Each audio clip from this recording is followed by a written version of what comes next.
All right, come up here, you moron. Come here. Come up here. Come on. Come on. All right. You want to say hi to everybody?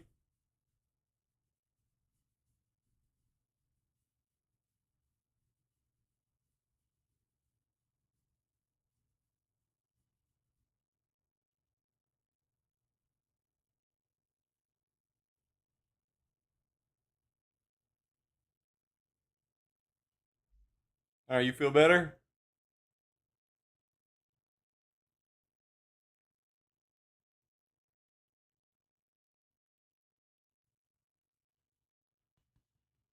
You feel better, buddy?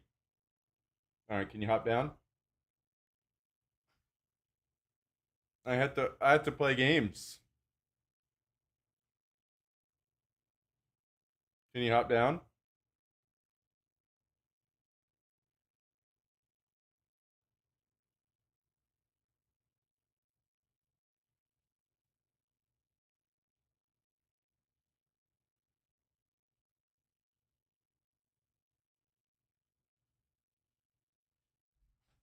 All right, buddy. Hop down.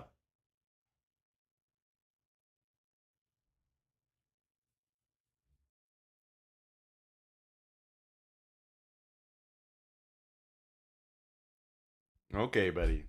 Okay, hop down.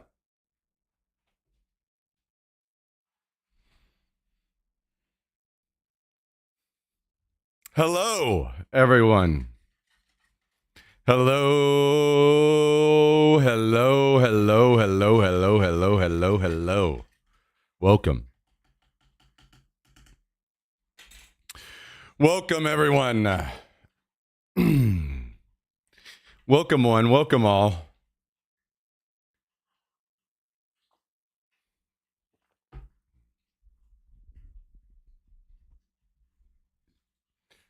Welcome, one. Welcome, all.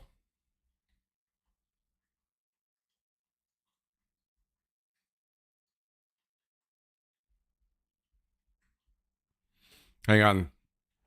This is bugging me.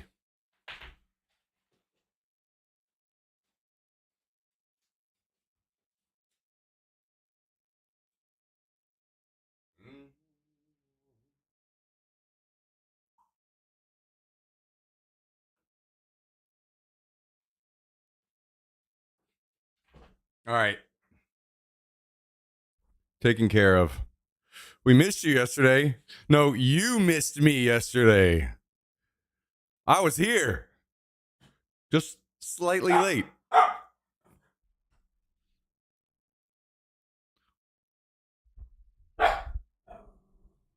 Fuck you were.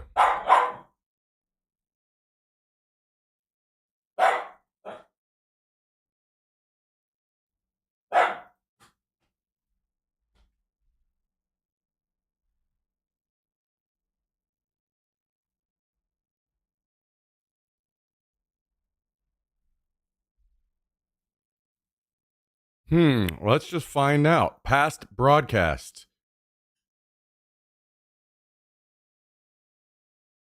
Weird.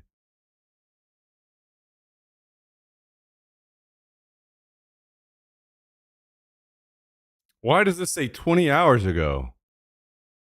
That's so weird.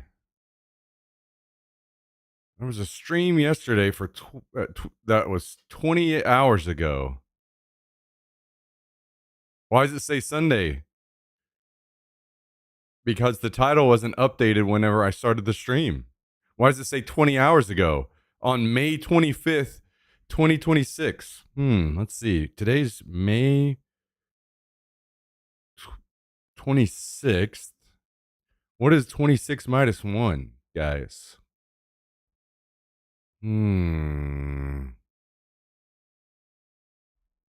Weird. That's so weird. I guess we'll never know. That's so weird.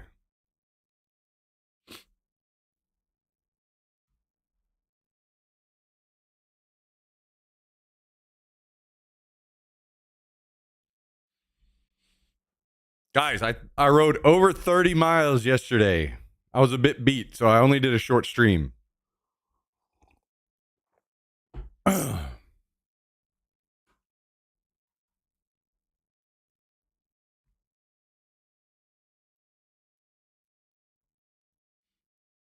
Mm-hmm.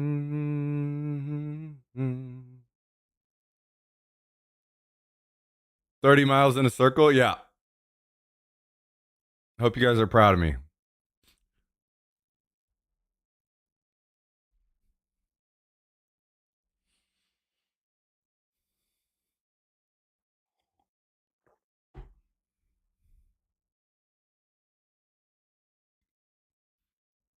Sorry guys, I'm working on it. I'm working on building up my stamina. The biggest thing is since I haven't been in the gym for like a year since I hurt my neck. And then whenever I started to try to go back to the gym, that's when I hurt my knee. So I haven't been really doing anything. So my legs are just completely fucked. But even then I would have been fine. But the seat situation was fucking jackhammering my ass to pieces yesterday.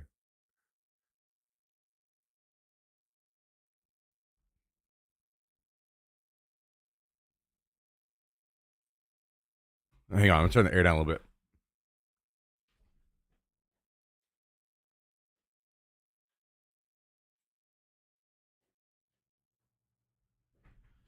So I um I got to work on it, and I'm trying to improve it as quickly as I can. Straight into the deep end. 30 miles yesterday. 31 miles.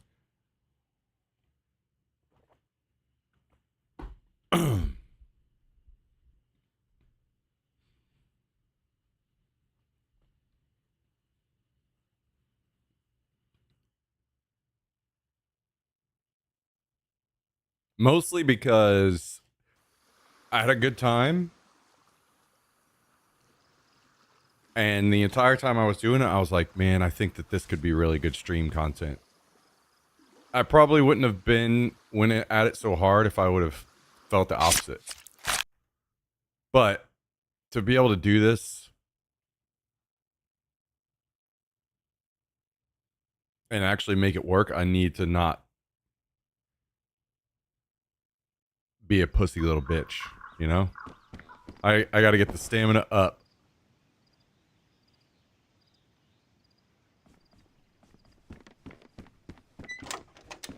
So, we got to work on that.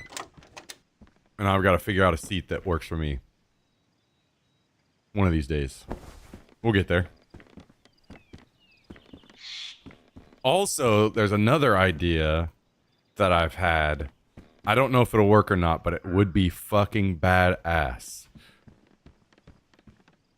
So we'll see. There's a local... What do they consider it? Let me look it up.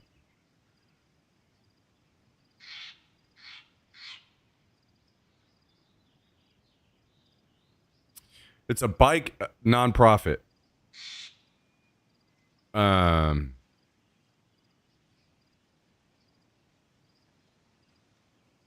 if you volunteer 18 hours, they let you like build. If you volunteer 18 hours, like learning to work on bikes and working on bikes in the shop, they let you build and keep your own bike. So I'm gonna ride over and I'm gonna ask them. I fully 100% expect to get denied, but it would be fucking badass if I could go over there, like at the start of the stream, and stream like an hour or two every day, and we could learn together. And then at the end, we get to build and keep our own bike. That would be fucking sick. That would be such fun content, I think. So I'm gonna go ask them if they have anybody that would work with me and if they would be willing to let me stream in the shop, and if they would have anyone that was willing to be on camera with me. It would be sick. Just tell them it would raise awareness for them. Yeah, not only that, but I was thinking, because my bike is like slightly undersized for me, so it wouldn't be necessary. Maybe they would let me, like, you can have my bike, and I will build my own bike that's a little bit more adequately my size. Plus that, you know?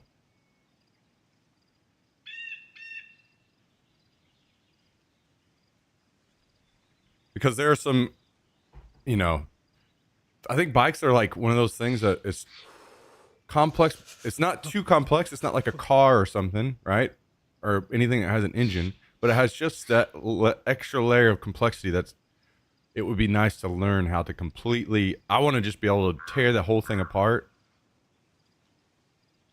and just dial it in perfect, you know? That would be enjoyable, I think. So that'd be cool as fuck. Rode a bike about a year ago. First time since I was 16. It was actually pretty fun. Yeah. Yeah. Bashy, Matt, has been trying to get me into biking, which I did. I mean, so many of us, right? I know I was that way. When I was young, I just rode my bike everywhere. All day long, everywhere. I was just riding my bike all the time. I never had like a good bike or anything. It was just some shitter bike. But when you're that young, it doesn't matter. You're just fucking going wherever. But I haven't rode that any at all, really, since I was younger. It's probably been 20 years or more, maybe. And Matt's been trying to get me into biking because Austin, the trails here are just insane. The whole city is just fucking covered in bike trails. But I didn't want to do it because, I mean, Justin, you know how I am. Once I get into a hobby, I just want the fucking best. And I just don't have the money for biking, and I'll be honest, I didn't have that level of interest to go into the deep end of biking. So I was just like, no. But I did there's like a surge right now going on YouTube and just in general of people enjoying the old 90s mountain bikes, going retro with it.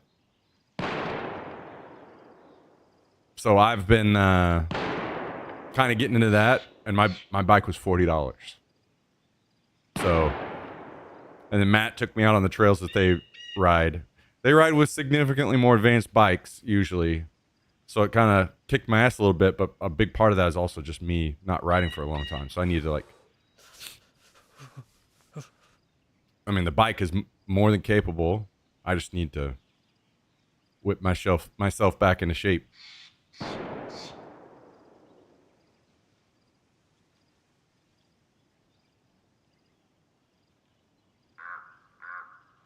So I think it would be so fun to do that at the shop, but I totally understand, like, having a fucking camera in your face and talking, like, no one should be forced to do that, and I'm not gonna force anyone. Matter of fact, I'm gonna assume they're gonna say no, but I am gonna go see what they say, because I think that would be so fun. And I would have so much more attachment to a bike that I built myself, you know? That would be so cool. Need to teach my wife to ride a bike. She's 30 and doesn't know how. Well, I mean, sounds to me, especially when it comes to women. I think a lot of us guys rode bikes when we were younger because it was just kind of, it wasn't something that was a necessity necessarily. There may have been some of you guys that like maybe lived in cities and stuff, and getting around on a bike when you're younger was like just the way to do it, and it made your life so much simpler. But somebody like me, I kind of grew up out in the middle of nowhere, and I didn't need to ride a bike. I just did it because it was fun, you know? So, I mean, I I imagine there's probably a good amount of people that don't know how to ride a bike. Steak and Shake. In Croatia, a lot of people commute to work on a bike. I do too. I have 4 minutes biking to work. I think that's badass. I love that. It actually took a while for me. I don't know why. I'm just fucking stupid sometimes. My brain is slow. But I spent a lot of time running the trails around Austin. Like a lot of the trails that we were riding yesterday, I spent a long time running those. I've been running the trail down by the river close to me, and I see people zooming around on electric bikes and all that kind of stuff, you know.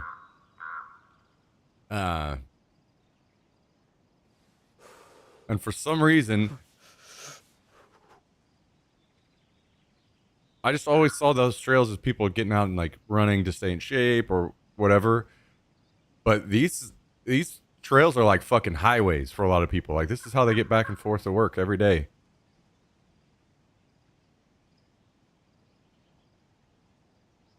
Not the ones that we were riding yesterday. They're more mountain bike trail stuff.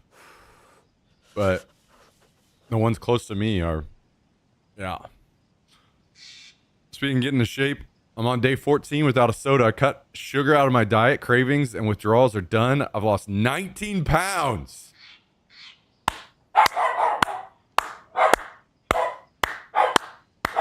Hell yeah, man. Soda is one of the quickest ways to just cut a bunch of weight. And I will say, because I did the same. I cut soda out a while ago. I don't know. It's been maybe 4 years or something like that.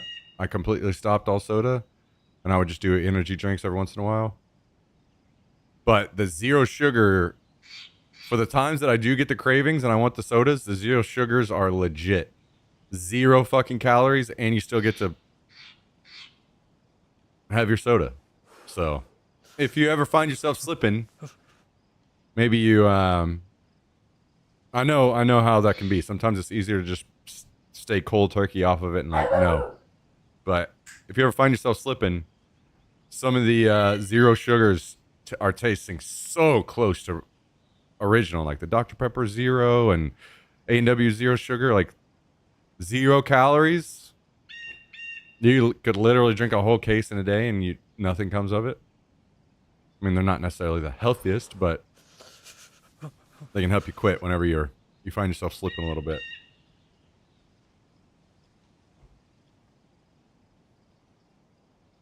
I would bike to work if I had a place to store a bike at home. Yeah, I don't really. I found out, thankfully, that my bike fits right next to my desk, right behind my front door. So that's where it's sitting for now.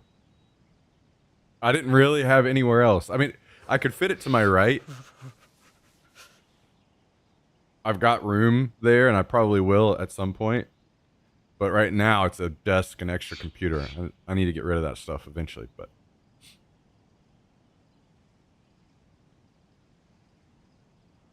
I'm weak, don't want the flavor to touch my tongue. Hey, that's fair. That's fair. I get it, man. Everybody has to go about it in their own way. Gotta just find what process works for you and fucking hammer it out. So, best of luck, man. I mean, you're already massively successful. 19 pounds is fucking massive. So, keep it up, dude. You got this.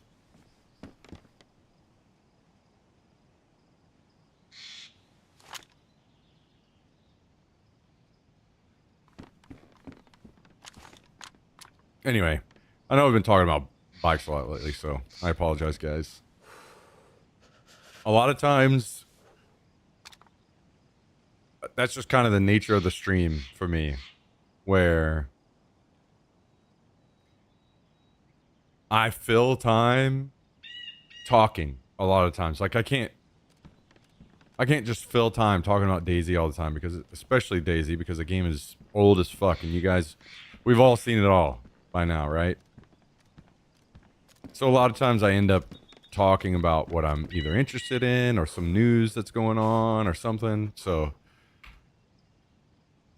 I know that there's a lot of you that won't share interest sometimes whenever I'm getting into something or I'm new to something and I'm learning and I'm talking about it. There's plenty of you guys that are like, yeah, I don't give a fuck. Which is completely fine. Nothing wrong with that.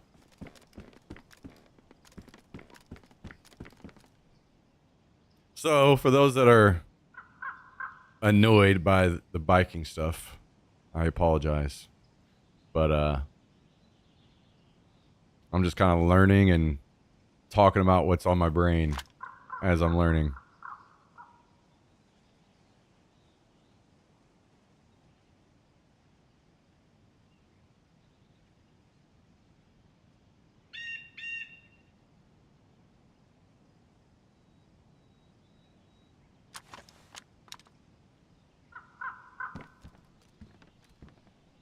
People don't watch you for your gameplay anyway? I guess you guys just fucking line up for days just so you can tee off on me every day. Is that what's going on around here?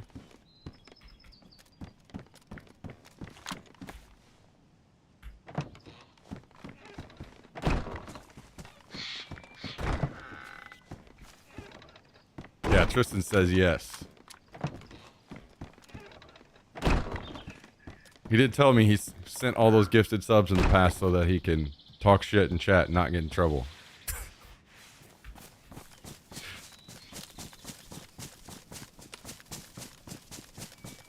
At least I'm honest, yeah? Fair enough.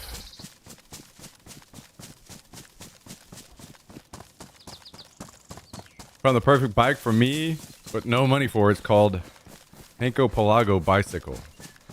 Or Hanko? I don't know anything about that. I'll have to look it up. Oh shit, I'm stupid. I didn't even grab a fucking mask.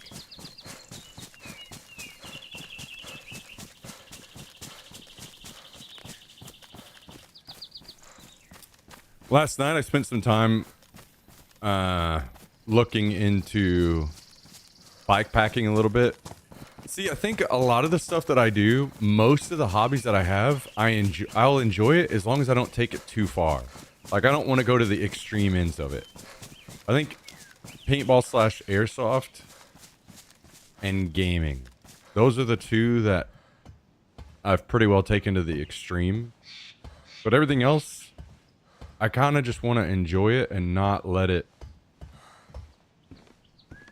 I'm that way with kayaking and... gonna be that way with biking, I think. I don't want to go like fucking super deep. That's when I start to lose interest. So something like bike packing, there are people that will, you know, do this across multiple countries and shit. That's a little too much for me. I just want to ride down to local camp spots, stay overnight, maybe cook up some dinner, ride back home the next day. That sounds fucking great to me. So I'm gonna start looking into the stuff I need to make that happen. Stream that. I think that would be very fun too. It's fixed gear? Oh boy. This man's looking for a workout bike, huh?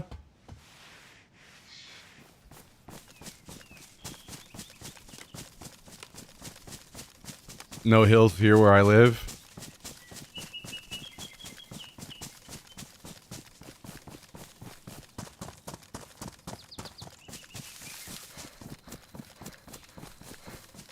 Well, I hope it happens for you sometime, man. I hope you... I mean, obviously you said you got like a 4-minute ride every day, so you're obviously putting use into the bikes, so...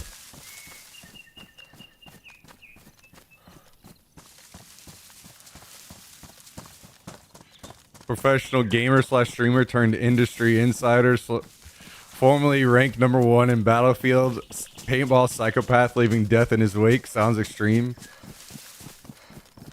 Yeah, those were the two that I did go all in on. Thankfully, I also had all of my close friends at the time, including Six, who's chatting over on YouTube right now. also shared the same interests.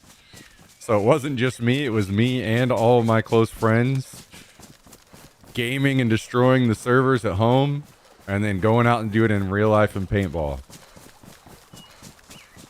I will always remember those years as some of the best years of my life, man.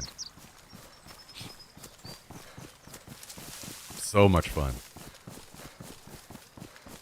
Don't want to bike across America? I'll put it this way. Like, I don't want to say no, absolutely not, never. Because I wasn't saying absolutely not, never about biking, but I had zero interest at all. Until the right buttons got pressed. And I found, like, kind of what would work for me and what I was interested in it, you know? So I don't want to say no, never, but to me, that's just a little bit too far in on. I feel like if I was really, really, really going to go off on that, what I would prefer to do is to, like, have a Sprinter van or something that I stayed in a while, and I would drive to different national parks and then ride around and camp all around the national parks.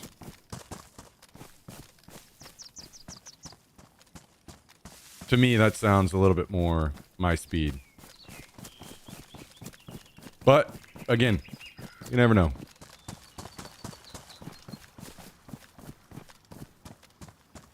You never know how things can and will go, but...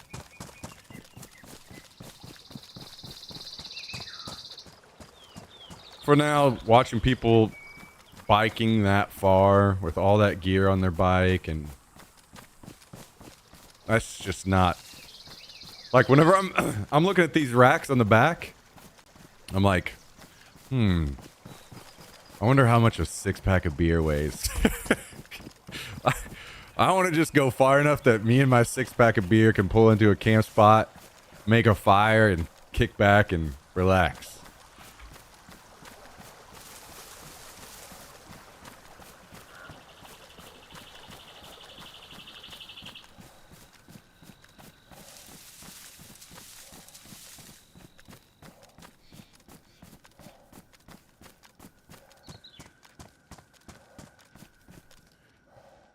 Remember when everyone was calling you a fat ass, telling you to get a job on Xbox? Yeah.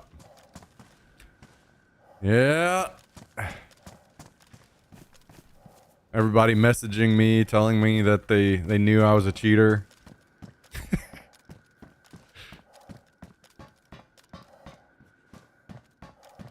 If only I was streaming during those days.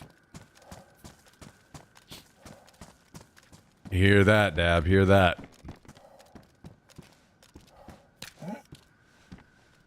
There's something that gate kept me from ever getting too much care about bike or serious about it. The best performance upgrade you can do is a full Lycra, and I will never be one of those guys. Bikes were just a way to get from A to B.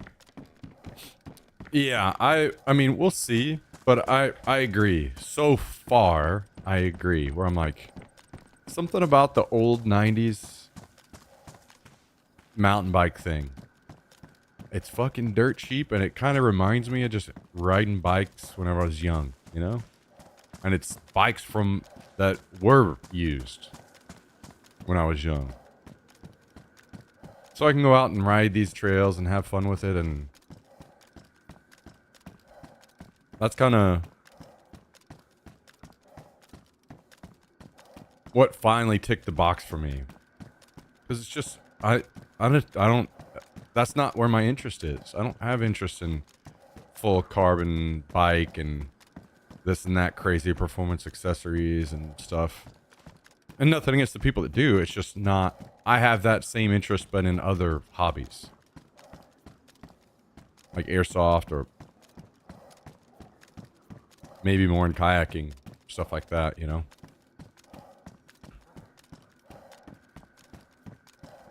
DoorDash the beer to you? Probably could out there, I'm not gonna lie.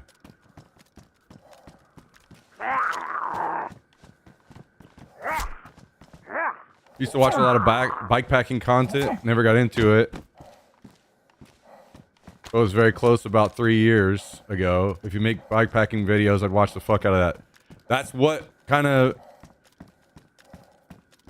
pushed me into this. It's all, I mean, one of these days I'm gonna have to credit this guy, I guess. I'm gonna have to like go like, you know, this is your fault. The guy that we were watching him, it was actually just that small thing. Because I live really close to one of the more active food and social and outdoor drinking patios and these kind of thing area of Austin. It's just slightly too far to walk and do it consistently or run to it. But biking is perfect distance. So watching him do that, I, for some reason, just clicked the light bulb on. And I was like, dude, what am I doing? That would be perfect. But then stream it.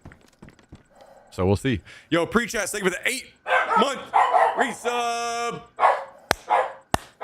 Dropping the prime on us today. What do you think about that, Jax? What do you think about a Twitch Prime 8-month resub? Yo, pre-chat, thank you. Thank you, thank you, thank you. Hope you're having a great week so far.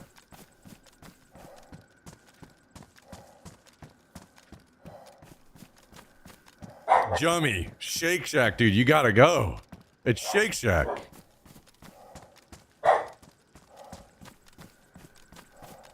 So, the airsoft content is like, I really like it and I want to do more of it.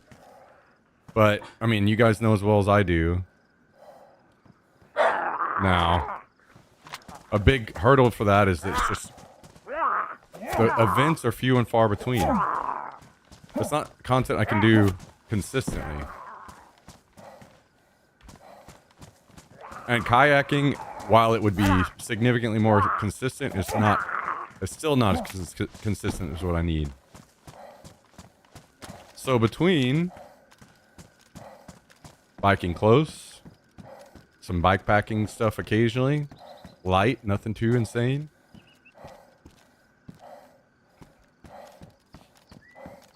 Some airsoft stuff, some kayaking stuff. These are all things I could do.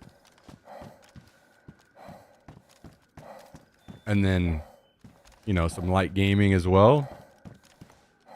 To really try to change up how we do content on the channel and make things, you know, shift. Just me being an old man playing fucking games at my PC just doesn't really, it's not a long-term thing, I don't think. So, could slowly shift to what makes more sense. So my fingers are crossed that we can make that work, and I think that we can. I just gotta keep my fucking head down. Nose on the grindstone, baby. We just keep at it, keep chipping away at it, and I think that we can kind of build a new foundation and change how we've been doing things. Step into something new, you know?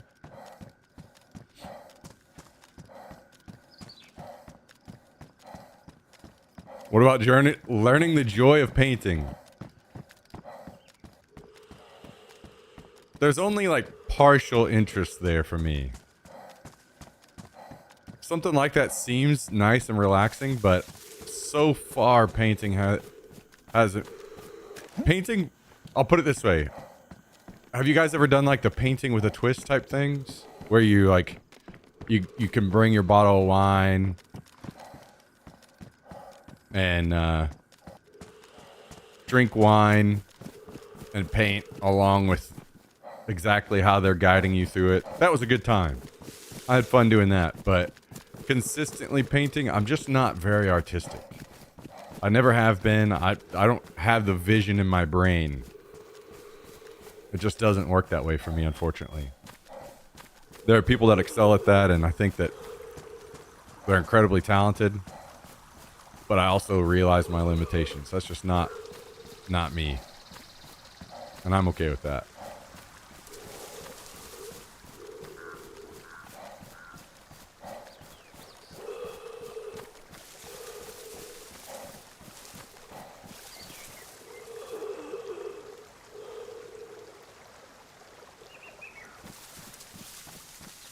Yo, what's up, Jack? How you doing, dude?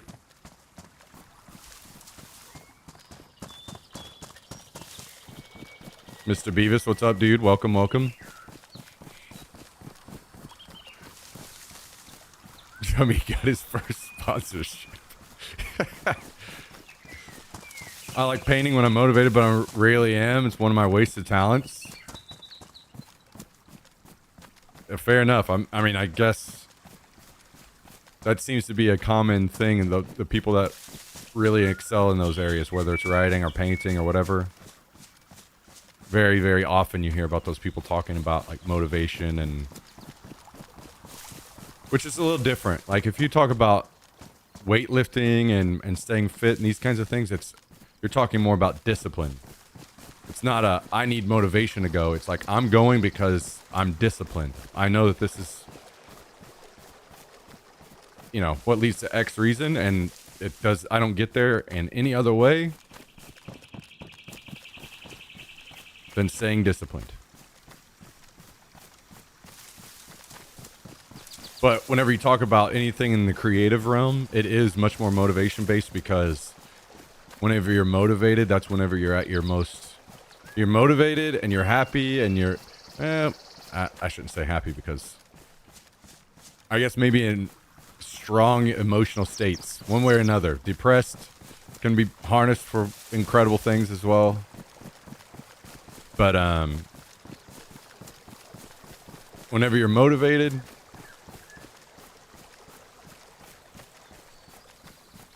and you feel creative, you can really create some incredible things. But whenever you don't have any of those things, and you're supposed to be creative and cook something up, it's fucked. So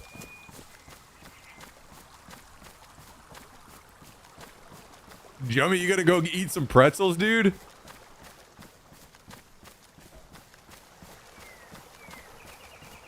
My mom was a pretty big local commissioned artist growing up. Oh, shit. Okay. So it's in the blood.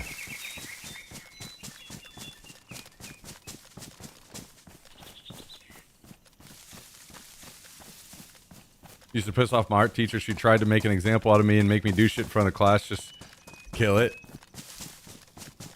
That would piss me off too, I'll be honest. If I was an art teacher and I'd be like, you little son of a bitch, you don't know what cool things you can be doing.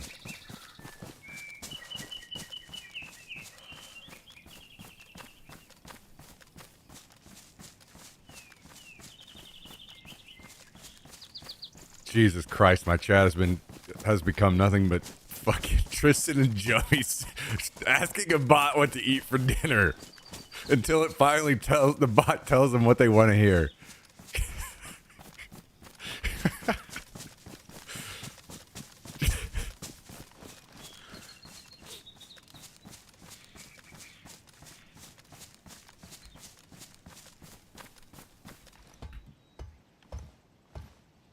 She got my face about using the wrong paints because I knew how to mix the 4 colors she gave most of the class. Wow. So you're kind of like doing the advanced stuff, and she'd get upset at you because you weren't following along correctly.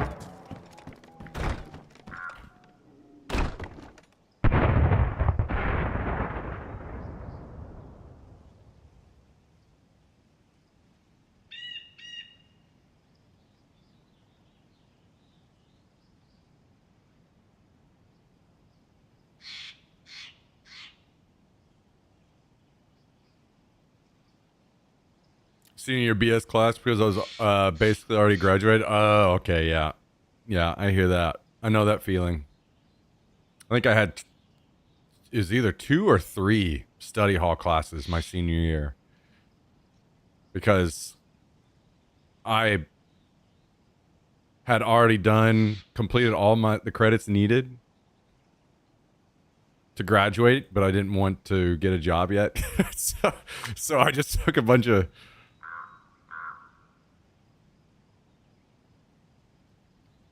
BS to fill time so I didn't have to get a job.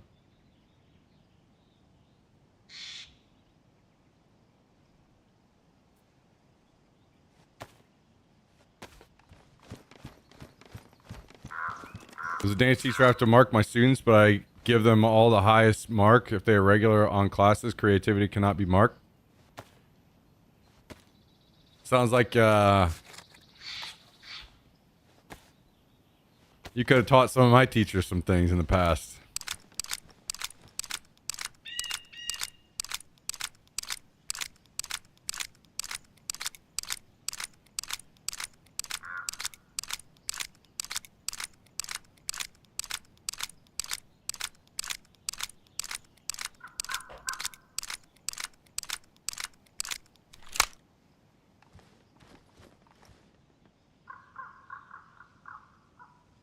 Stick figures for A's.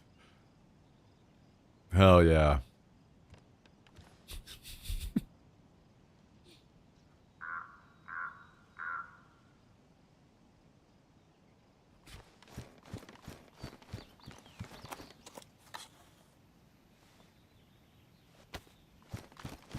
So anyway, we'll see how it goes. I know it's kind of maybe slightly weird and selfish. So I am 100% okay if they say no. And I do feel weird for asking, but man, I feel like it could be so fun. So I'm gonna ask anyway.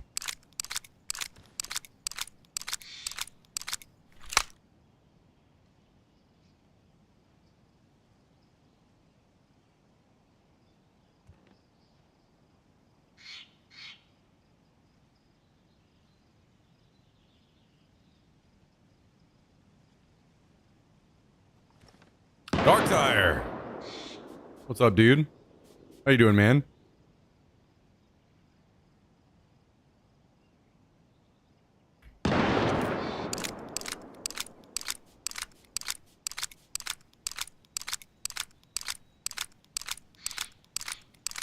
Doing very great. Wait. Have you finally clocked out for a while? Have you reached that point yet?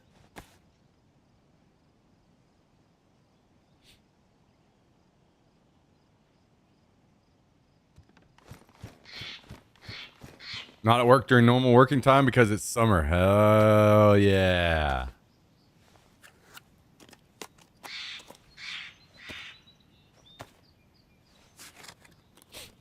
Hell yeah.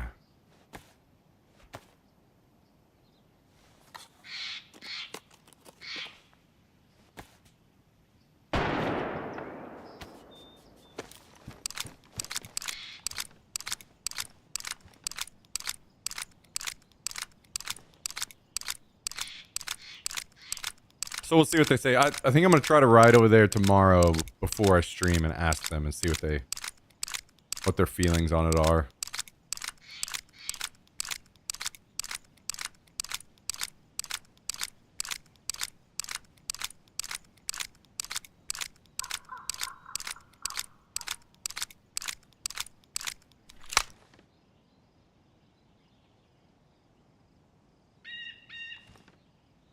So maybe I have an update to share tomorrow.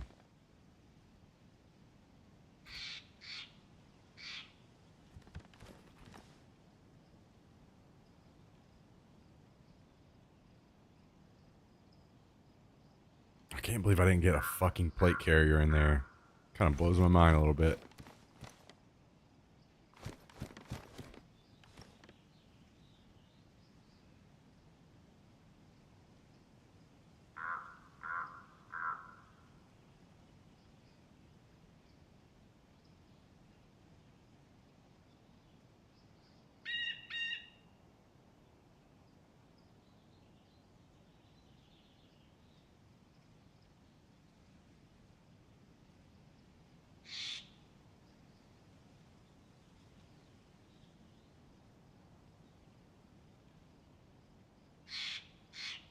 Oh, this food talk has me hungry. Yeah, leave it to Jummy and Tristan.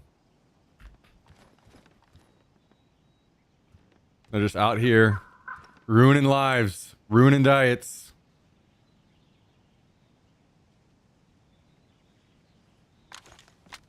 Day after day.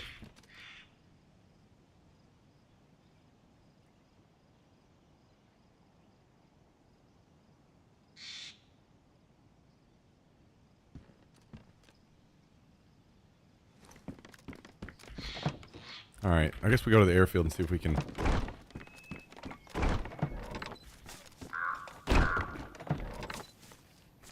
find a plate carrier.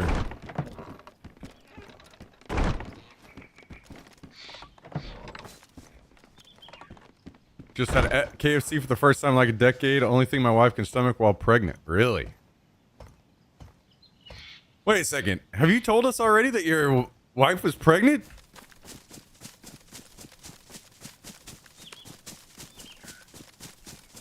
I don't know if you've told us that before.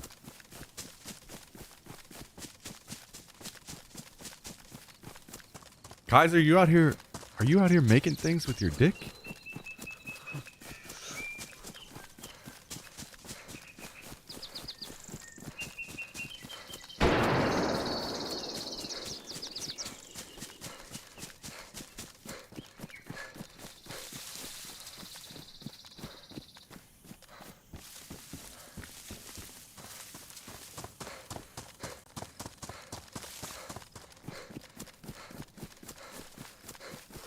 We got a few people with little ones on the way in chat, huh?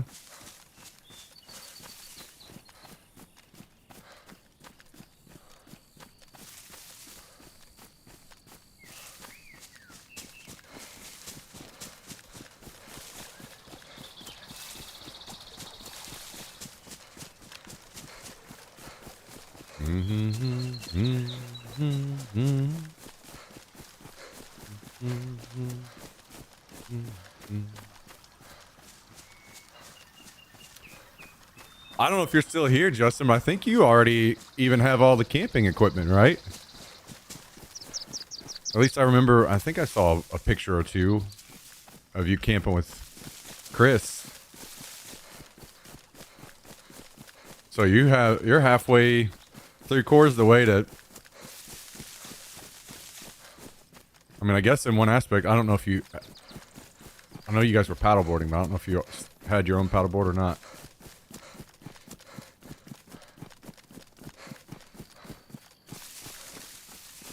Hell yeah, Dark Tire.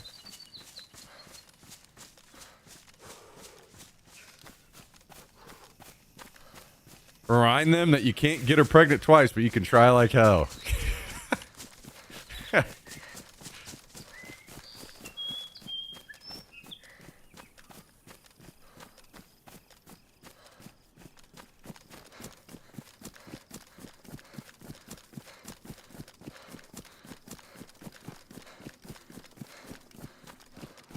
Hell yeah. You got this, Beavis. Good luck, dude. Keep rolling those dice.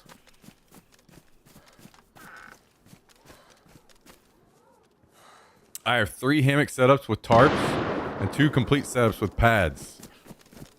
Well.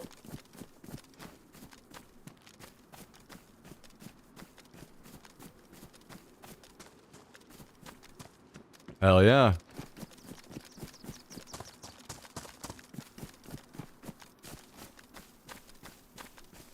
Oh, I'm sure you probably have riding places within distance as well.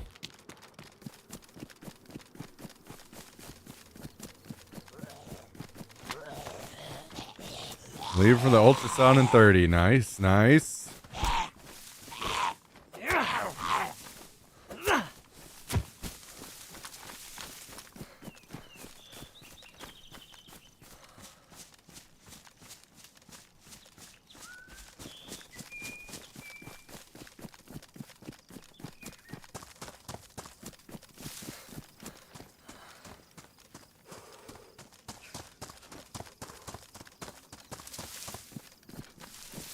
Alright, we're going to pause this real quick so we can use our ears. I think the shots that were happening over here were bait, but We'll find out. Maybe. I don't have a plate carrier, so I'm just going to die to anybody instantly if they hit me first. 2 hours to Tom's Dog. Arcadia Valley is really beautiful. Yeah, I guess there's plenty of places you could just drive to and then bike around and camp too if you got into it.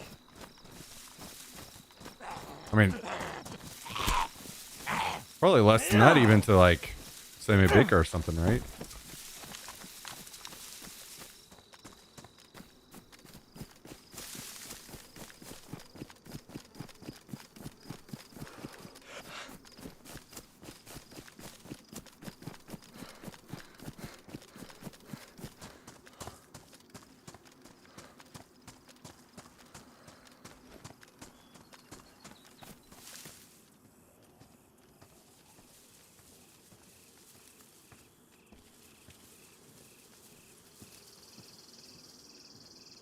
Plenty of closer places, but not as nice. Yeah.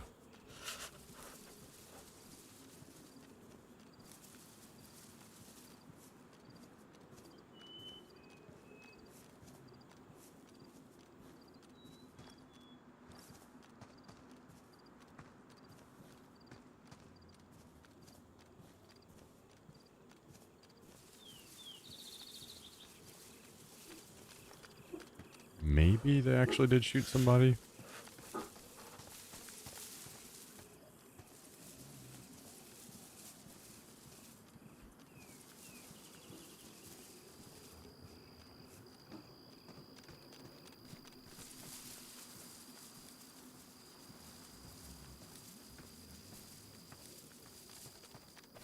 So yeah, I'm gonna look into now that I'm not a walking corpse. Probably after I end the stream today, I'll set up all the stuff that Jummy sent over. Test that out, make sure it's good to go, so that we can stream whenever we're ready.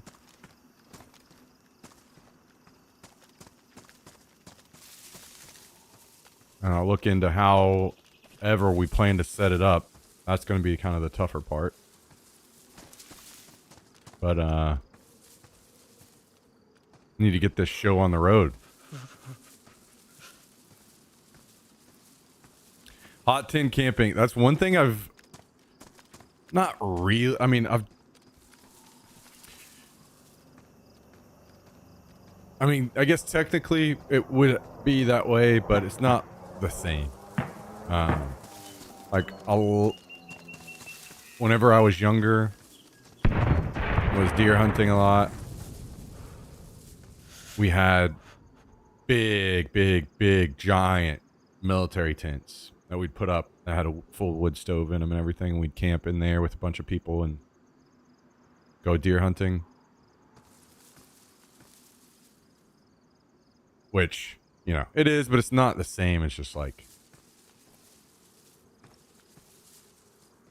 something smaller. But it does make a world of difference if it's cold outside and you can actually be warm inside.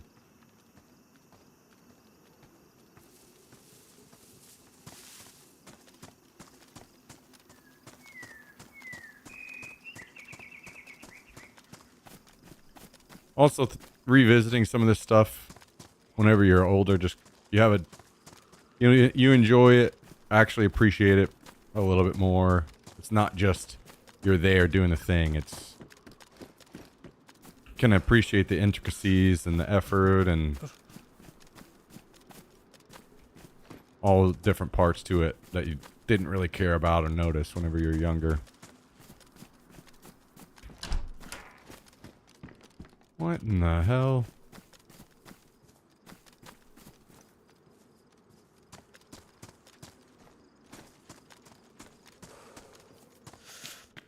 Giant bag.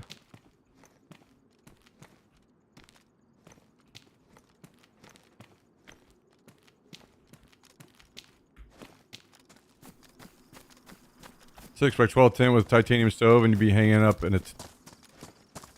Oh, you're putting your hammocks up inside the tent? Okay, that's pretty sweet.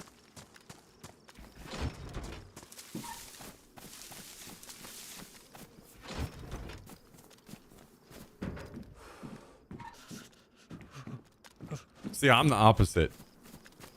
I can sweat my ass off, and while I'm not like, yeah, I love this, I'm just okay with it. You know, it's no big deal. But the cold is something I am fucking miserable. I am fucking miserable.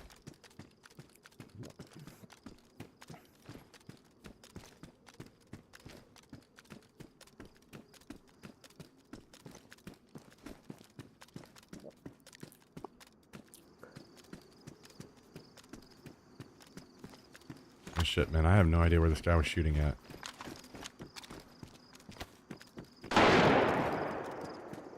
That's not him, but he may have moved over there. I'm trying to see if I spot any bodies anywhere.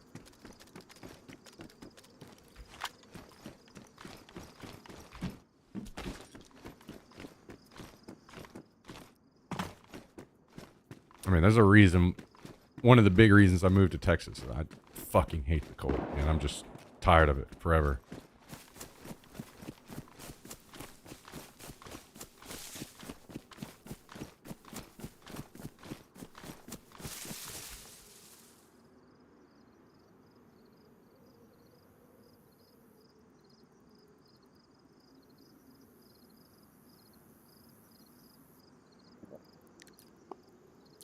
I want to go over there and fight, but I guess I need to go get water. Otherwise, I'm going to just be losing a ton of health. Could go through town. I just don't have a plate carrier. That is really a massive hang up.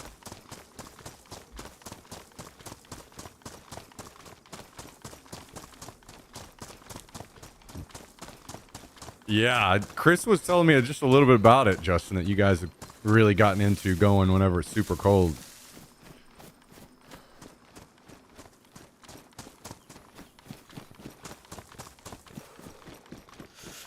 But again, like I was telling you guys, I was thinking I had zero interest in the biking stuff, and now it's kind of got me. So I think a lot of this stuff has just it's kind of like just finding what small little part of it is for you.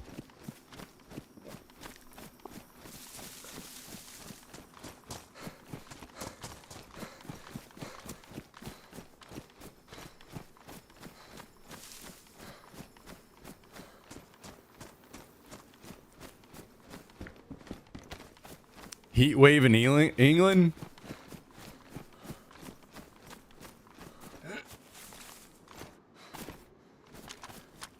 Laughs in Texan.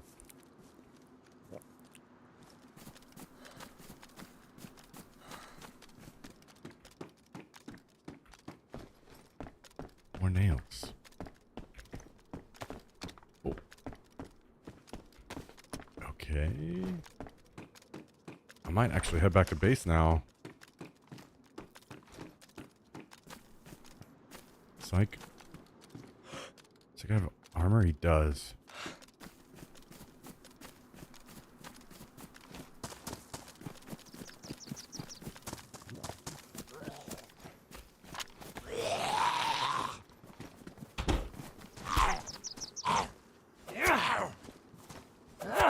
Need a biking topic on Discord?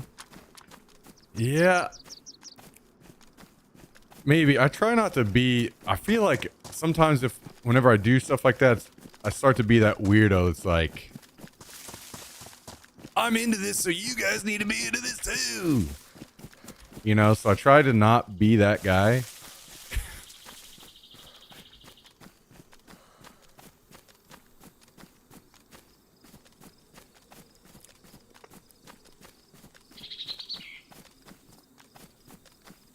Guys,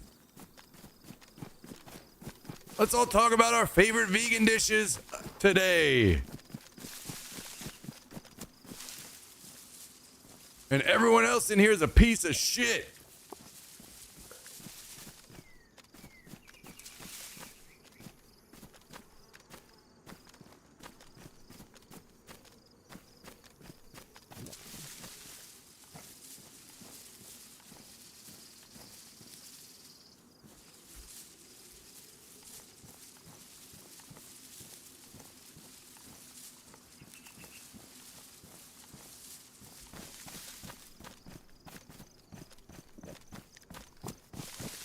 Okay, now that I have all this stuff, I actually may go back. I need to go scope for this rifle, and then we can come back over here.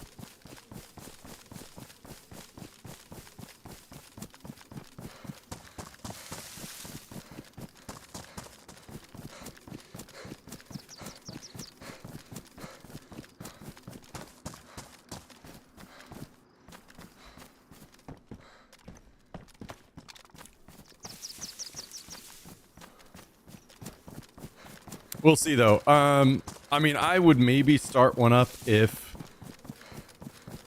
this whole thing goes through that I was talking about. Maybe some of you guys weren't here to catch us. I was talking about at the start of the stream. There's non-profit bike store nearby that has this program that if you volunteer for 18 hours where they teach you how to work on bikes, and then you like help work on bikes and stuff that come into the shop, they will like let you build your own bike and keep it there.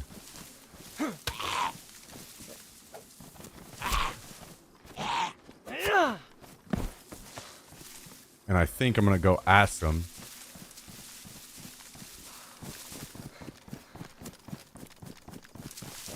what the chances are that they would allow me to do that and stream it. If there's someone there that wouldn't mind like being on stream, and if we go like at the start of the stream, go stream for a couple hours every day, we can all learn together, and then at the end we build our own bike. That could be pretty badass.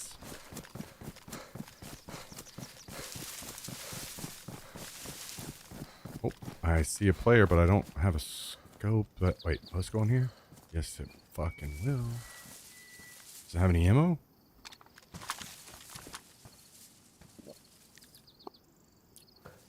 Nope.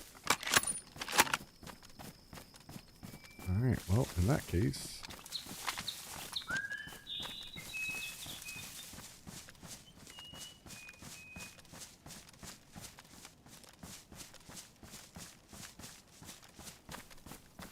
I don't know where he went.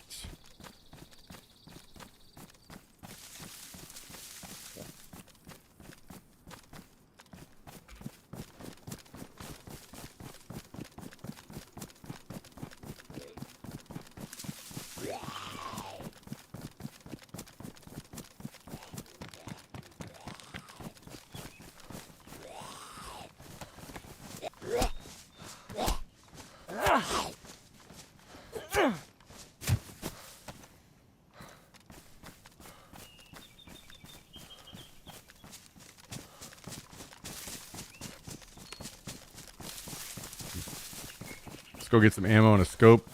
We can come back.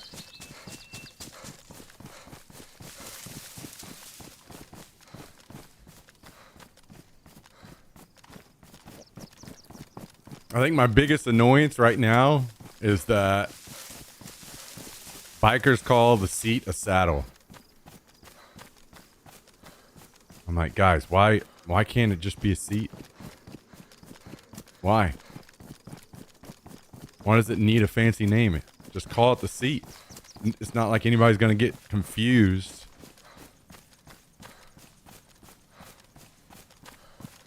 When you say seat, like, where's that at?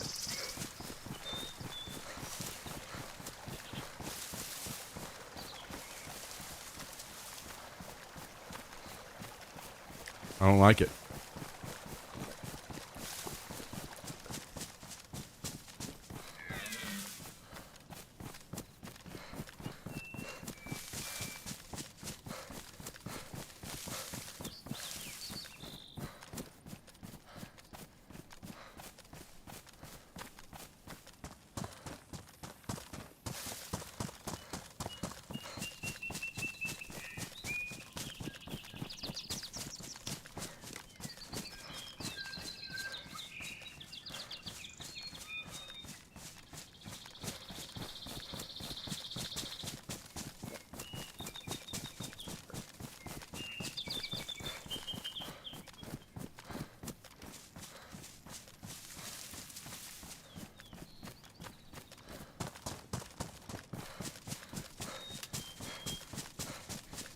Mr. Pain Dog, what's up, dude? What is up? What is up?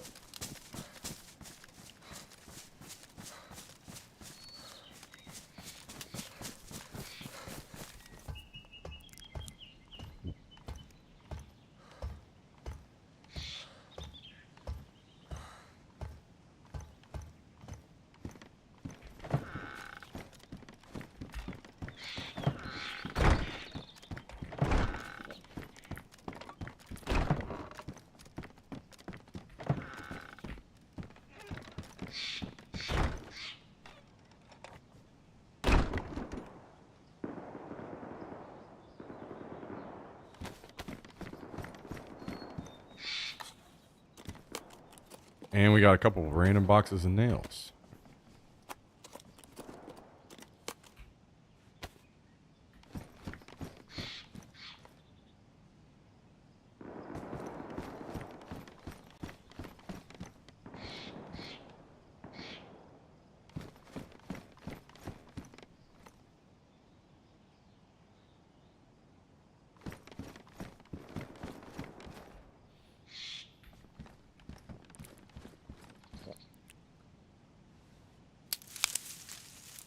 All right, take it easy, Darkside. We'll see you later, man. Thanks for stopping by, brother.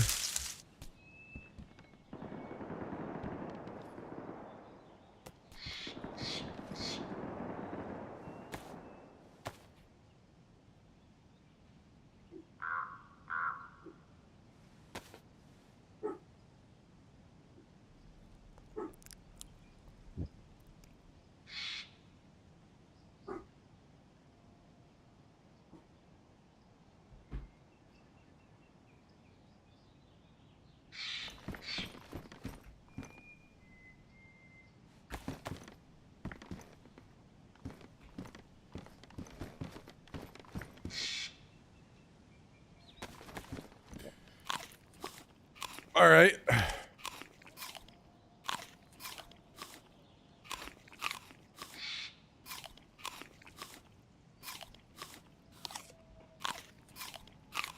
So as far as trying to get this set up and attached to me while I'm doing this stuff, I haven't found exactly what we're going to need, but I was thinking maybe what might work best, because we want something that's going to be as out of the way as possible.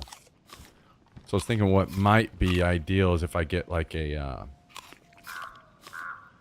one of these like hydration, one of these tiny hydration backpacks. Then that way it's almost, you know, multi-use at that point where I can maybe get some water in there, attach the camera to it, and the little bit of parts to keep the stream going that need to go inside of it. Kind of what I'm looking at right now.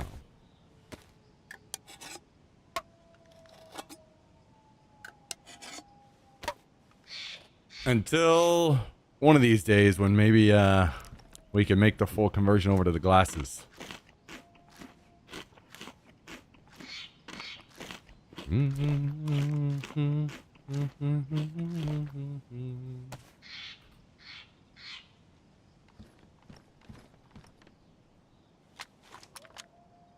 Oh, damn. Am I gonna have to go with the Elkin?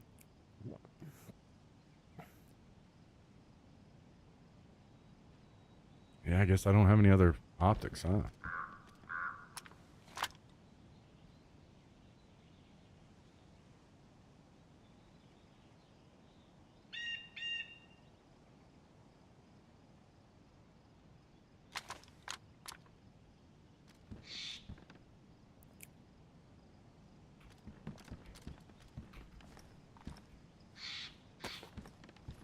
Damn, I should have also went and got those bags if I was coming back. I forgot about that.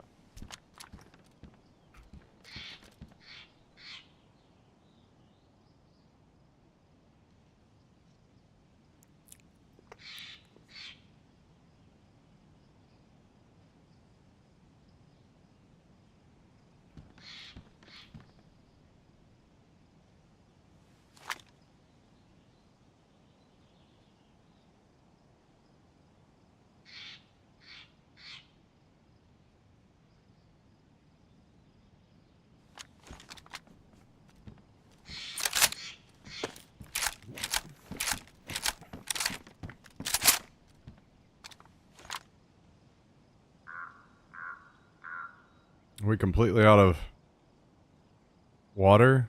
We are. So I can't water these seeds to get them going.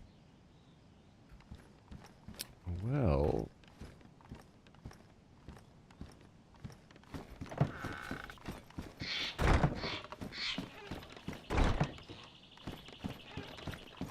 We'll go water myself.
And then we'll take some water up and try to get the seeds going, or as many of them as we can.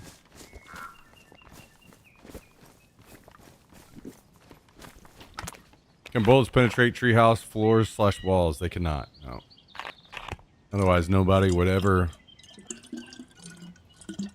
base in them.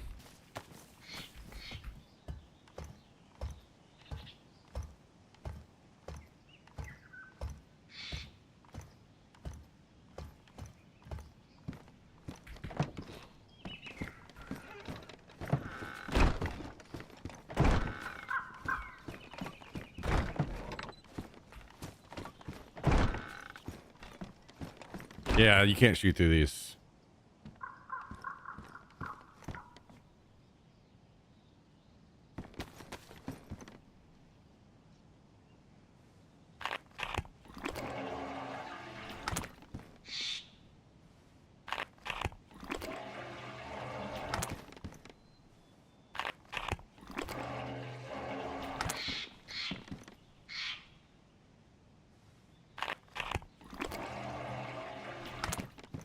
So we can get 5 or 6 maybe. Yeah. And then just a little for me.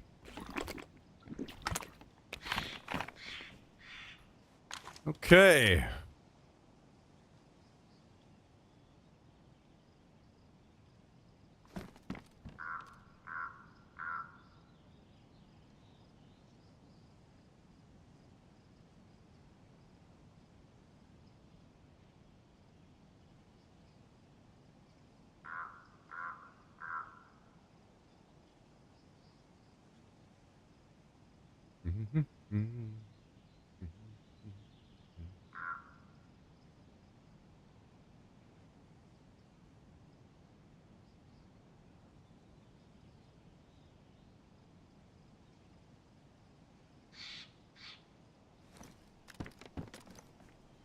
All right, let's get out and stretch our legs.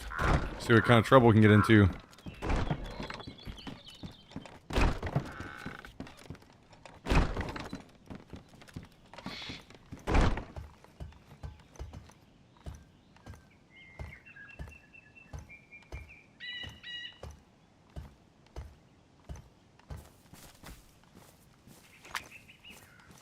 Oh, I should have put one of these knives away.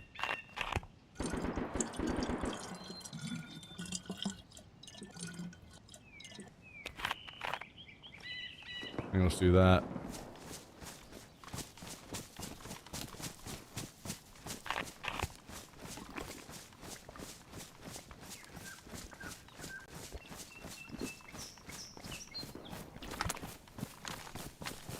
Do we go over to Tricresta or what?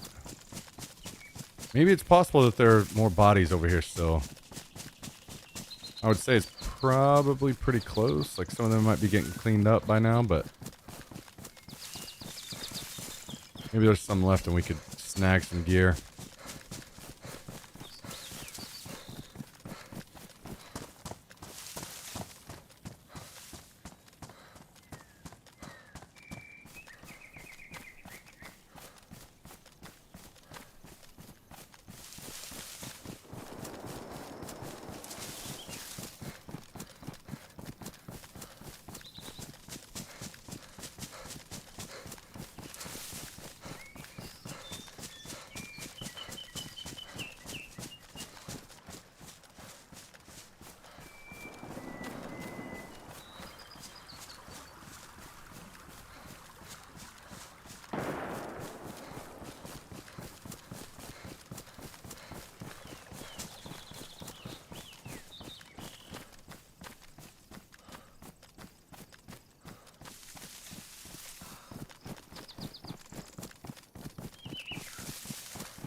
So last guy I saw, I'm assuming he was kind of like one of the last people from all that fighting.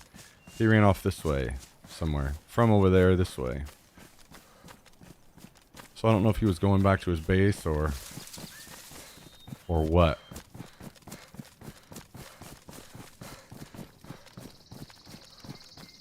He could still be in the area though. Maybe he had a base close and he dropped some stuff off and came back. Oh, there's literally more shooting going on up there already. These guys are... I don't know what's going on up here, but man, this has been an ongoing war.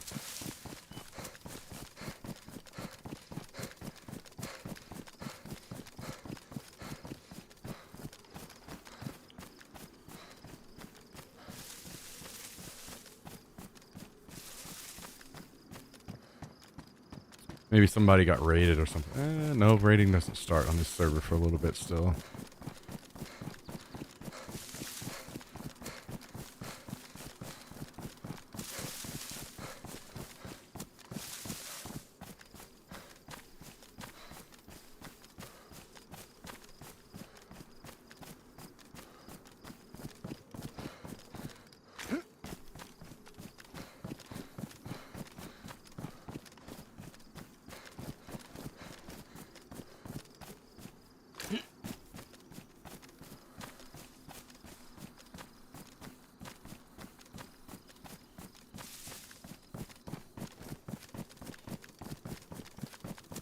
Let's see what is going on over here, maybe.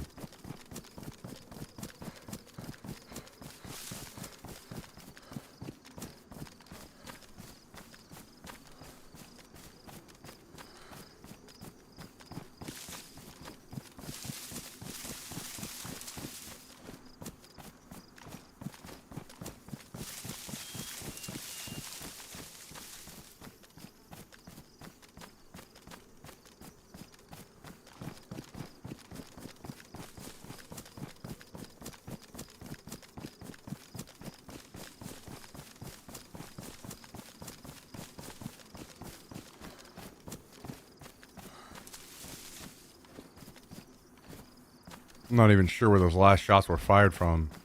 I'm pretty certain that house that's on the other side of this little military checkpoint is a base. And this is very clearly one here too. But the door is shut, so I don't think anyone is in there. Is that the body I looted? Yeah, I think it is.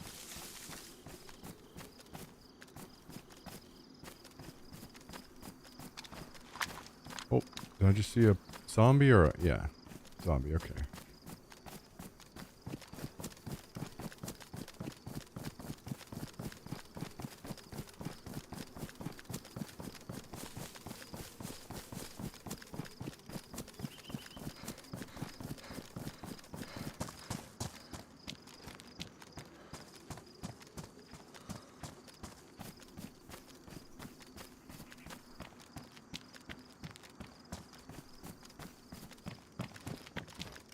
Not sure how I want to approach this.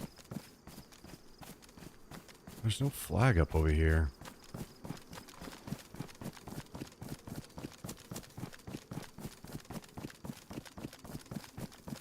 I wonder what the chances are that it got raided like yesterday.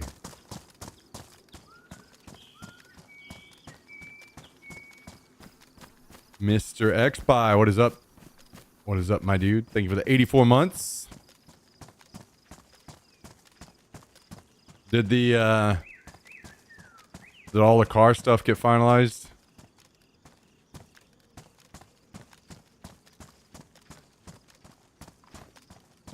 No.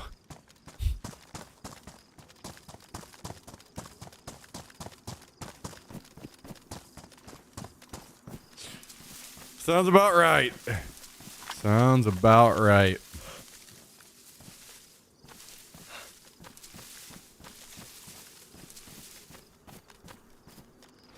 At this point, oh, it'd almost be weird if your car was fixed.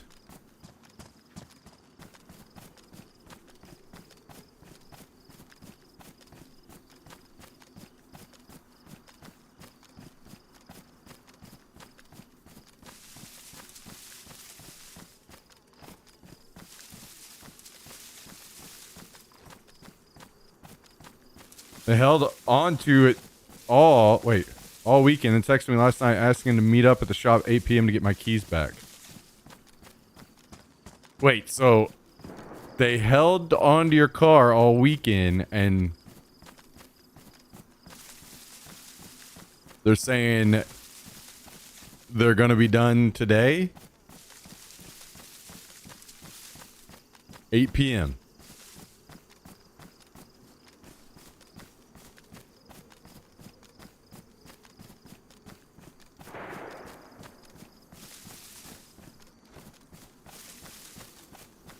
Which didn't fix the problem and gave the keys back to me so I could go to work today.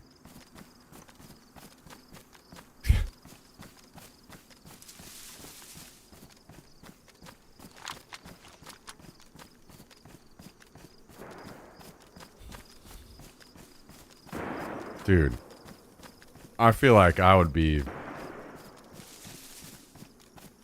leaving these people like 20 bad reviews.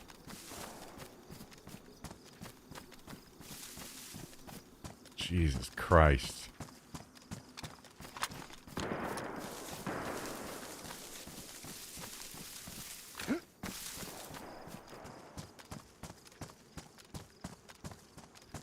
People wonder why I drink a lot.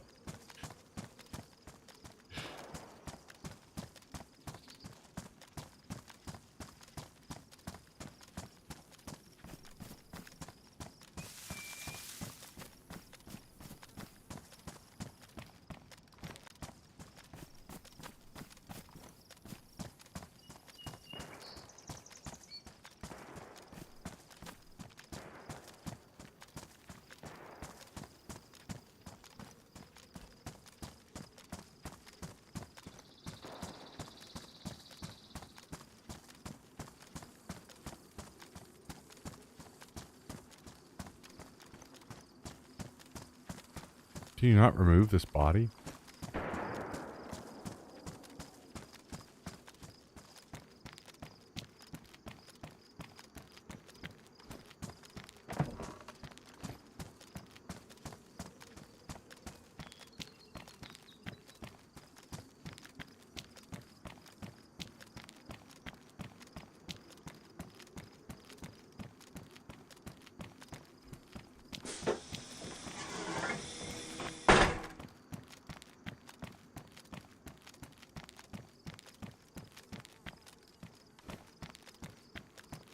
Apparently not, huh?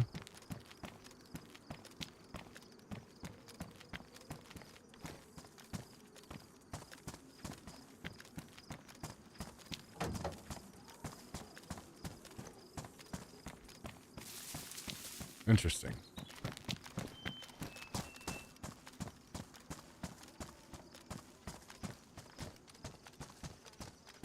Oh.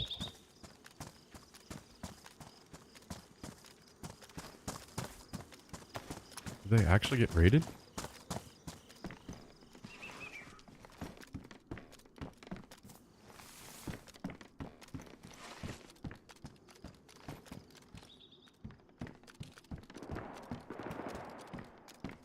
They did.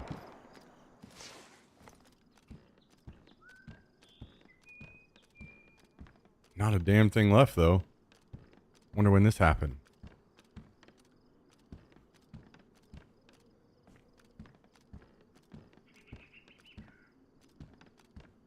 Maybe last night?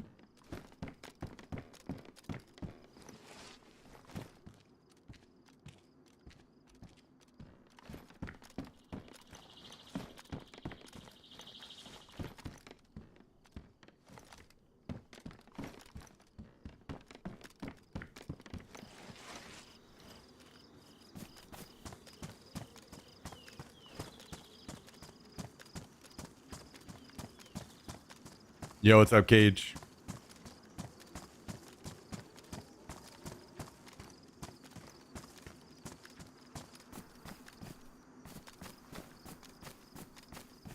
Oh, maybe we run off to the airfield then.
Well, I'm not really sure what all happened there.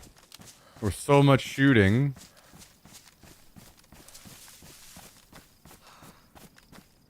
I guess part of that was the bus. But I don't see any bodies other than that one, which, you know, maybe they just got cleaned up. Who knows? Either way, we'll move on.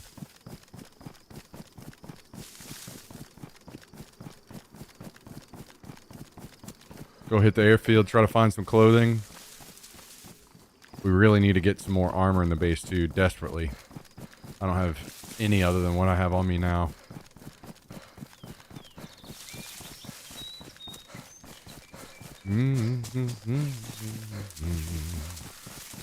Not super. Not very much, Cage.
Weird.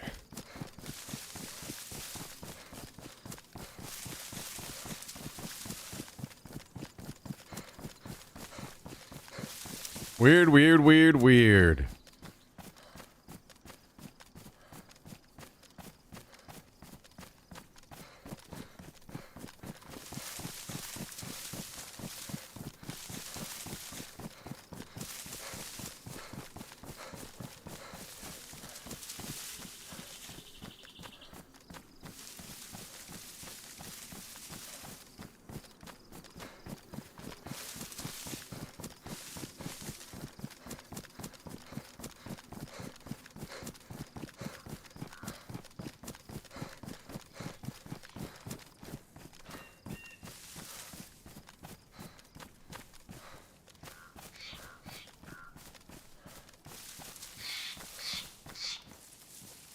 I guess I better work on finishing this can of food.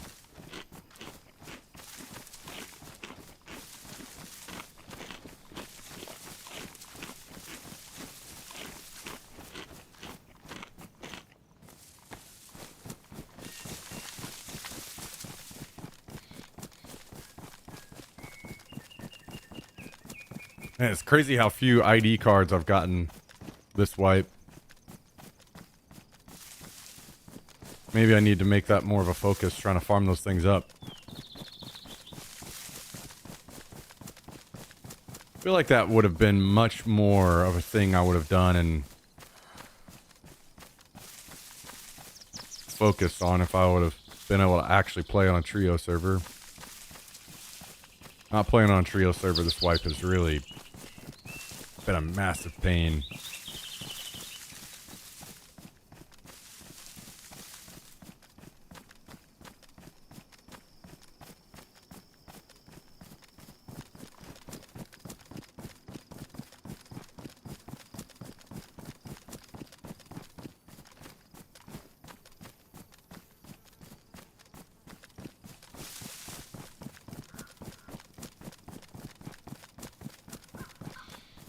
Others move on. The other people I was playing with? Yeah, I don't think that there's anybody that consistently plays DayZ anymore.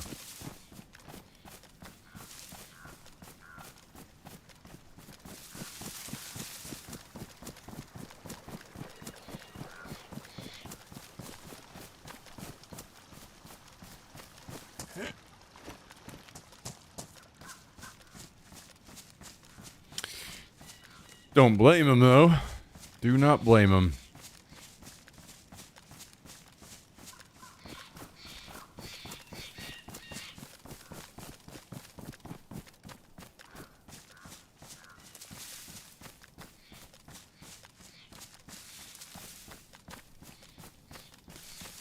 I think maybe Tristan realized after a long, hard day at work, coming home and playing a game that is a son of a bitch is way less fun than just watching me fucking coming home from a long, hard day at work and then just instead watching me rage.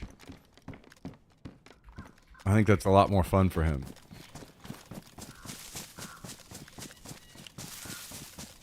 And also fucking stirring the pot in chat.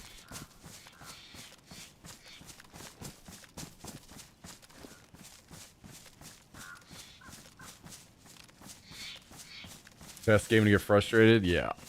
How's the base going over there, by the way, Mito? You guys been farming the gas?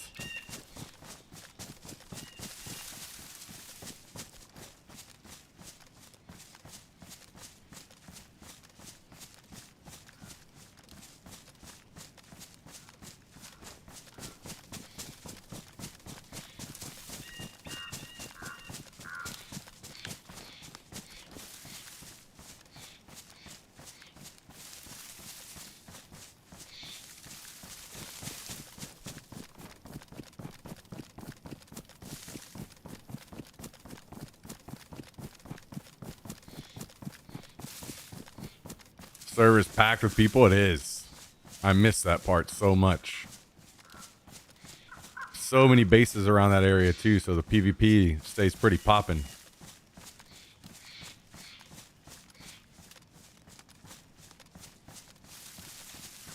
I can't wait until we get a trio NA server.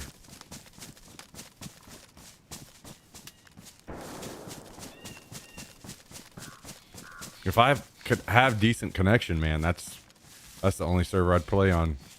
I'd just be over there all the time.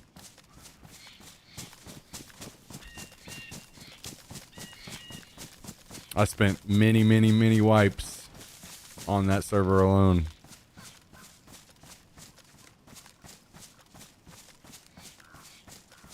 Last night we fought for an hour and a half constantly until we eventually died. Hell yeah. Those are the fun ones.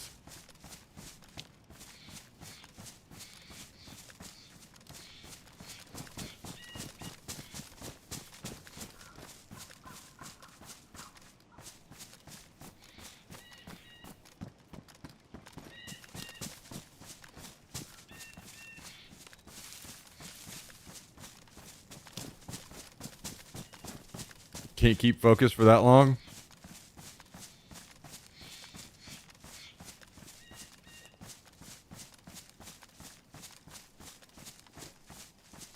Yeah, I guess for me, I just back out a little bit and talk to chat for a second. So you just had to do the same.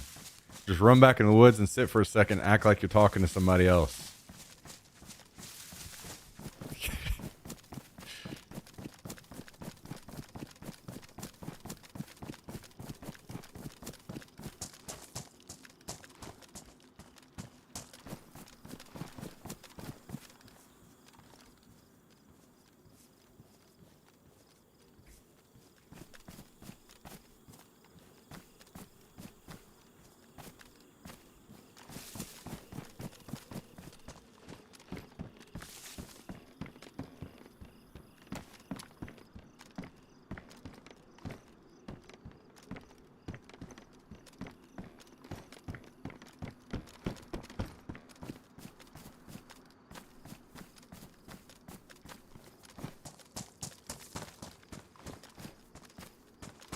Plate carrier on the zombie.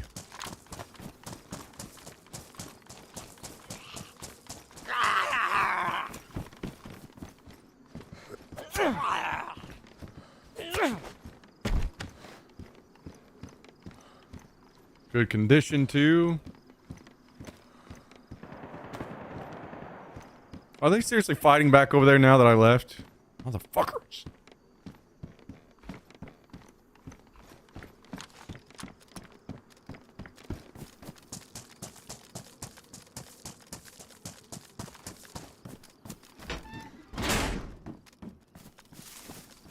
Hell yeah, that's just how I like it. That's just how I like it, Mito. Target rich environment. What we call that. Oh.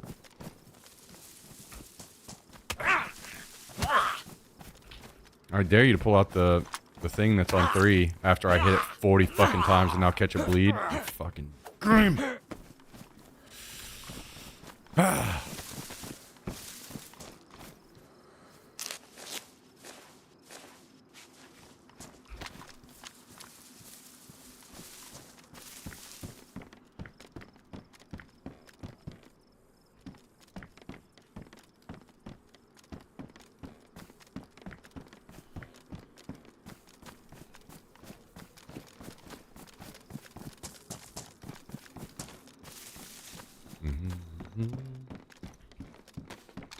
Yo, what up, Aram? How you doing?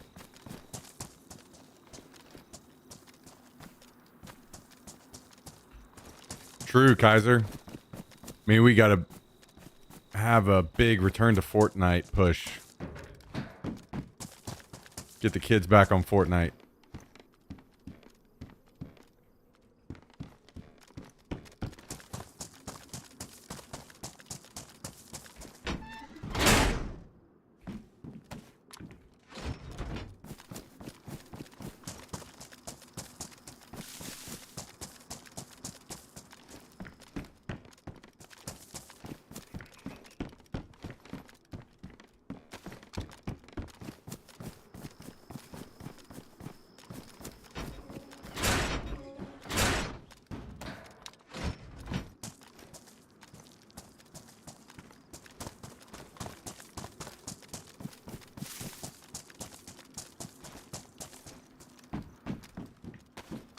Wingstop en route.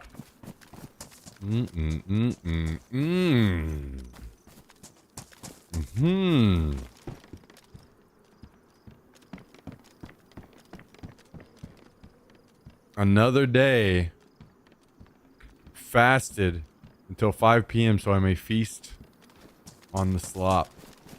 On wretched slop. Mango habanero garlic parm.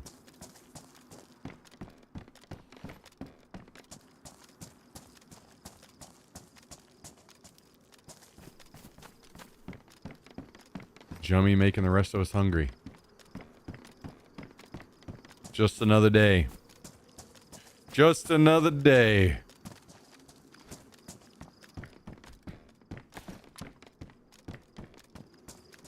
Parm for dessert, huh?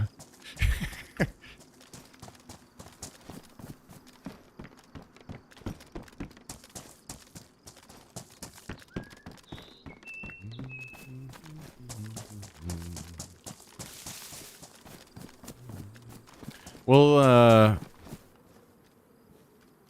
don't think that'll fit in there, will it? This will. Oh, I have that other bag anyway. I don't think we're getting, unless we find another bag, I don't think we're, unfortunately, going to get that armor.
Well, while we're here, I don't guess I necessarily have anything super priority that I need to get home immediately, so maybe we just wander over here and see if we can find a bag.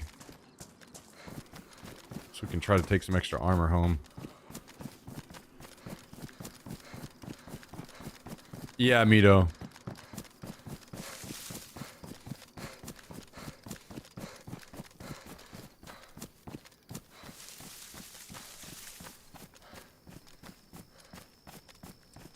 Yeah, it's tough.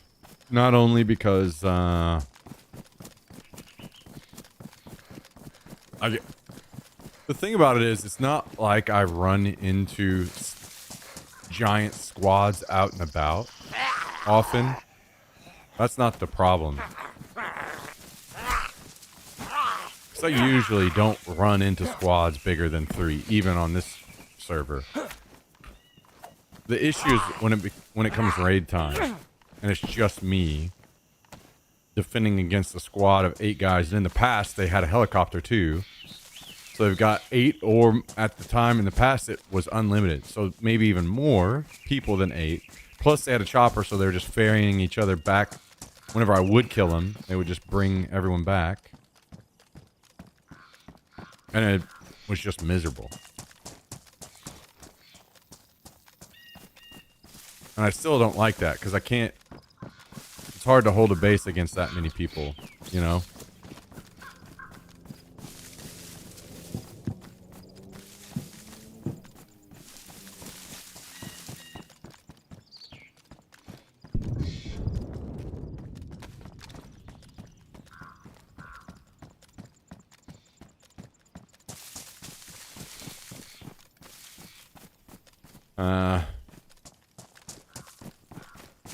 So at the end of the day, yes, I miss trios, and I will go back to it as soon as I possibly can.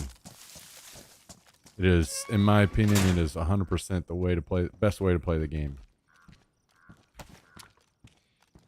Not even close otherwise.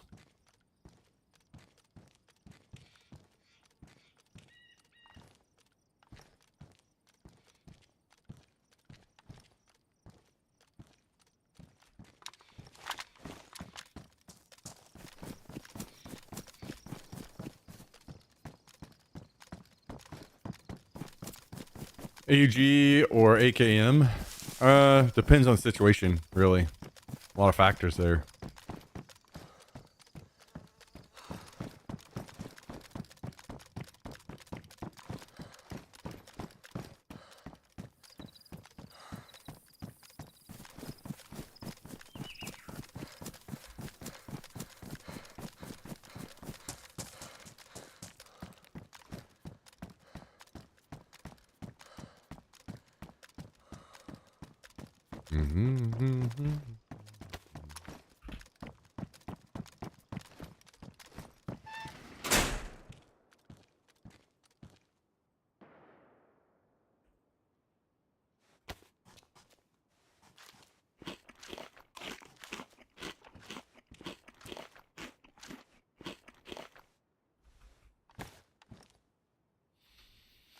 Can't even hold a corner against one guy.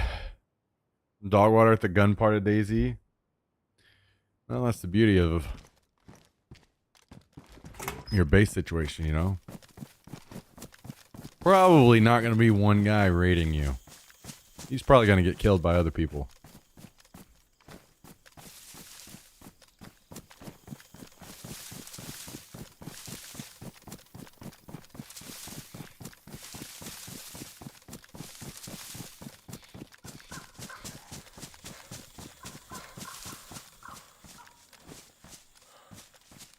Trying to make it to where I want to make the base.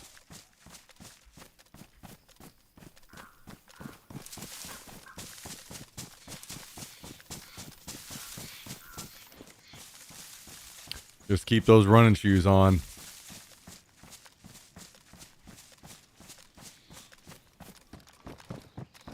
Run like the wind.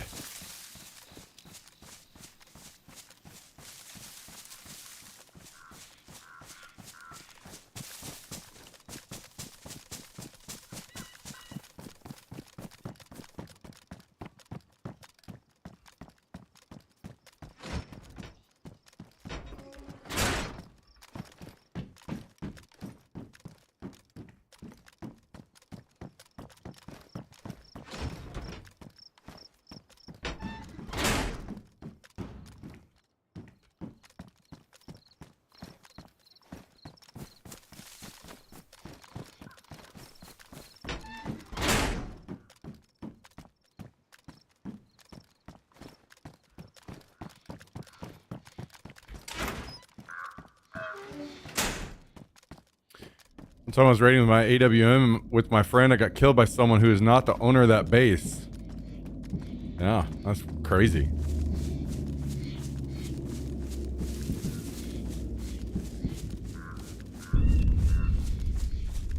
That's crazy. Maybe you and your friend shouldn't have been sitting where somebody could just kill your ass, you know, easily while you're raiding. Or, you know, maybe one person sits out and watches over while the other one raids, or, you know, I don't know, various things. Damn, I don't know that I've seen anyone get Taco Bell at all yet. Is that like getting a golden ticket? I didn't even know Taco Bell was in there.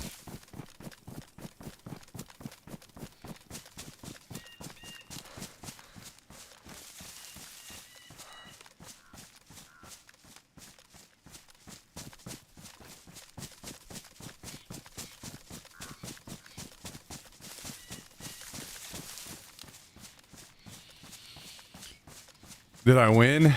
Yeah, I don't know. I'm starting to get fucking...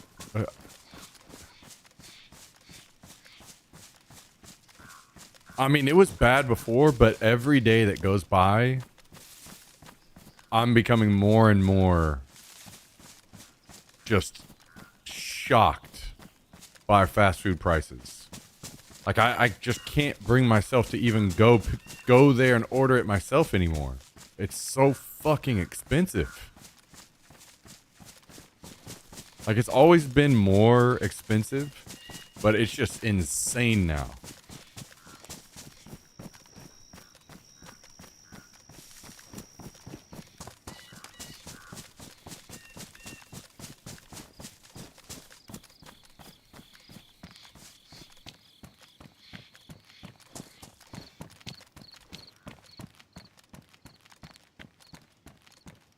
I swear, I'm spending like at least, if I eat in the cheapest possible way I can at a fast food place,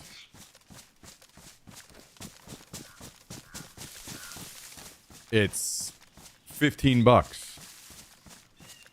And for that, I can go get like,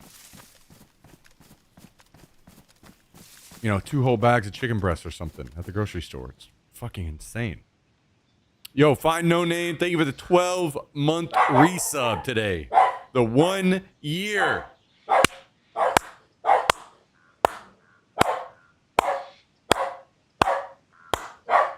One year coming through. 12 months. We got a special day today. Special day today.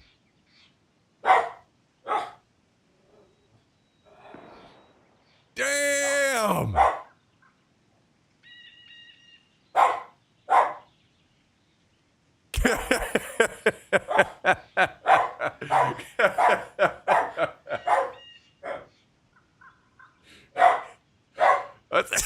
That's a pretty good one. I like that one.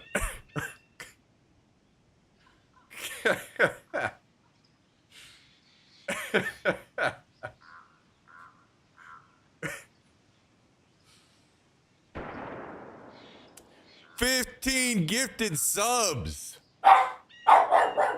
15 gifted subs? What do you think about 15 gifted subs, Jax?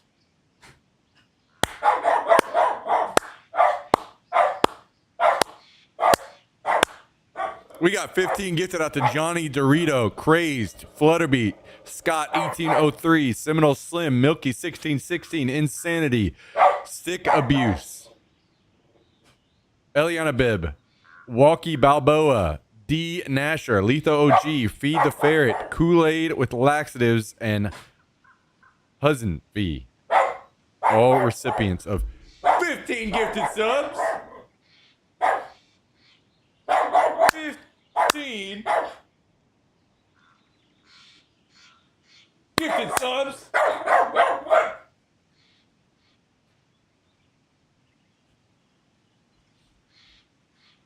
And just like that,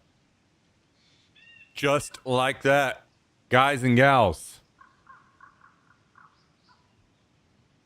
TTS Tuesday is off to the races. Just like that. Mr. Tristan pulling out the old, fine, I'll do it myself.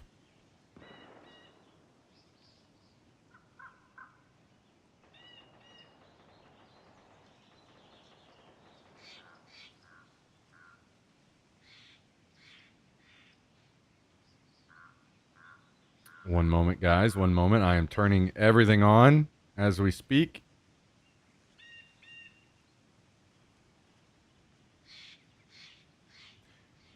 All right. TTS Tuesday is a go. Thanks to Mr. Tristan again for the very, very, very, very, very generous 15 gifted. We would not be able to do it without Mr. Tristan and his generosity. Guys and gals, listen to this. 1,079 total gifted subs in the channel from this guy.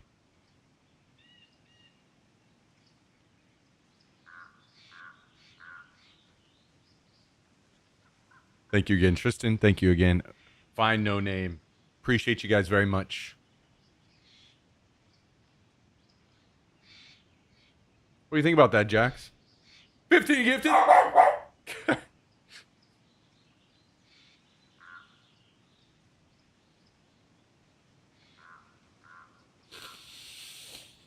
All right.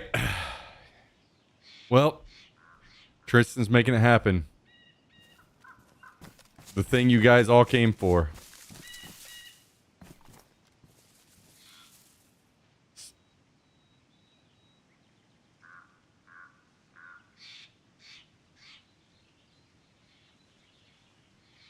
Wait, is it not working?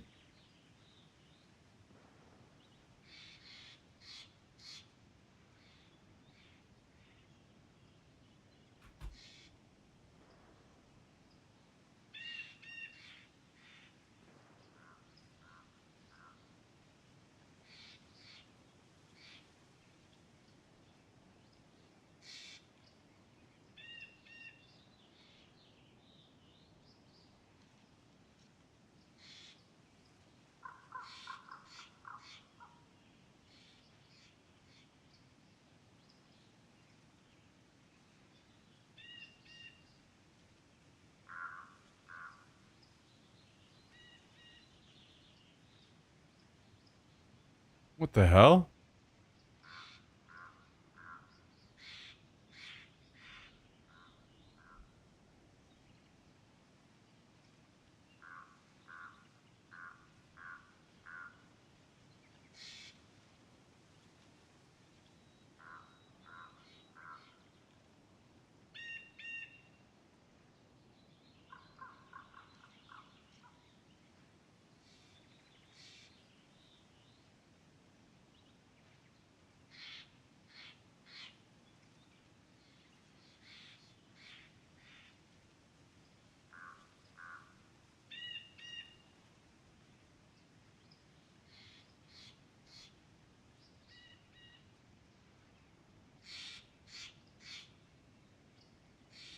What's going on?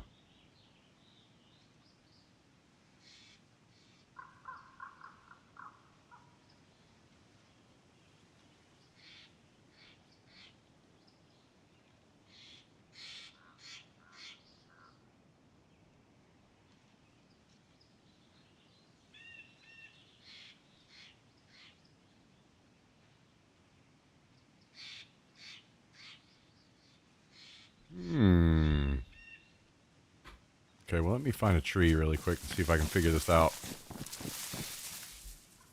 I think this is what, only the second time ever that Tangia's not worked for us?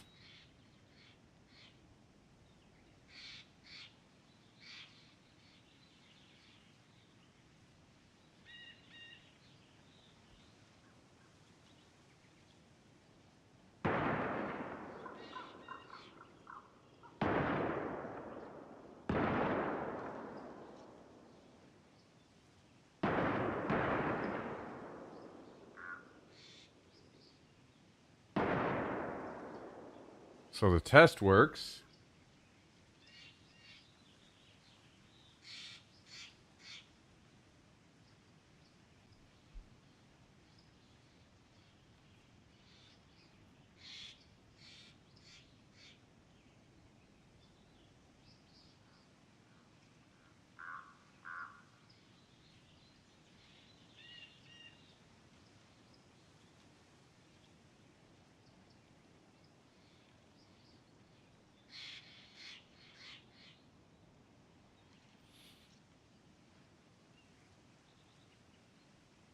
Ah, it's always something, dude.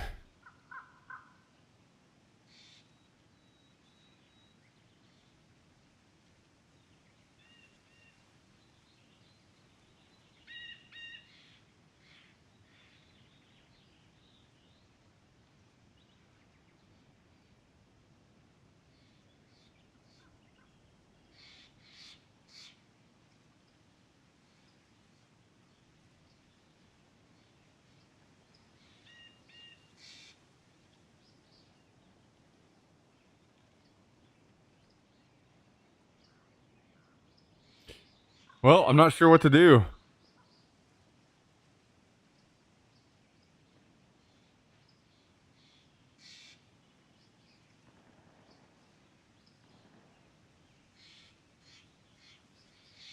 Oh, it just went through. Hang on. Guys, don't send anything. Let me do it because I have, like, I basically don't have any, like, limits of points, so I can test for free on my end. So please just let me. Don't spend any points.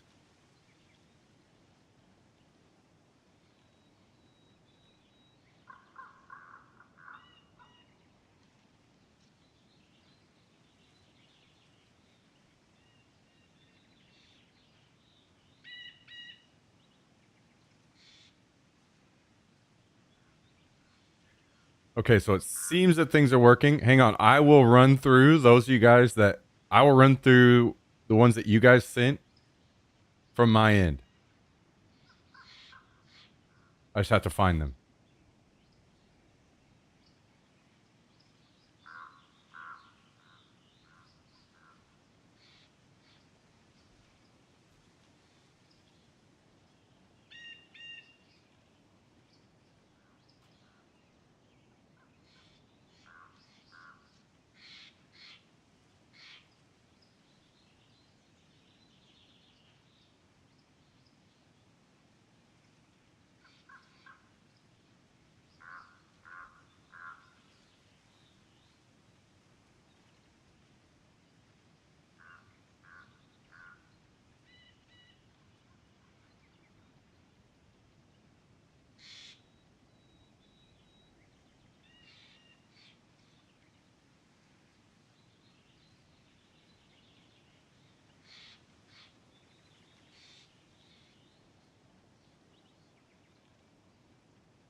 Okay.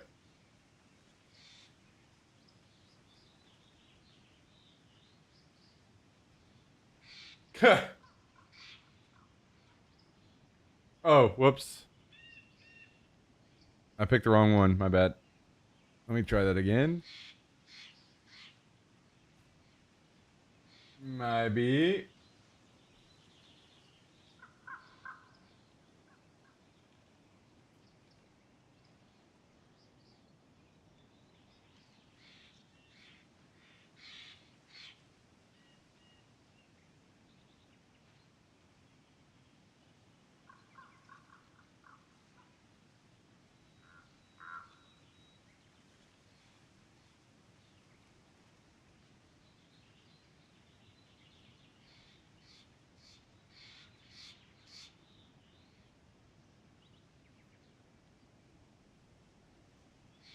Okay, last one. Got it. Got him. We're caught back up.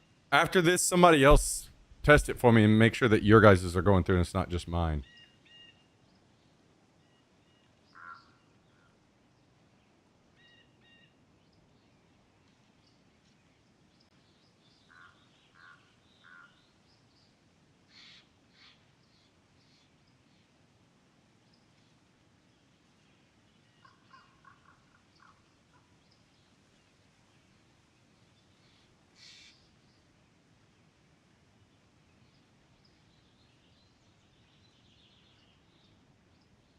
Okay, we're back on track.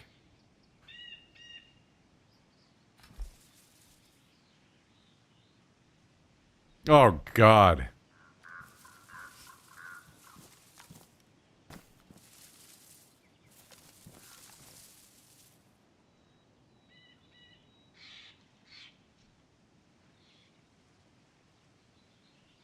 Okay, I'm gonna go to the bathroom. Give me just a second, guys. Be right back.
Okay.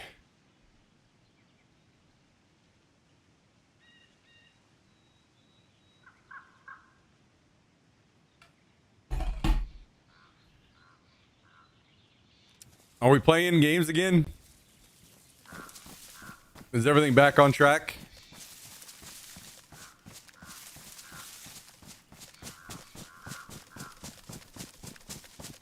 What are you doing, little Jax? Hmm? You must be feeling better.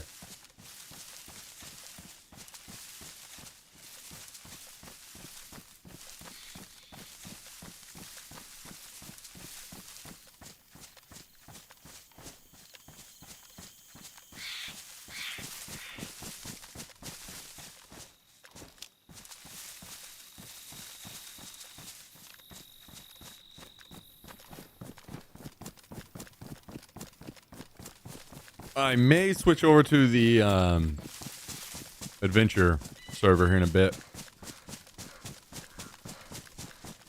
Things are kind of quiet on this one right now.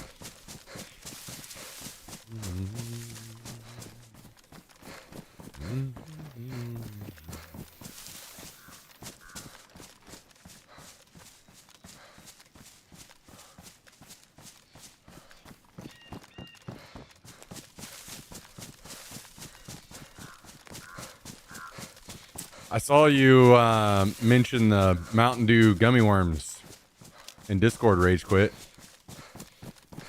Did you end up getting those? You know, we got those and tried them on stream.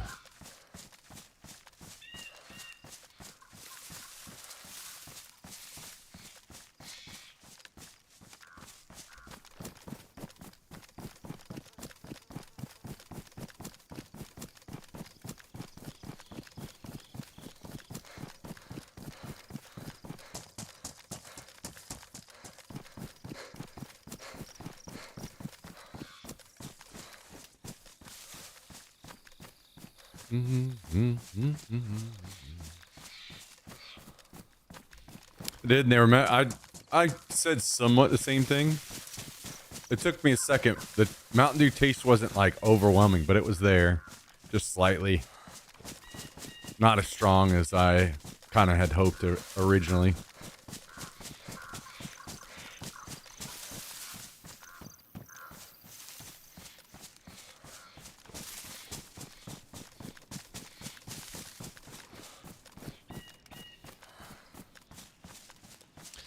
But that's how it goes.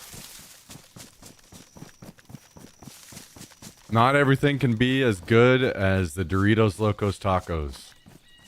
You know?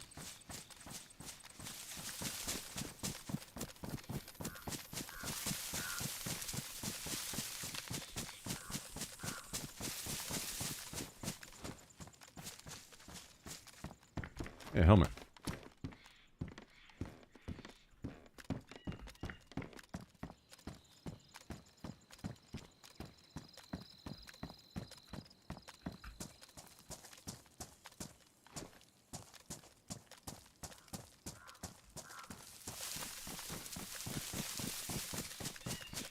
I'm a huge gummy candy guy. I expected a bit better.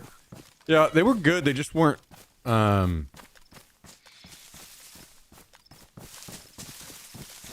Like if you took the Mountain Dew name off, you'd be like, oh, these are just another different kind of gummies. You wouldn't have immediately been like, oh man, these all taste like Mountain Dew flavors. So, Mountain Dew must have just not cared a whole lot about. Just like, all right, let's do the crossover, but we're not going to try them. We're not going to really force some next level product here.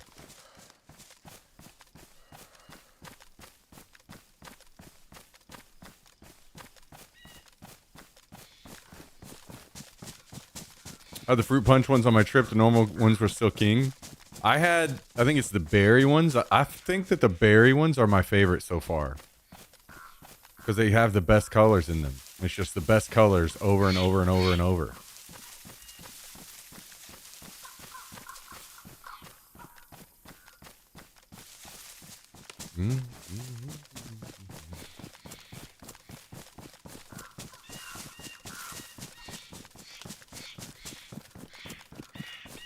I'm more of a citrus lover.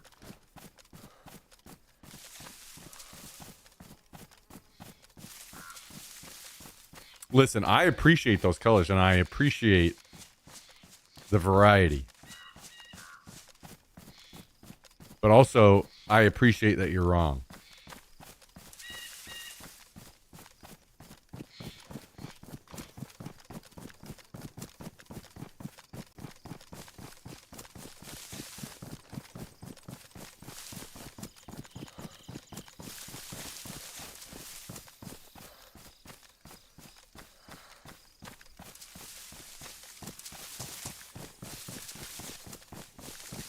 I am a stable and calm person.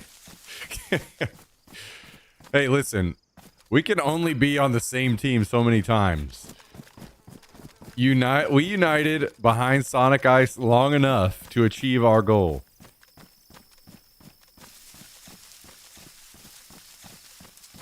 We came together in a time of need and achieved something great.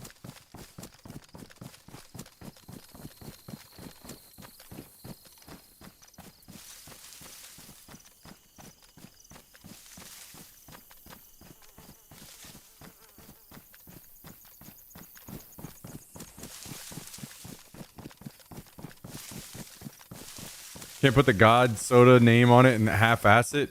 The thing is, I think it's probably more of a half-ass from Mountain Dew's end than it is. I think Mountain Dew is kind of in a state right now where they're just throwing shit at the wall and see what sticks. Which is fine, only because it's Mountain Dew. So a lot of shit is sticking. Or at least sticking well enough for me that I'm like, yeah, that was nice.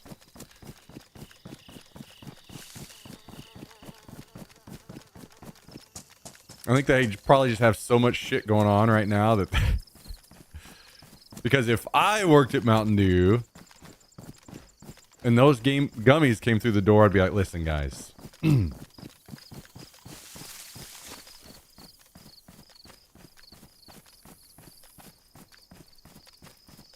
I want people to be rushing to the internet to say we need to fucking try these. Maybe that's why they don't care so much, because if that happened, they'd be making the gummy people a ton of money and not themselves. So.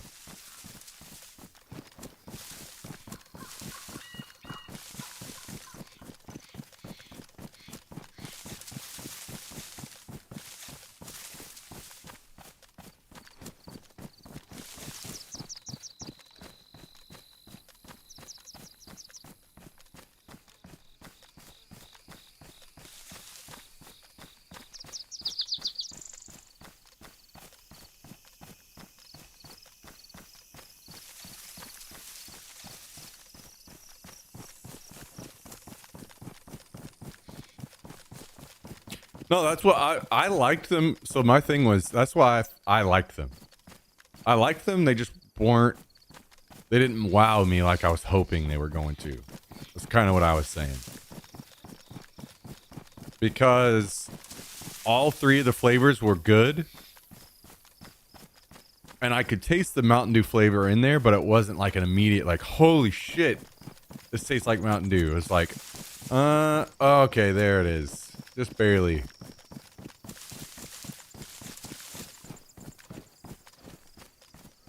But I liked all three flavors. It's not like two of them were bad and one was good or whatever. Just like the gummy clusters, get the fuck out of here.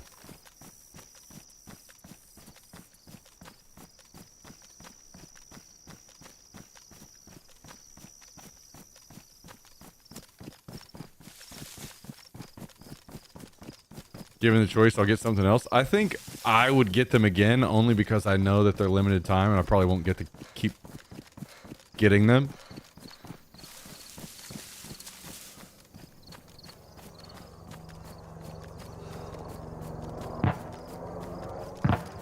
But yeah, not gonna knock your socks off.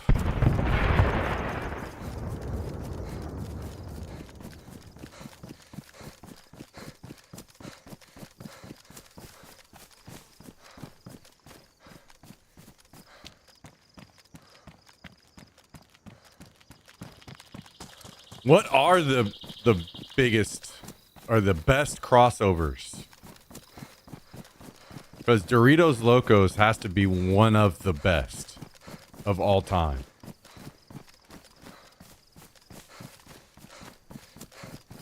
I'm trying to think of what other stuff is on that level where it was just like, holy shit, this was game changing.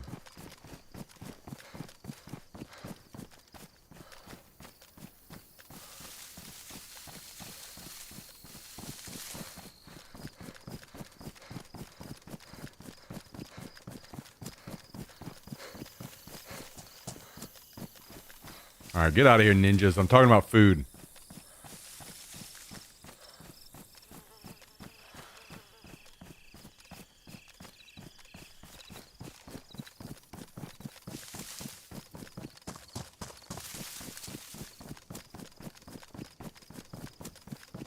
Tex-Mex. Okay, let's stick to brands. Tex-Mex would be undefeated. Oreo and Reese's. I think I had those.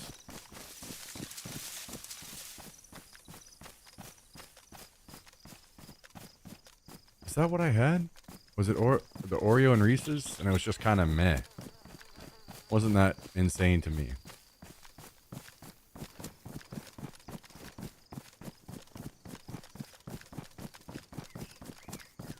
Yeah, they went both ways. Yeah, that's what it was. I tried both. I got one of each. I forget. It was the Reese's with Oreo that were way better than the Oreo Reese's. And even those were just kind of like meh to me.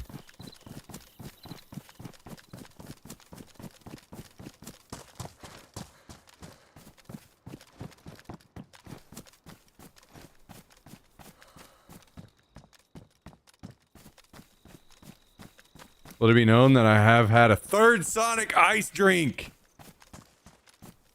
God damn. Hell yeah.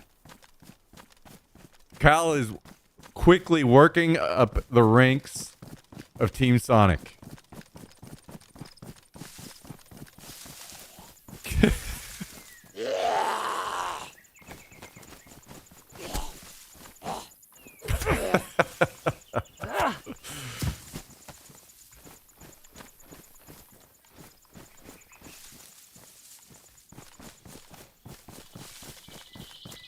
Wait, what'd you get this time, Cal?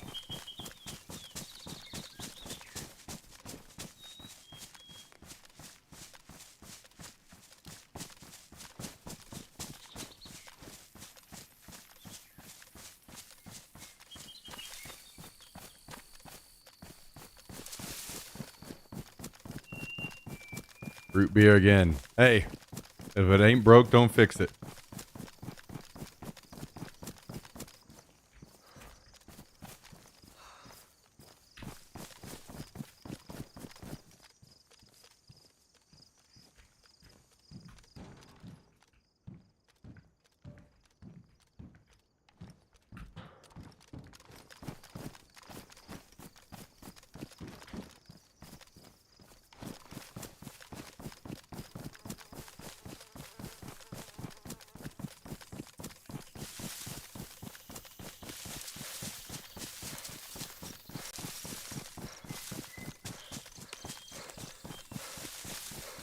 You know, it's great because every single time that you have a Sonic drink now, it just goes further and further to prove how wrong Tristan is.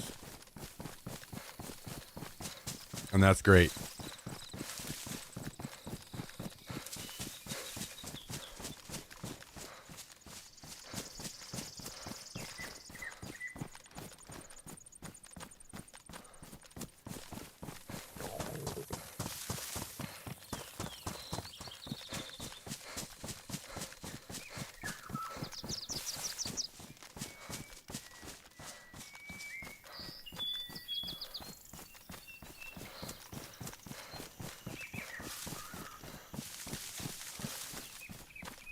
We all love Tristan, but he's wrong a lot. He has been, he's been wrong a few times. I will say, in his defense, he has been right sometimes. Whenever it seemed like maybe he wasn't.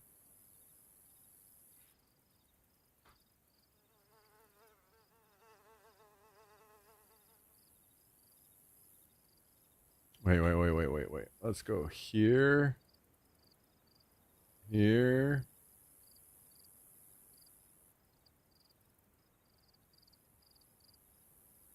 All right, let's let that go.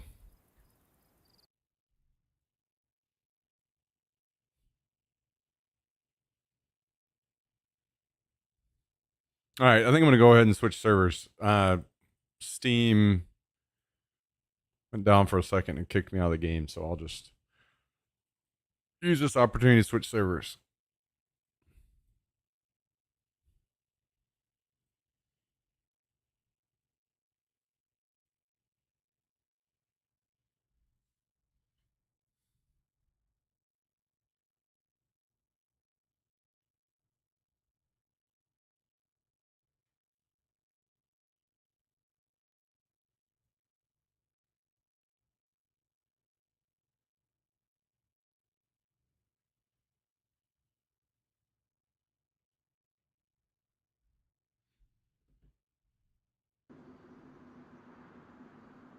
All right, I put this little stool over here so that Jax would use it to get on the couch. And then, of course, sometimes he's smart and sometimes he's dumb as hell. And this is one of those times where he's dumb as hell. Never used it.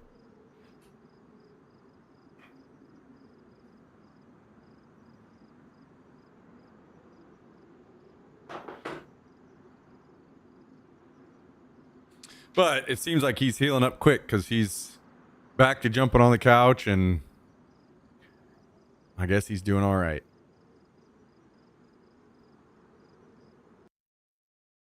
I got stairs for my dog for the bed, and he doesn't touch it. but my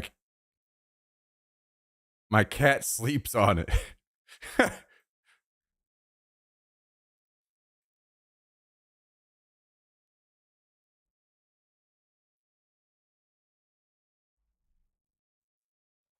And he jumped up here a second ago too. You coming up here? Come on. Come on. Well, you're not maybe 100% yet, but you're getting there, huh?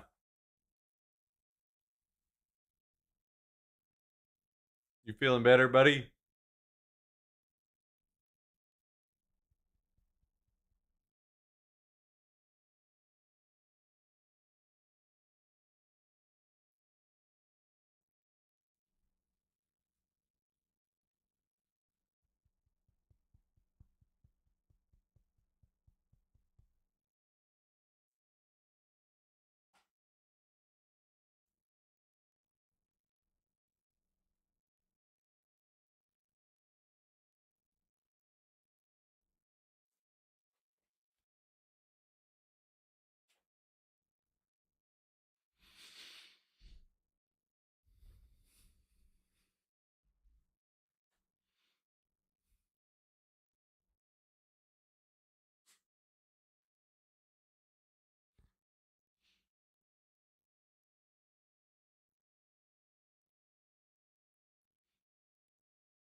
True.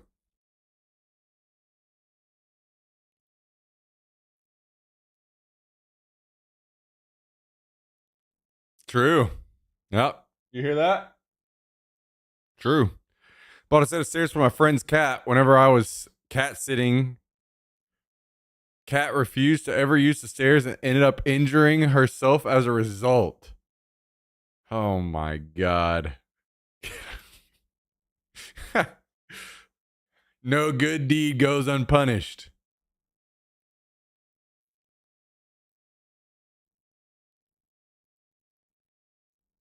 The injury led to her leg being amputated.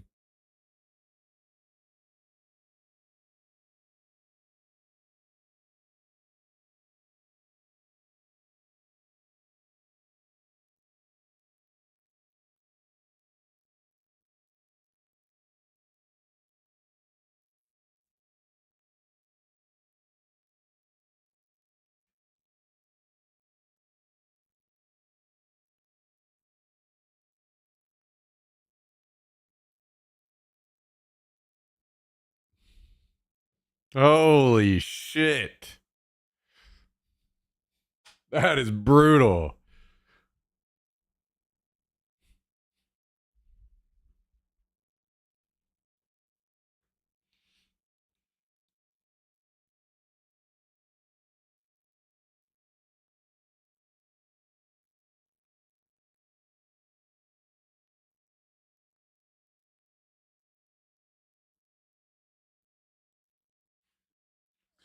Well, so how about that Sonic Ice, guys? Shoo!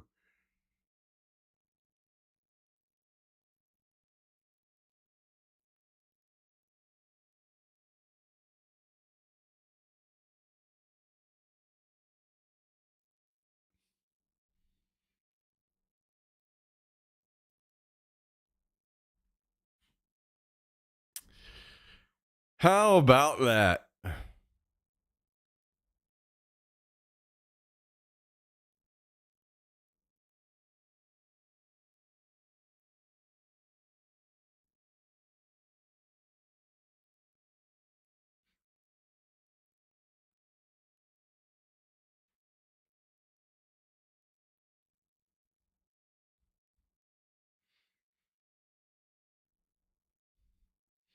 That's how Murph hurt his legs, or his leg refusing to use the stairs. Now he's dead.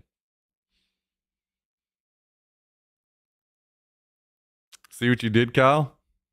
You gave Jummy the idea to get stairs and now killed his dog.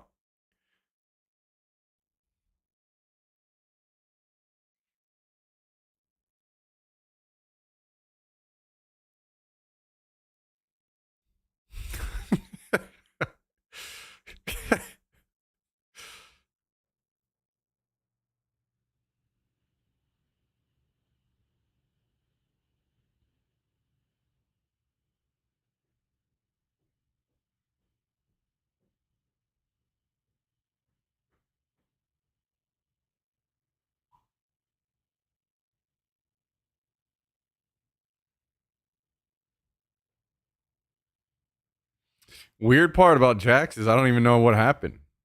This literally happened. The only thing I can think of is like happened actually during stream the other day.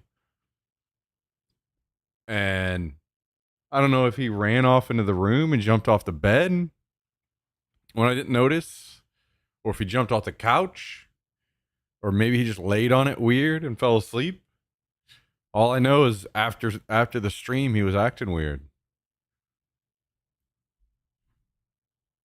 And I couldn't get him to jump up on the couch. And then finally I tried to pick him up and he yelped a little bit and I realized, oh, okay. He's hurt.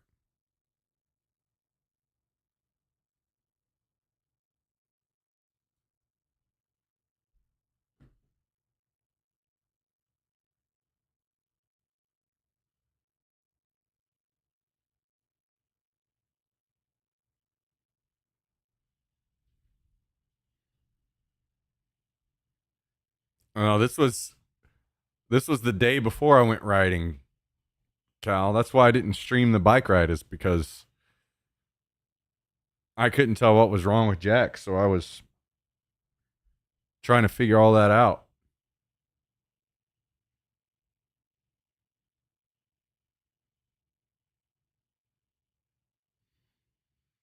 So I didn't have time to set everything up for the bike ride. Once I realized, I mean, it was like fucking 3 in the morning, 4 in the morning, whenever I finally figured it all out.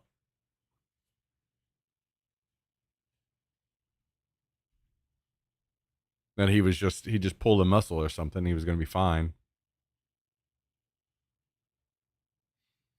But apparently it must have not been that bad since he's already kind of like not back to normal, but he's jumping on the couch. He's jumping in the chair with me.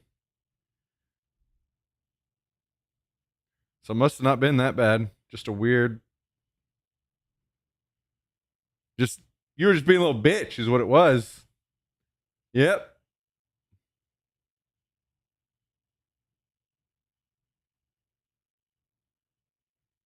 You were just trying to get some attention.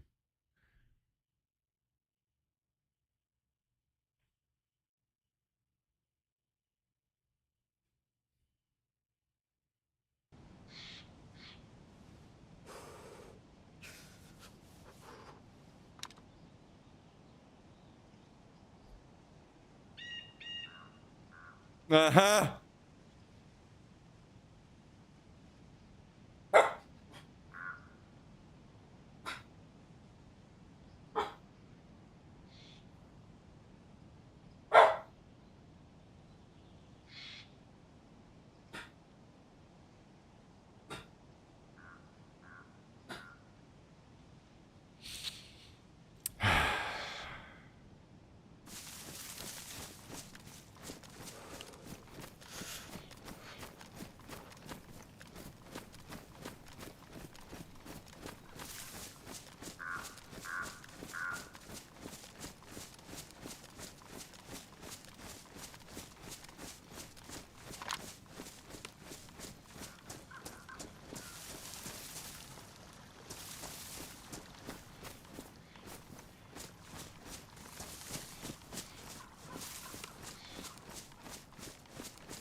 So I log in and I immediately have wolves on me so that I can't fucking fish in the spot I logged out to fish in. Is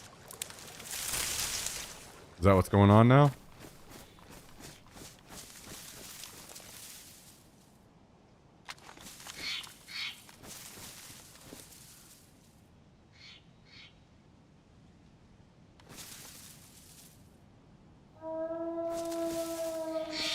Very cool. Fuck you.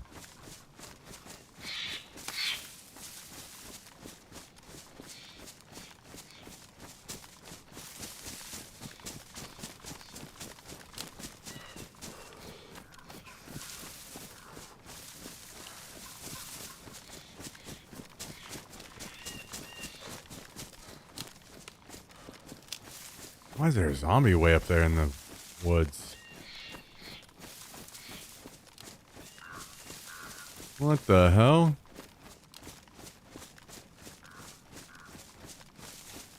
Is there a chance that wolves are edible on this server? I think it's only the fat. As it is on every server.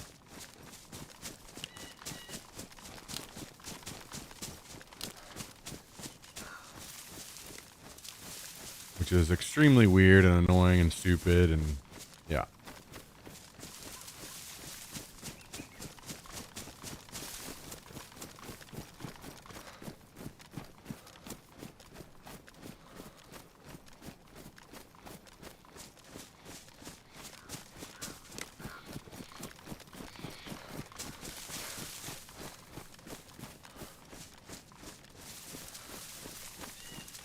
Considering this server is much more punishing on the survival side of things, I'm surprised that I didn't get sick just looking at the wolf.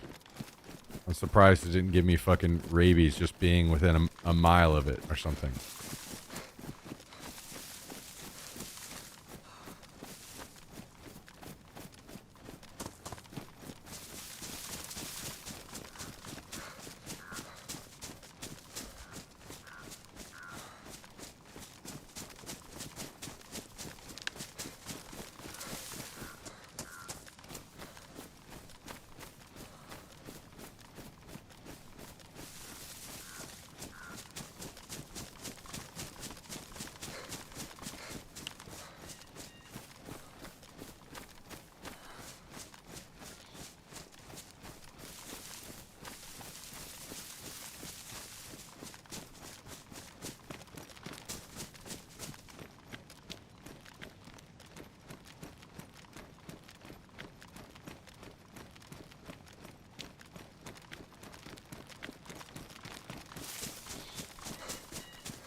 Oh shit.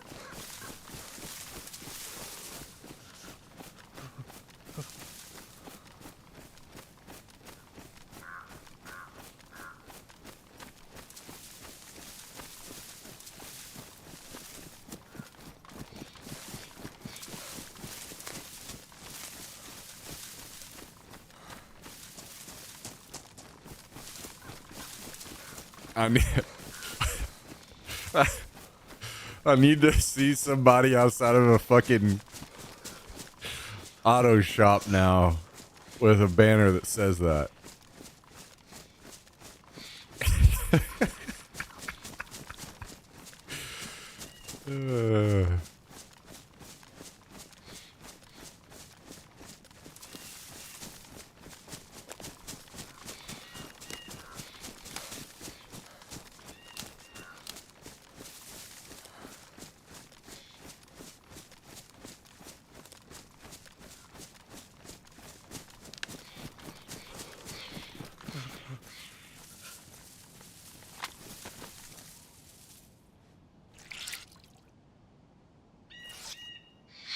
Well, we have almost no stamina.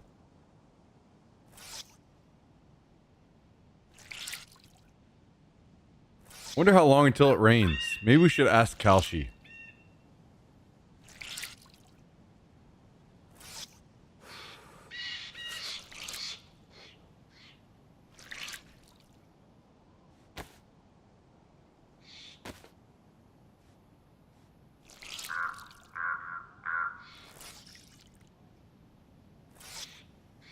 Betting on Daisy weather now? Yeah, why not?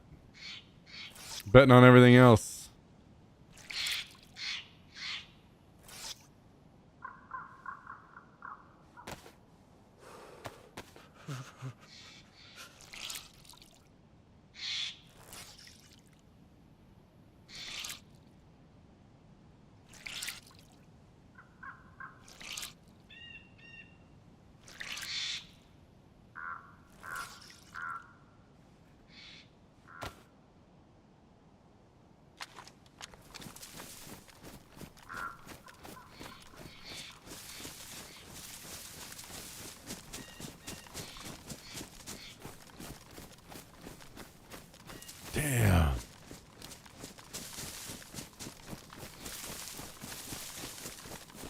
All those sheep out there.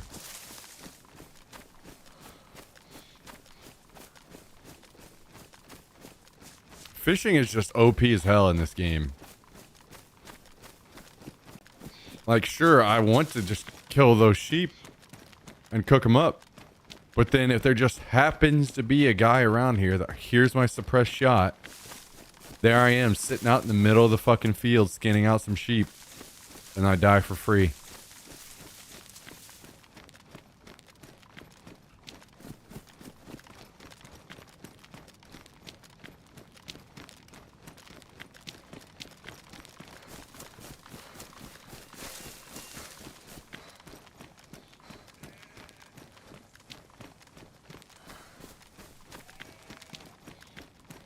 It's not worth. Oh, I see a car.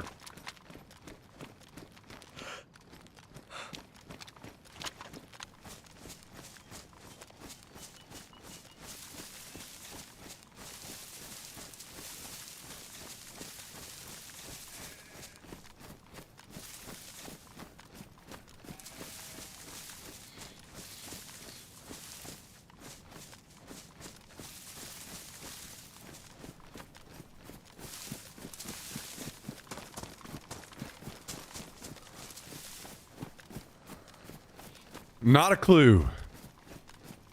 So we're just going to keep on keeping on until we get to our fishing spot.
I was over here at Tricresta previously, and there was a big fight that we got to show up to.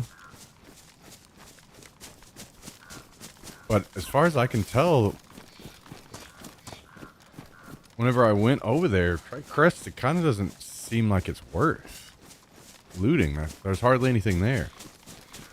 So I'm not sure what that's about. I don't know if people maybe have some like gear stashes nearby or what.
What about up in here?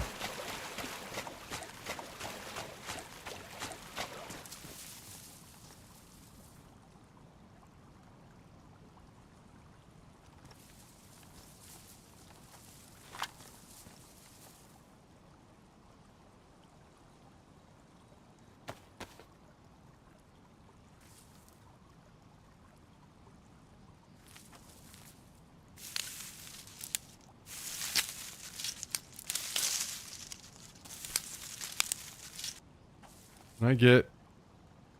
No.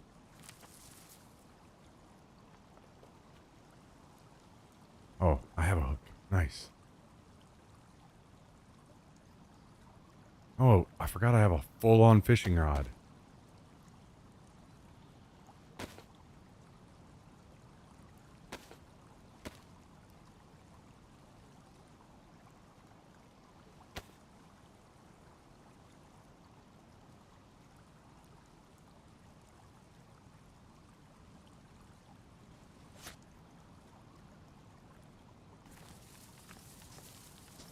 Oh no, I can't get worms here.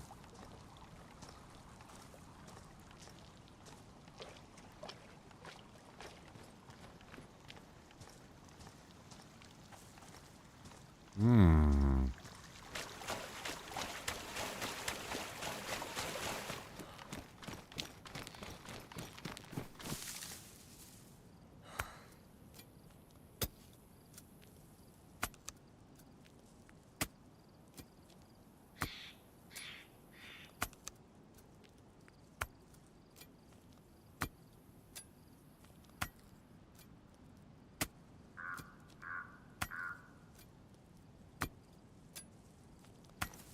God damn it.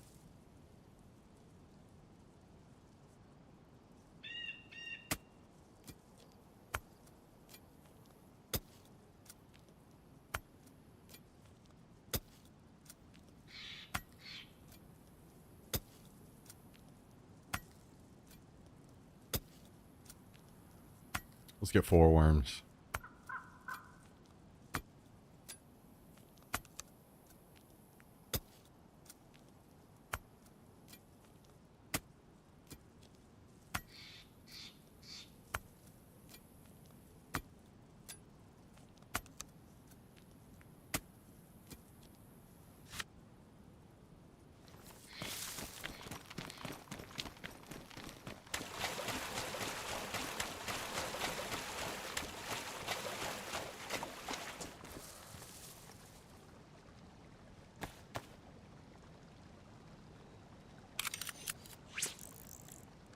Game on!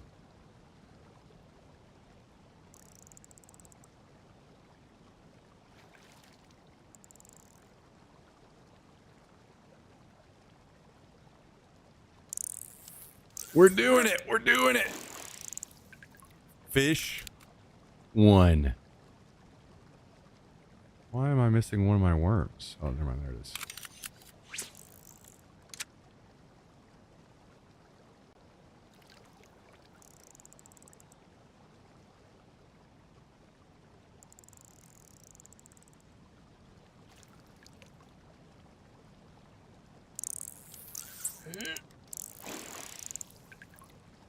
Two fish. We're cooking.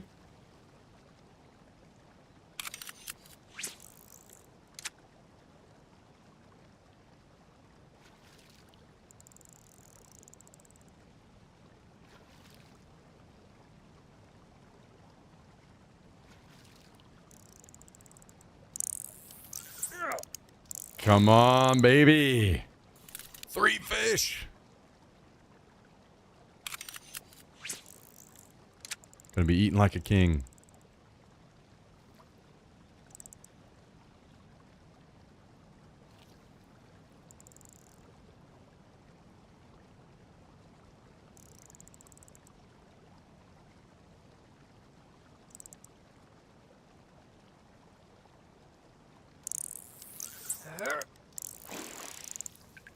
And some boots.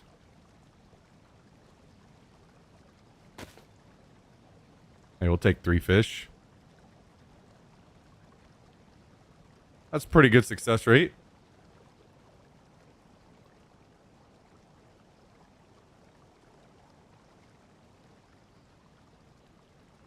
Not gonna complain about that.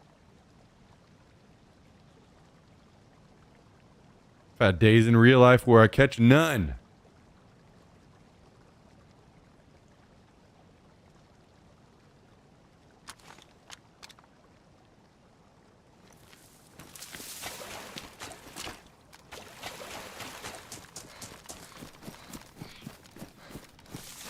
Let's go see what's in this barrel.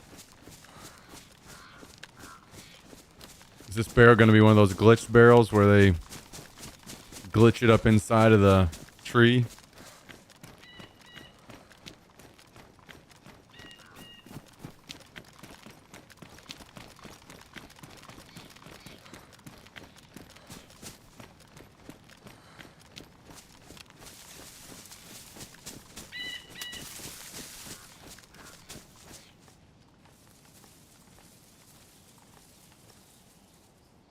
Nope. But there's not shit in it.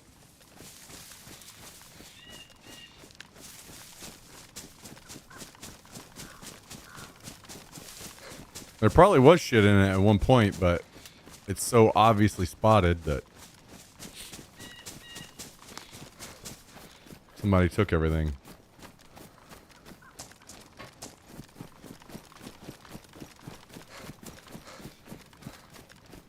It would be funny to just kick it off.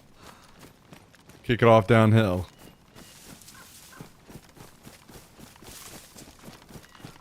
Alright, let's go. Let's go cook our fish in a little bit safer spot, maybe.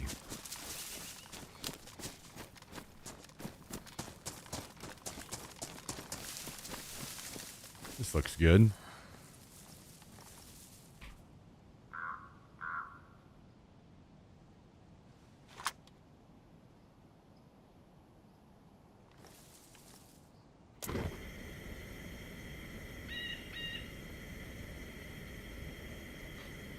Beautiful, beautiful.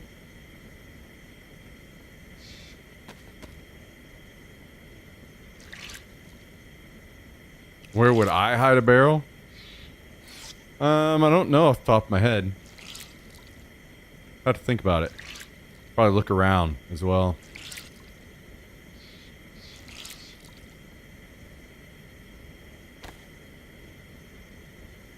Get out and search for a beautiful spot.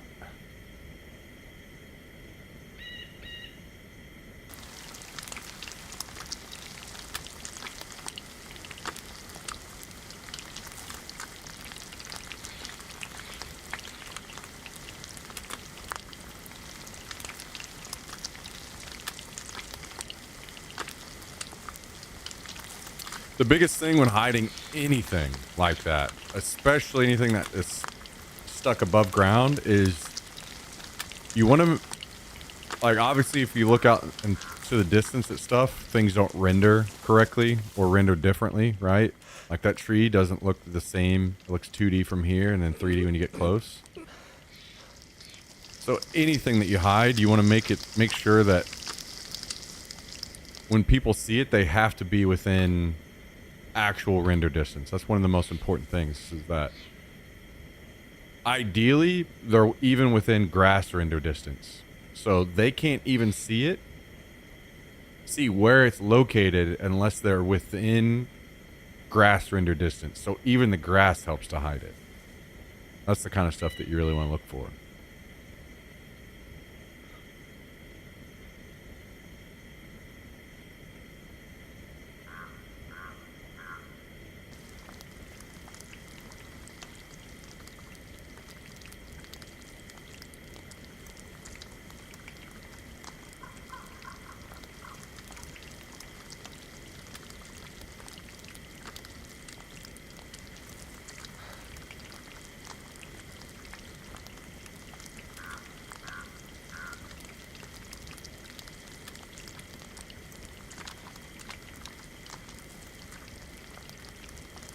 Wait, did they change it? You actually warm up near the cooking stove now? Or is it hot out and I'm warming up because of that?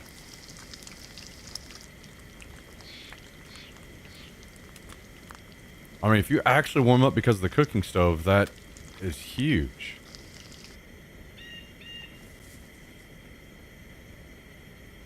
I wonder, I mean, if you're warming up, are you also drying out? Oh, it's the food in my inventory. You're probably right. Yeah, you're probably right. Forgot about that.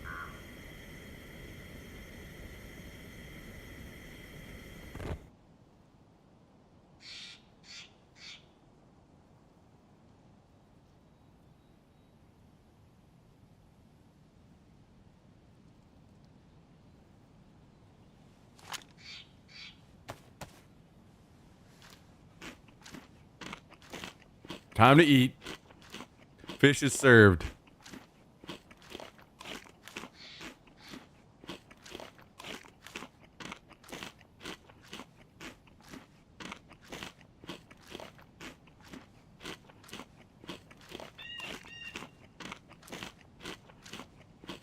Sure would make stoves a million times better if you could actually like dry out near them.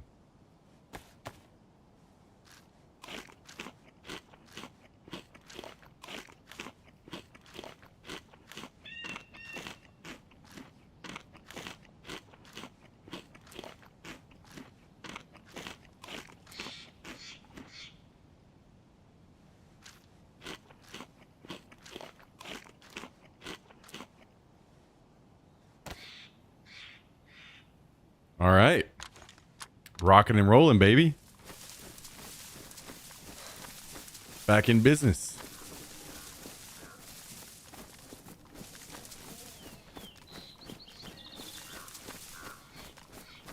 Back in business. Did you see the change they made to the weightlifting in Tarkov? I didn't. No.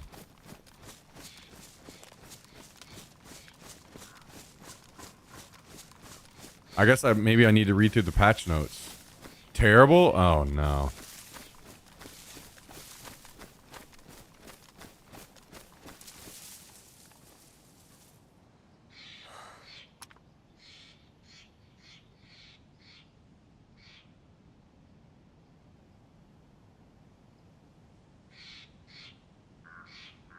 As the circle closes, the left mouse button in the middle darkens.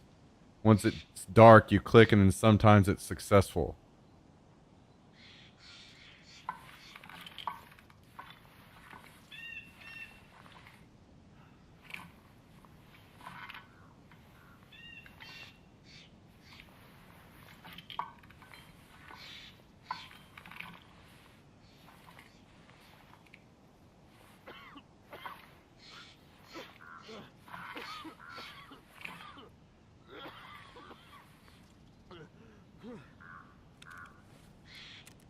I mean, as long as you're not breaking bones, it seems like it's better to me.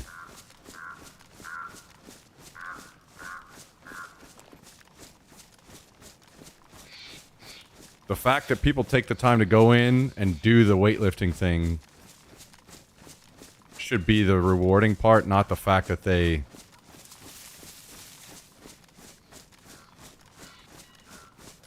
hit everyone or didn't or something.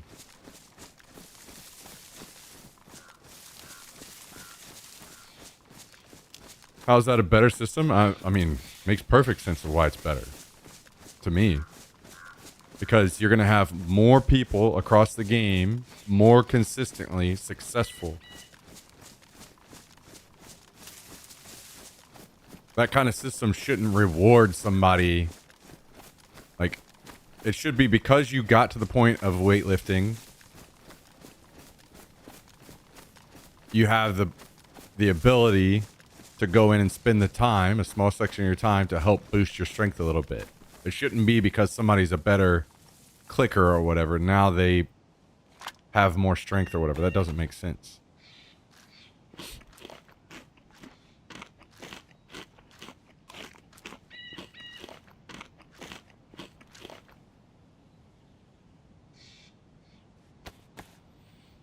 Is it crazy we had discussion about UFOs and a few days later they dropped another round of files? No, it's not. It's not crazy because they're doing this stuff as a distraction.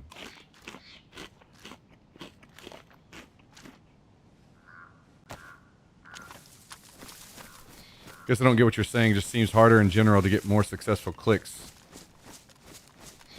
Well, it's not harder in general to get more successful clicks because it looks to be RNG. So instead, it's not harder. It's actually easier. Because you're clicking, at least based on what I see and understand, if that's exactly how it works, you're clicking and then it's an RNG from there. So you're actually, like, across the entire player base, you're getting more people consistently getting more clicks because it's up to chance and not up to like. It'd be different if those clicking on doing what it was before was easy, but it wasn't. It wasn't easy at all. From the deal with Iran? No, there is no deal with Iran. Never was. Never. Who knows if there ever will be. From any kind of war, from Epstein, from everything. It's not just one thing, it's everything. Massive amounts of corruption.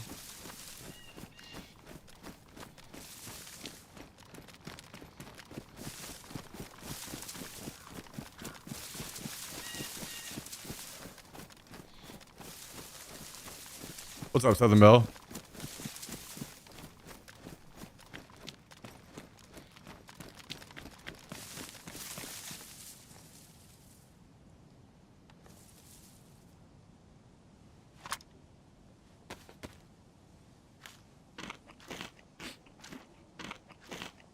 We can talk about the weightlifting more later once I understand the intent then, because to me it traded matching lines up with other lines to gauging what darkness the mouse is to hit the right timing, and there's no RNG at all. I mean, what you just sent me said it's RNG. What do you mean?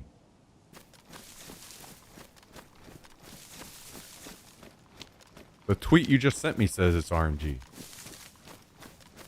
I don't get it. Now I'm confused.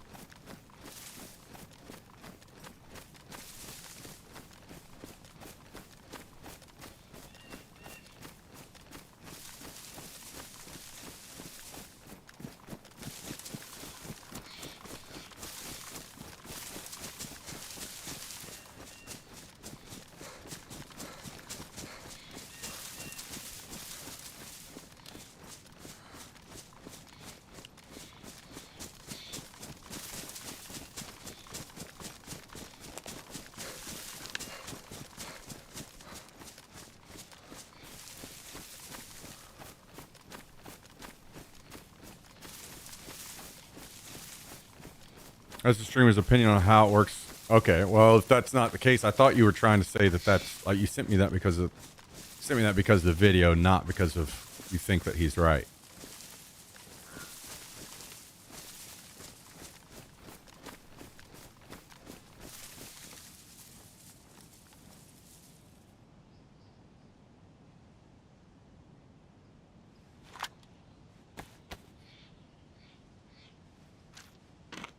Well, I mean, at this point, then I need to know the actually how it works before I can give a fair comment on it then.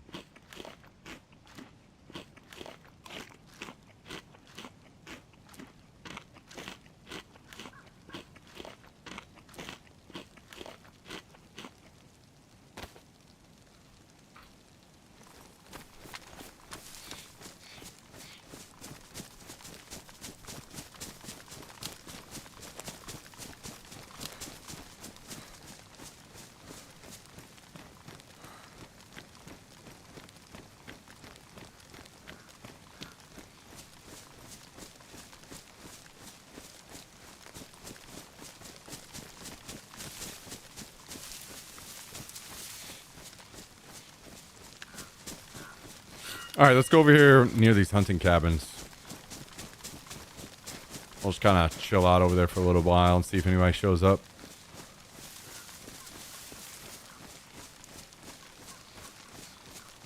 And then if not, maybe we venture over to the airfield or something. This zombie is still up over here. I think that there's... Actually, you know, I guess I don't know how zombies work on this server, so maybe I shouldn't say. Makes me think there's someone around over here, but maybe not.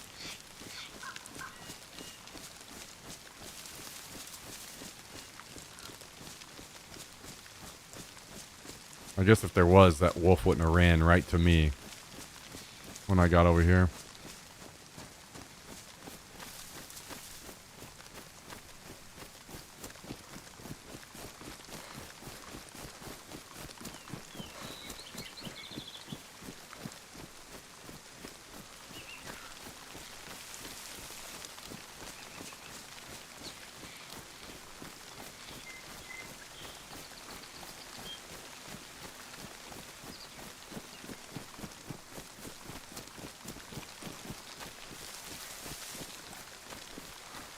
I seriously don't even have enough stamina to vault the fucking fence. Are we for real?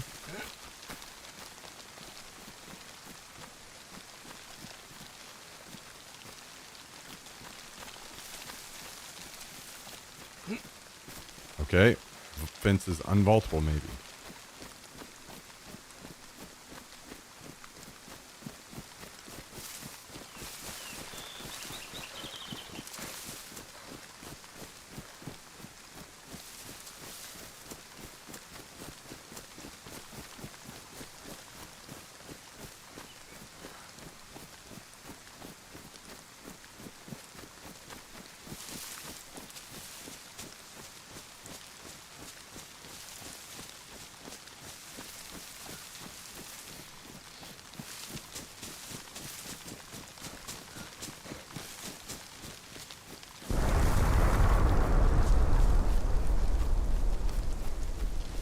Wait, does gas hit Tricresta? What the fuck? I didn't know that.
Yeah. Screw the rain. It makes it even more miserable whenever it zaps the fuck out of your stamina.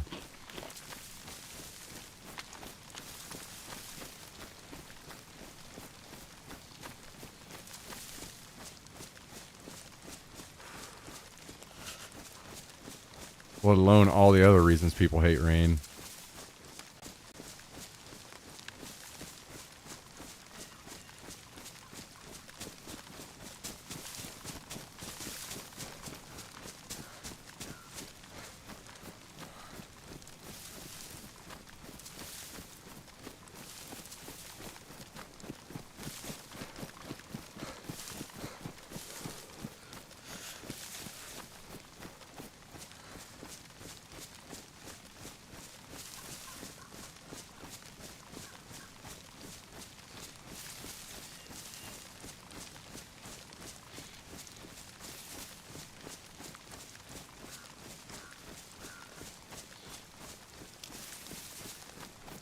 All right, I'm gonna move over here above these hunting cabins. See if I can get a good spot where I can overlook them. And I mean, we fought a ton of people over here the other day. And we also fought a ton of people at the airfield.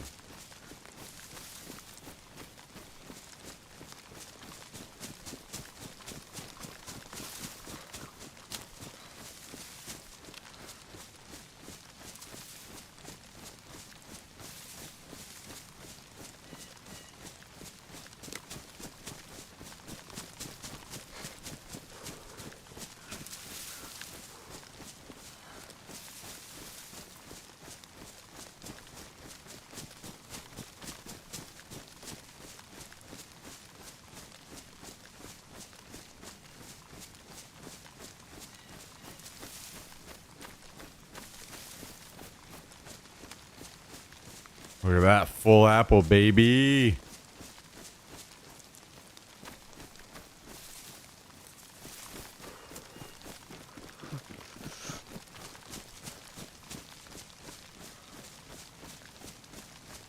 With more fish in the pocket.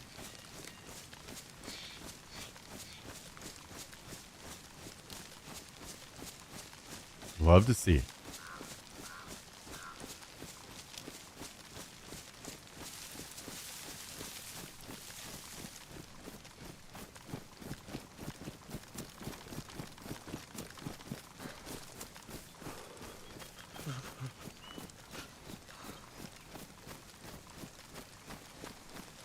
Kind of crazy, man. When you go from playing the style that we do to this style, the game feels like way more empty. Basically, so few points of interest, especially whenever you think about in-game.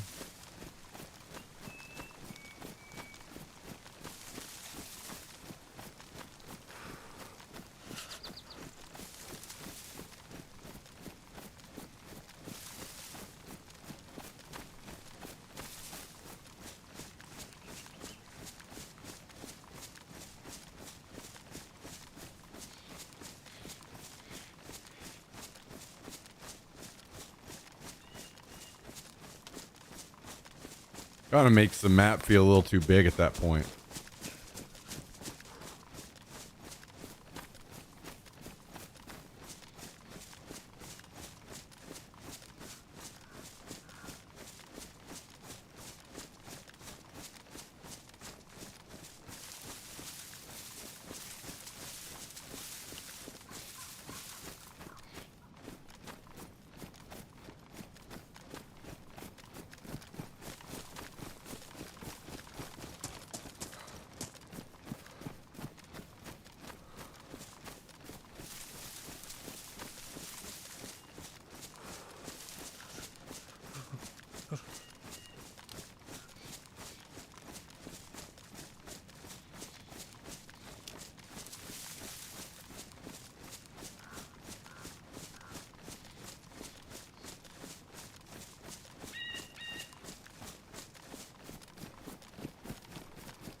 Okay, I think it was that tree line over there that we were in the other day sniping from. So maybe we head back over to that one.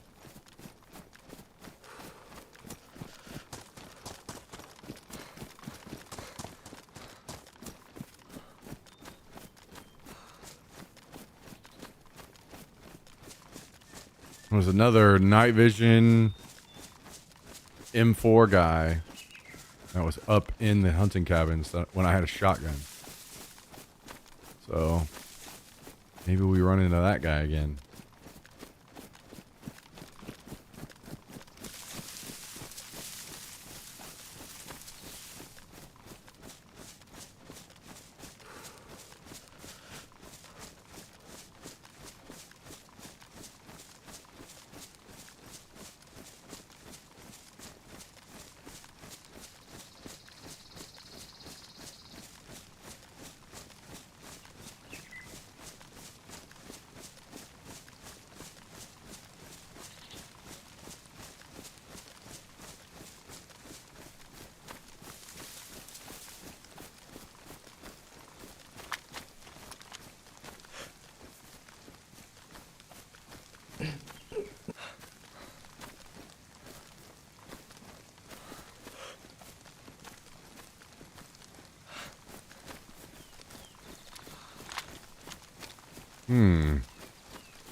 I'm not sure how often people pass through here to loot.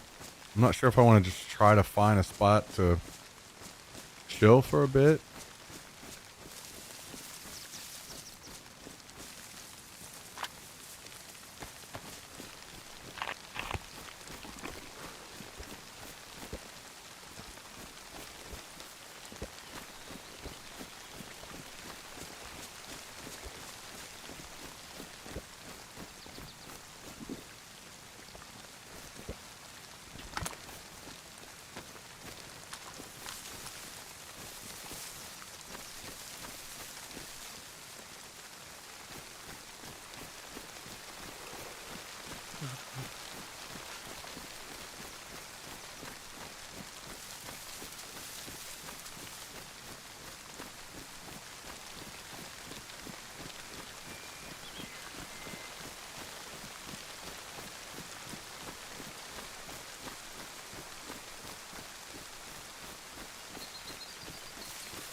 I guess no spots really kind of have a good vision over all this without being way out here on the edge where we can get shot from 1,000 places.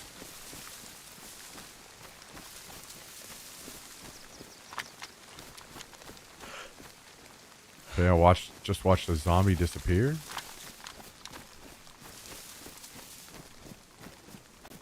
I mean, I definitely don't want to be close enough that I spawn zombies, so I guess we need to back out.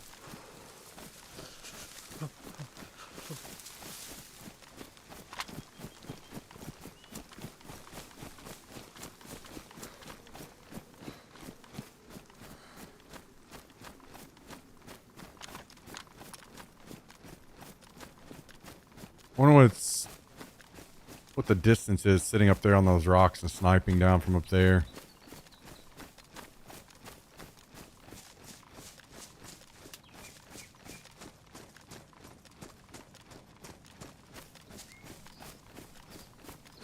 I kind of don't like this down here either. Maybe we just need to move on.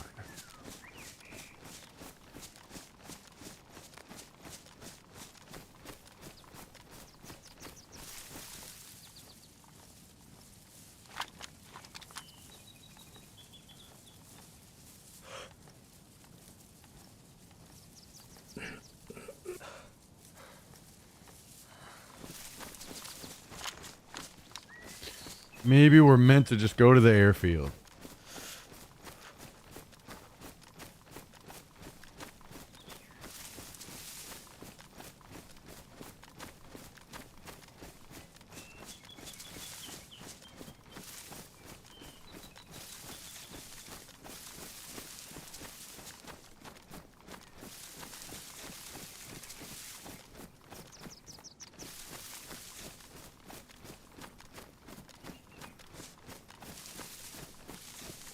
Part of me thinks it's very rare that we see somebody up here if we just watched over that. But then I ran into 7 other players in the same spot at the airfield.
Oh, there's a vehicle there. I wonder if vehicles spawn ready to go on this server.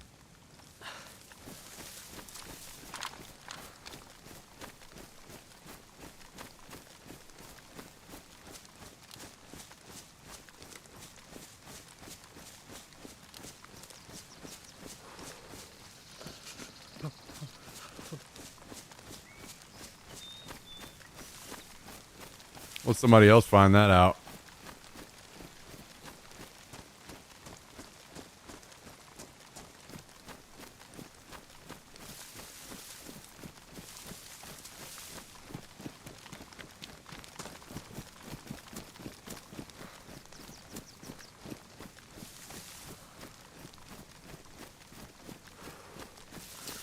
I mean, could be both those, Smacky McGee.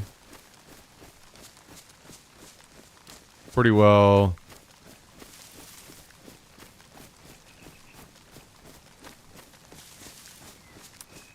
Yeah, I'm not certain what you're talking about.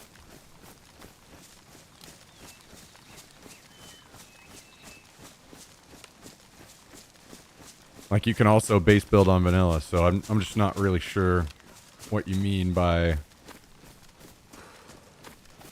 like, a better question would be like official or community maybe, or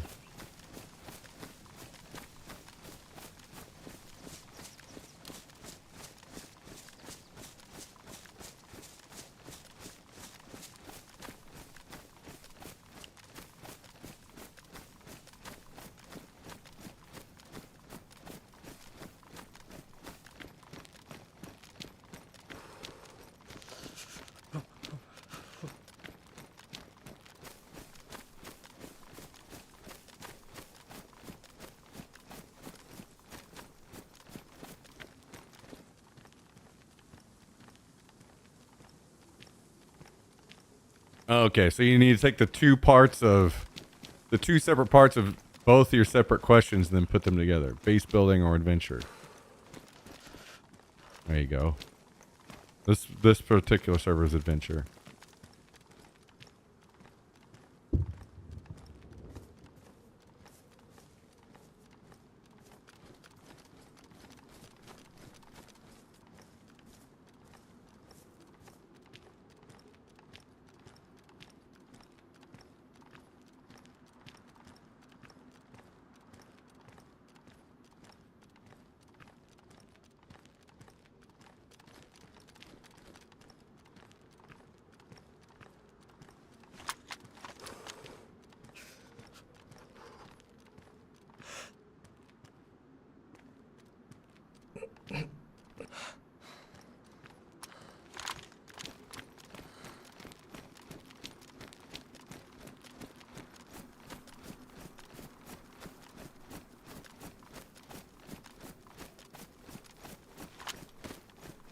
Balesident, what's up? How you doing?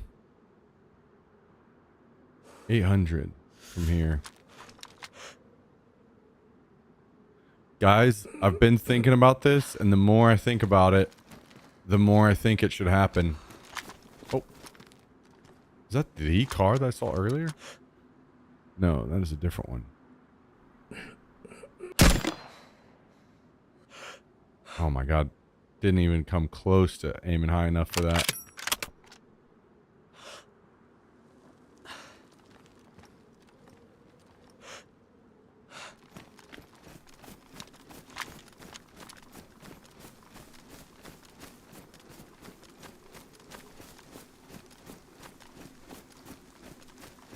Now, this isn't the only change that I think that should happen, because to make this balanced and make it work, there are other things that have to be done as well. But I really think that DayZ should switch to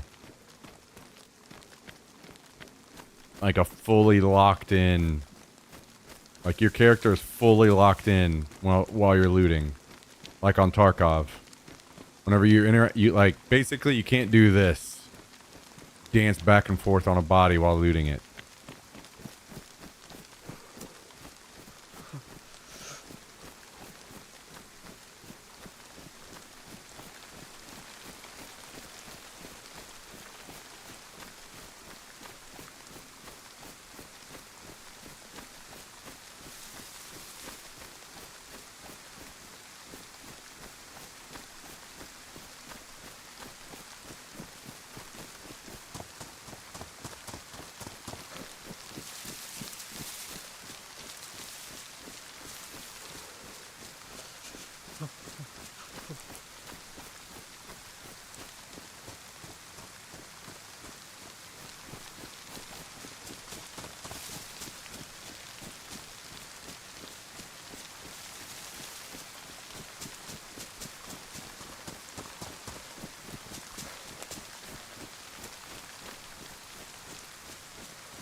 I think if I had my own modded server, I would do that.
God, all the rain on this server is just making me feel like I'm here right now. I swear it's raining damn near every day in Texas lately. Driving me nuts. Get me out of here. Out of this hell where it's raining in game and raining out of game.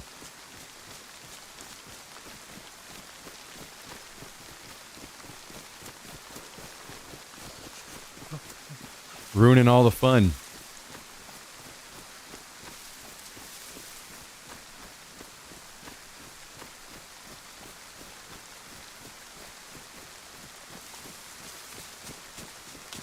Same where I am in Canada right now, rain every day.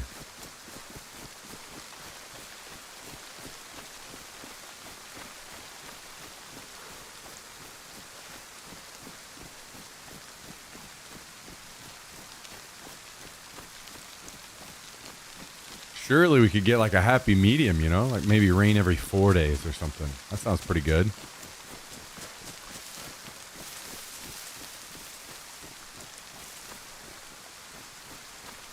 Maybe it's time, guys. Maybe it's time that the world order takes over the weather for the entire world.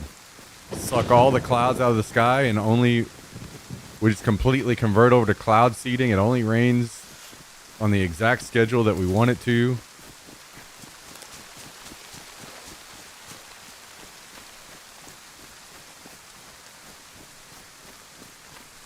Weather is completely predictable.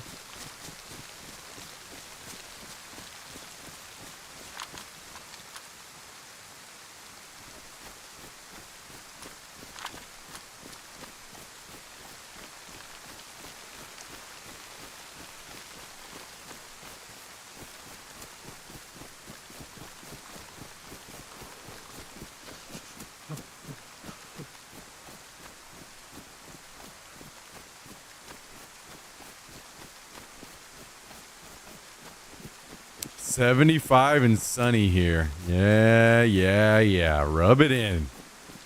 Rub it in.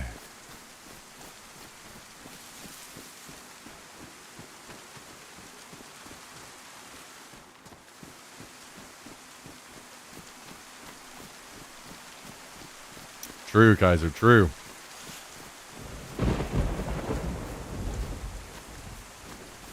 Or maybe both. Could just do both.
Guys, if you could make your own survival game,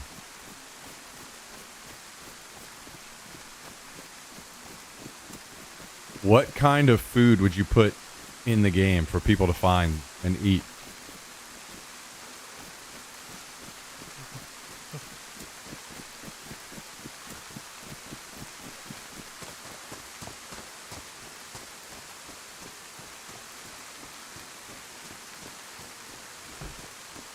Skittles. Hell yeah, that's a great answer. I like that.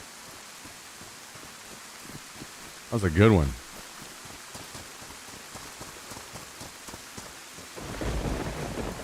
cooked chicken and rice. So rotten food. Twinkies. I've seen Twinkies on some modded DayZ servers.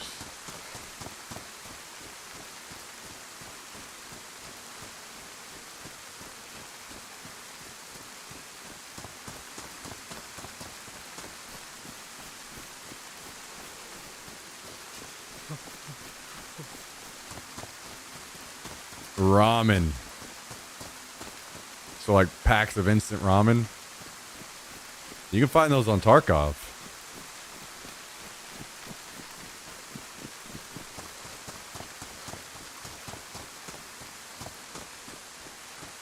Full English breakfast.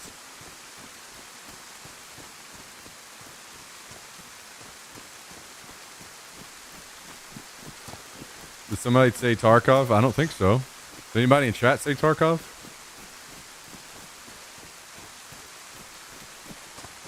I don't see anybody. No.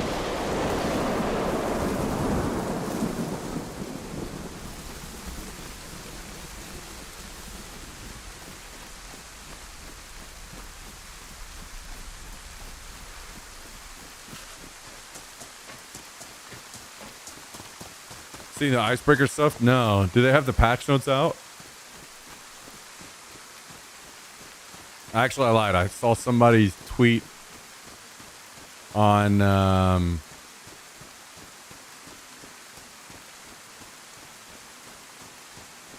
somebody tweet dying to the new boss. They killed him before you could even see him on the screen.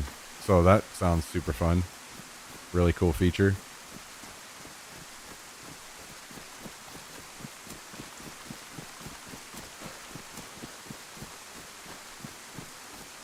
Nutty? Yeah, I don't know if I would say nutty. Personally, I'd say maybe like broken. Maybe more the word I'd be looking for. Bad. Stupid. You heard of the rumored Destiny 3.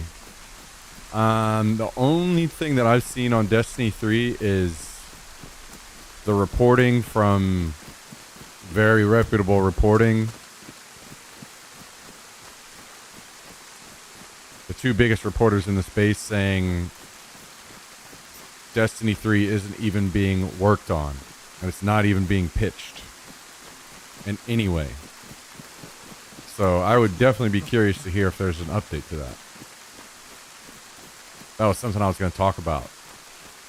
So we were talking about possible Destiny 3 and like we would never know if they're working on it or whatever. Apparently we do know they aren't working on it. It's not even being worked on at all. It was pitched many times and Sony said no. So it's not even in the works. Last I heard, this was like a few days ago.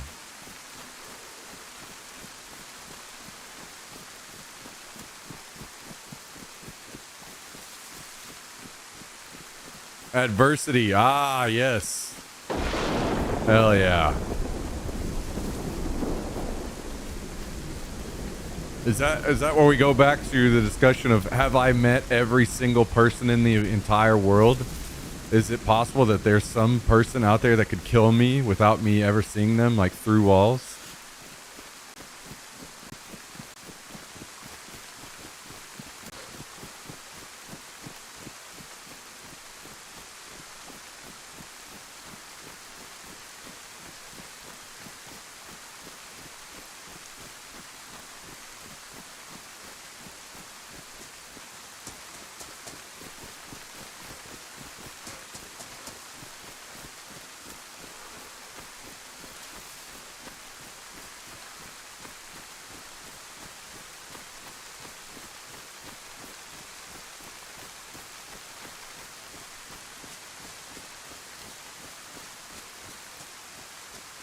Why am I so heavy? I'm playing on a different server that has stupid settings.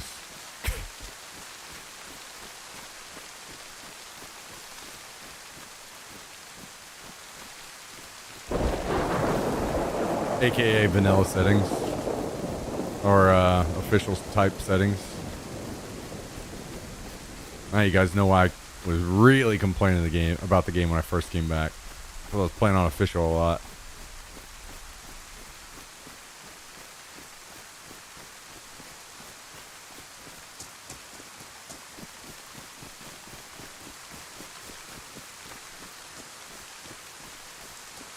Ugh.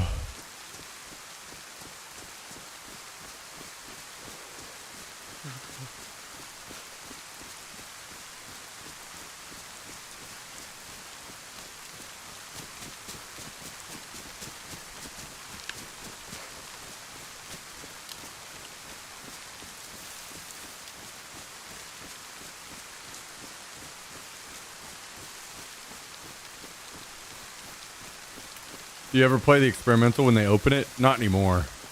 Back in the day, I used to play them all, yeah, but there hasn't been anything introduced to Daisy in a very, very, very long time that I would ever care to like spend the time going to experimental over.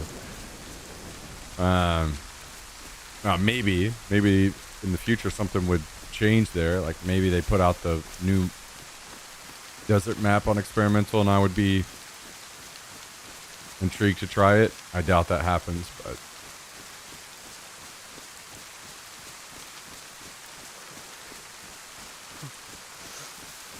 maybe the rain gives him seasonal depression and that's why he moves slower. Maybe it's more so that he has realized that he's a character in DayZ, and that's what's giving him depression.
All right, maybe we get up here and, well, I was going to say wring out our clothes, but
here we are.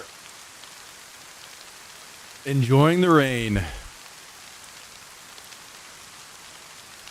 Guys, any of you have any big news going on this week?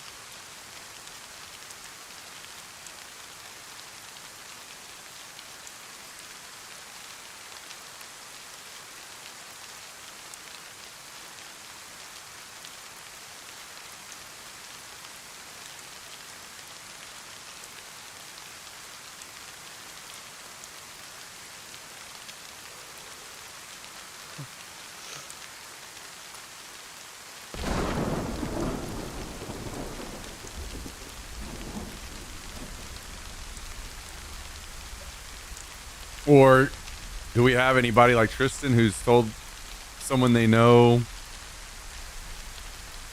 at work that they love them recently?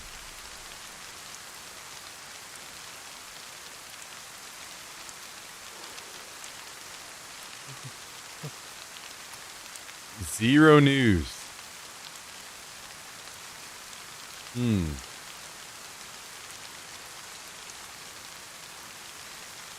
Going to Berkeley on Thursday for a conference. Wait, is this something you can drive to? I'm not sure how far this is.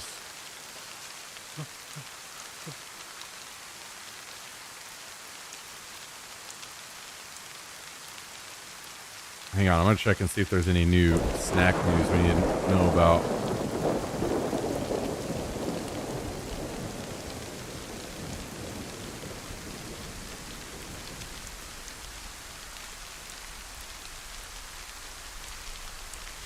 Let's see, what do we got?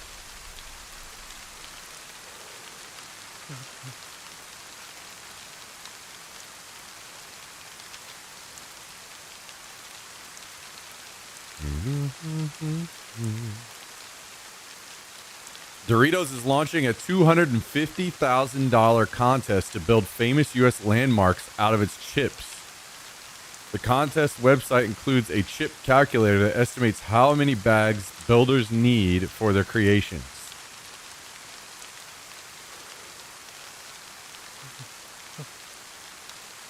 So, guys, if you spend $1 million to build, or maybe like $5-10 million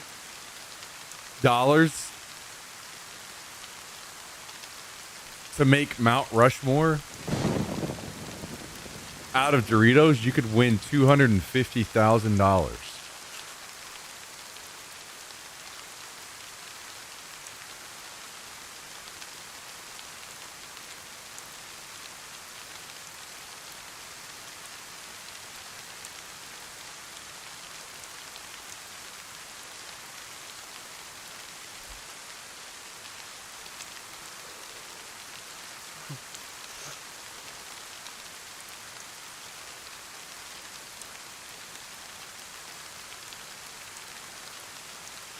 Krispy Kreme has launched Masters of the Universe themed donuts, including He-Man, Skeletor, and Cringer Claw.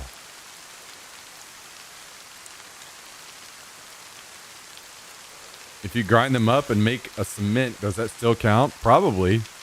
As long as it still like looks like Doritos. It's probably would probably get you points.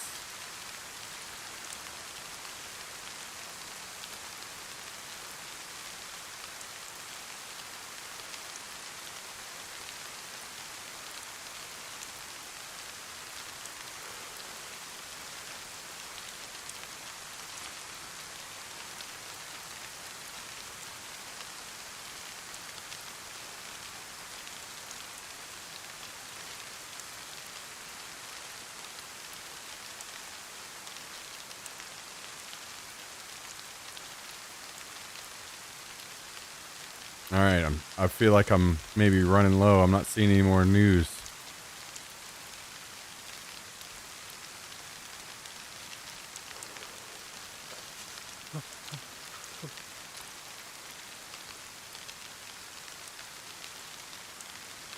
Wait, ninjas, are you gonna say you heard of rumored Destiny 3 and then not follow up with what rumors you've heard?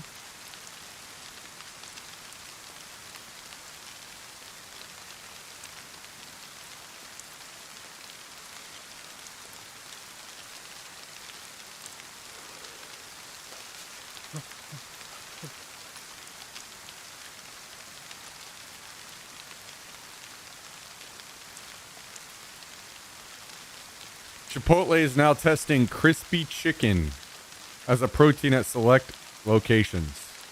You know, I would be so much more excited about stuff like that if it didn't cost me fucking $20 to get a bowl.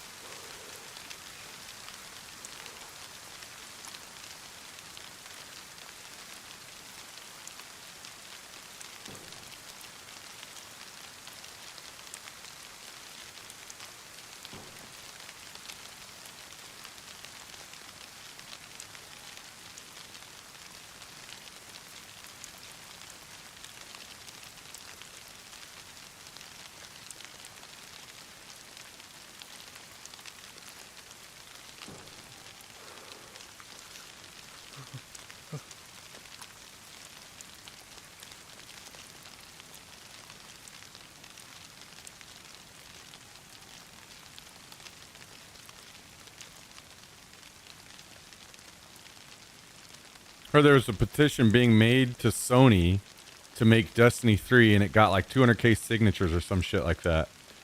You know what? Does it sound...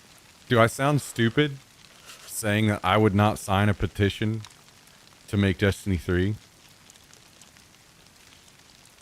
Because I feel like the Destiny 3 that I want is most likely not like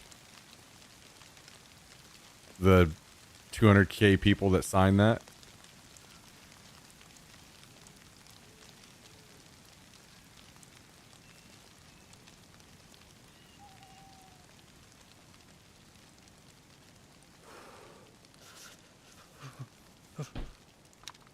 I don't want another Destiny 2. I want people to look at the success of WoW Classic and make more games like that.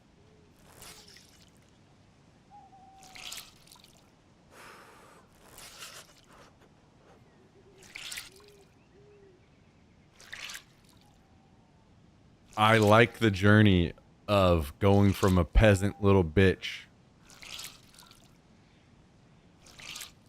to something bigger.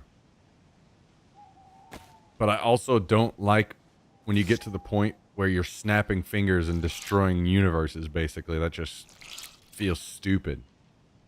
Like, where do you go from there? I don't like when it's overdone. There's a certain point where...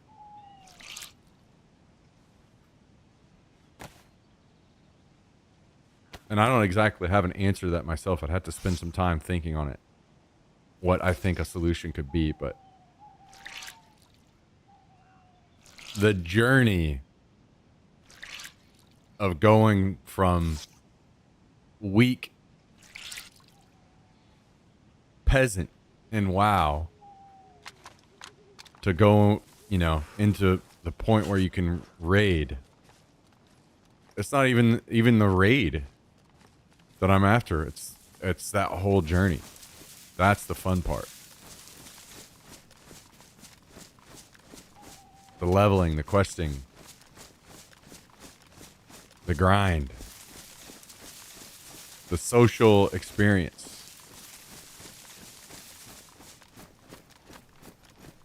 Let's push for more games. I guess a question...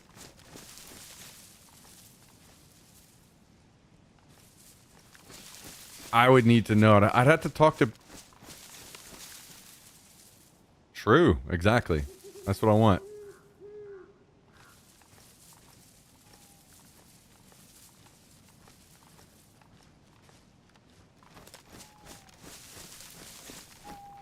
And I don't think that that's what Destiny 3 players want. I think Destiny 3 players want to be Destiny 2 and then even better. And that's just... That's a formula to end up exactly... Like, why are people looking at and pointing and saying that, like, Destiny 2 is the success? I think Destiny 1 is the success. Go back to that. If Destiny 2 was so great, then why is it being shut down?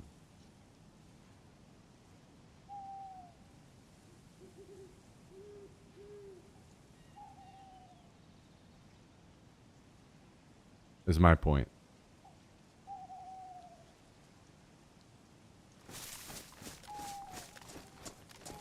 I would like to know from people that actually know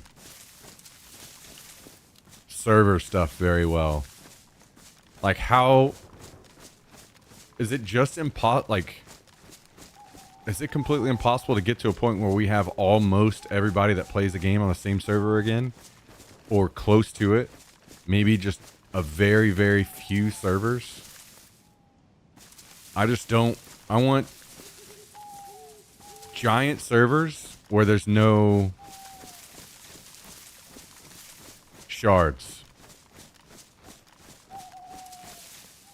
Obviously, there will need to be some content that is, like, instanced, because it makes more sense, like dungeons or whatever, but I want the big open worlds again where you can run into anyone.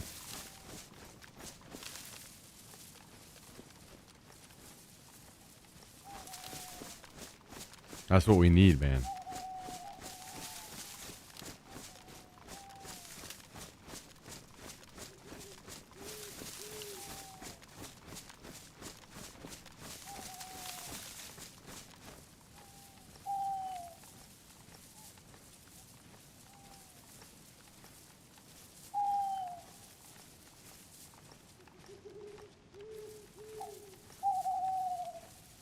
Imagine Sony buys out Bungie and acquires all of its media. They already did that. Oh, you're saying exactly what they did. Okay, my bad. And then Bungie pumps out Marathon and shuts down D2. Sony could benefit from a really well-made D3. Just think about a perfect Destiny 3. The thing is, it's not Bungie's fault. Sony was the one that didn't let them. It wasn't Bungie that put out Marathon and shut down D2. It was Sony.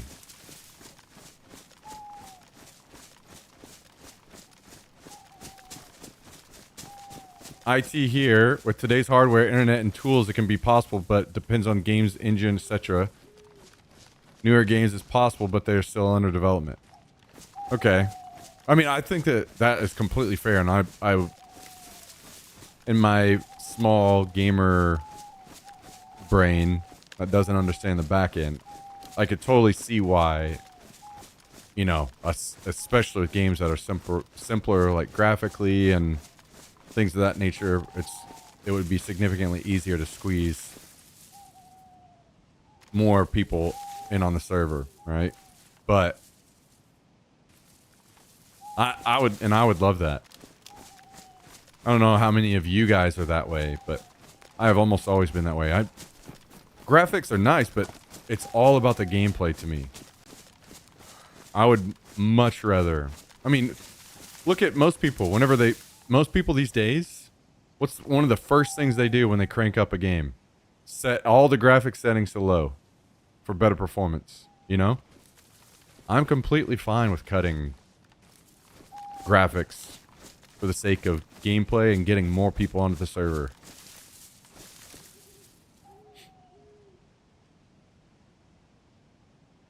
Also, keep in mind the majority of real human players don't have good hardware to support all that.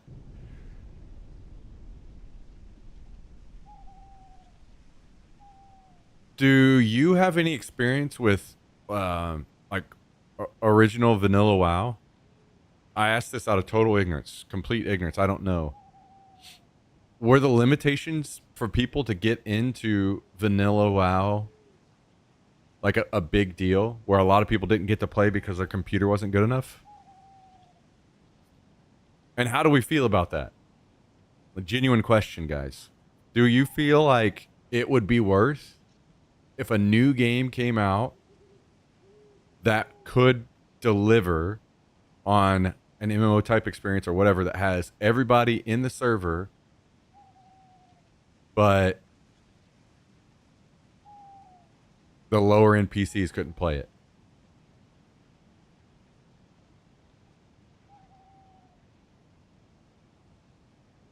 I feel like one of the biggest things I remember about WoW was its accessibility on lower end hardware. Okay. You could run vanilla WoW on a potato back in 2004. And how many, do you guys know how many servers they had going or on original WoW? Like loosely, it doesn't have to be exact. Just if it's like 50, then it's still not quite accomplishing what we were talking about, right? But if it was like 5 or less.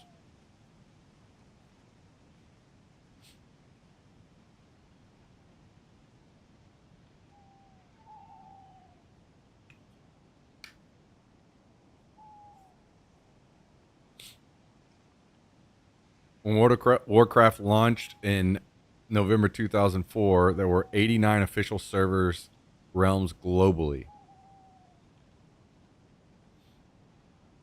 Okay, I mean, that's completely fair. I guess I'm not necessarily looking to play with people from drastically language barriers cause more issues probably than benefits, right? So it's okay to like localize a bit. So I'm not necessarily caring only about like globally. I played the original beta test vanilla WoW. I remember like 20 plus servers in NA, 20 plus NA. So I guess even then, what would what do you guys feel? Like what would be a good number of servers where you felt like the world was actually full? Like for instance, if I went and played Destiny and I went to the tower or like the community hub, I'd see like 4 or 5 other people there. Are there 4 or 5 other people playing Destiny? Of course not, right? So how many servers do you think, like 10? Do you think if you could squeeze everybody onto 10?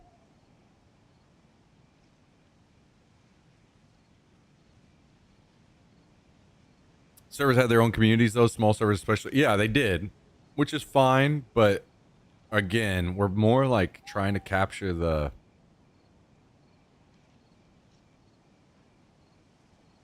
big full world experience. You know what I mean? Like you go out into the world and you run into people.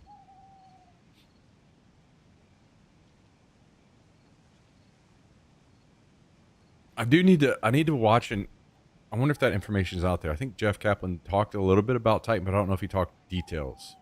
Because I know he's talked about something like um that where you could have a job and like run your own shop or something. I'm curious what parts of those things they felt were failures and weren't going to work. WoW recently condensed a lot of servers down to one big one, and it ruined the community. But there was a lot of LFG and World PvP. Yeah, well, I guess the thing there to me seems like you could. I would be okay with that as well. Condense down to one big one that's sharded, but don't have a million shards. Like keep it as minimal as possible, or layers rather. Sorry.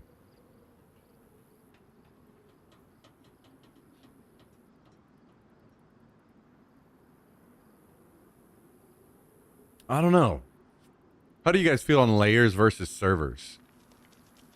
Would you rather just have, if you're on the server, you see that person, or would you rather have every single person on the server, but they might be on different layers?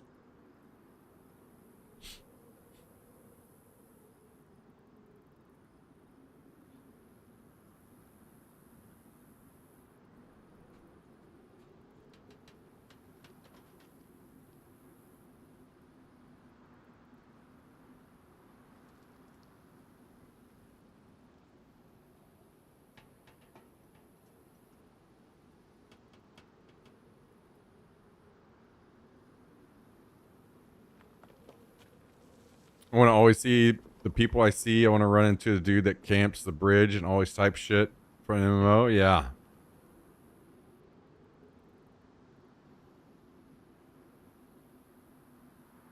The whole planet needs a balance still because companies are not going to release a AAA game that would crash the news because millions of people don't have good hardware slash internet still. With RAM, SSD, GPU prices not getting better. Yeah, that does seem to be a limitation right now with the whole hardware is not anywhere close to as feasible as it was, which is no fault of gamers, unfortunately.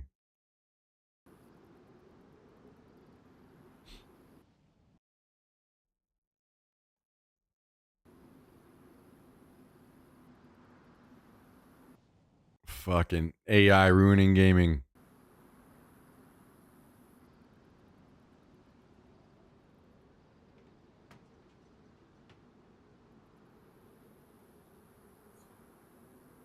Until maybe they, until maybe the AI makes it better and it's like, oh yeah, here you go. Here's how you can run a giant game like WoW and everybody in the entire game can play on the same server with zero or just one layer. Tried playing some MMOs a long time ago, like Nether, H1Z1, DayZ. Nether ruined it for me because everyone camping the safe zones, waiting for you to turn in your quest, is stealing it from you after hours you work to try to get ahead.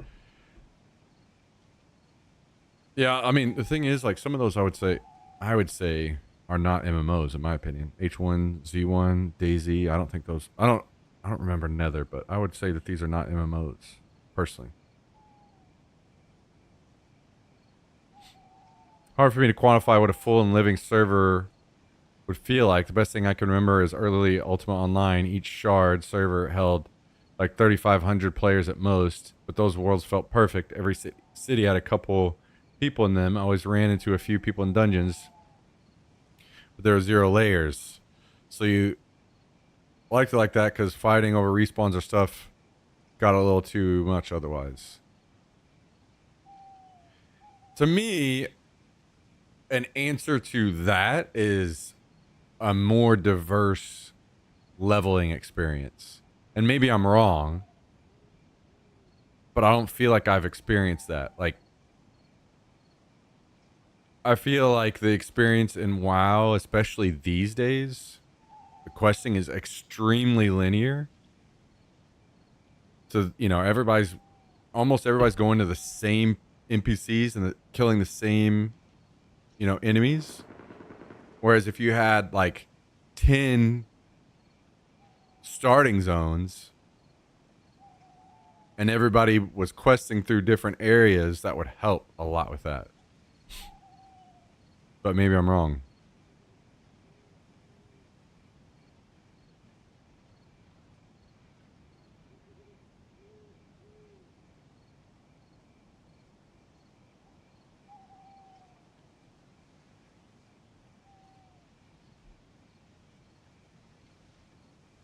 Yo is also weird because there are zero levels. It's all skill based. So it's hard to really split up the community, kind of. Because everybody wanted to go to like the most min-max spot. Because this is where you can skill your levels or your skills, level your skills faster.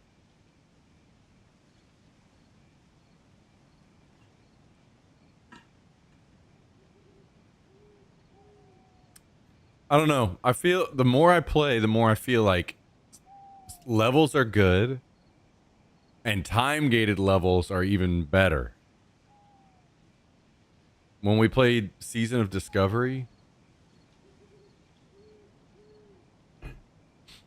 and you were just stuck in some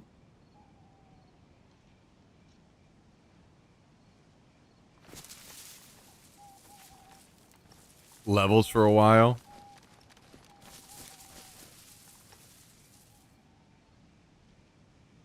So you were just, oh shit, enjoying that section of the world. I liked that a lot.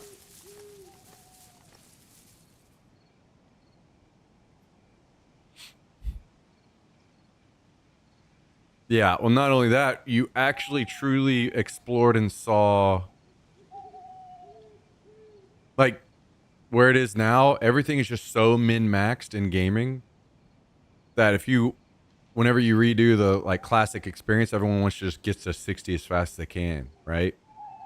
Whereas if you time gate that, people get to explore those earlier zones a little bit more, spend more time there, go and get the pieces of gear that they would, you know, have definitely tried to skip over previously.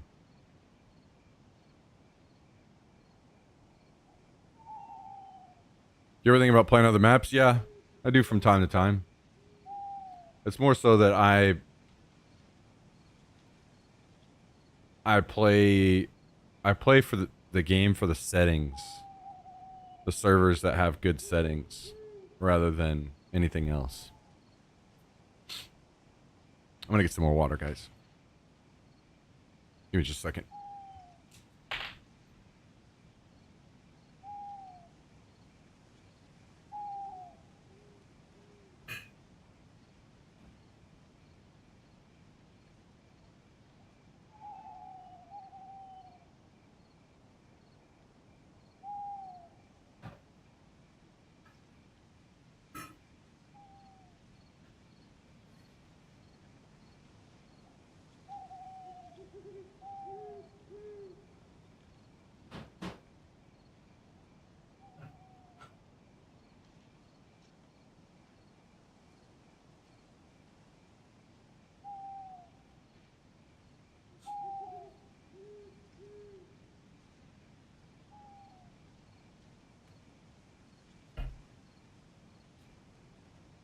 This is kind of one thing that whenever I've thought about the Riot MMO,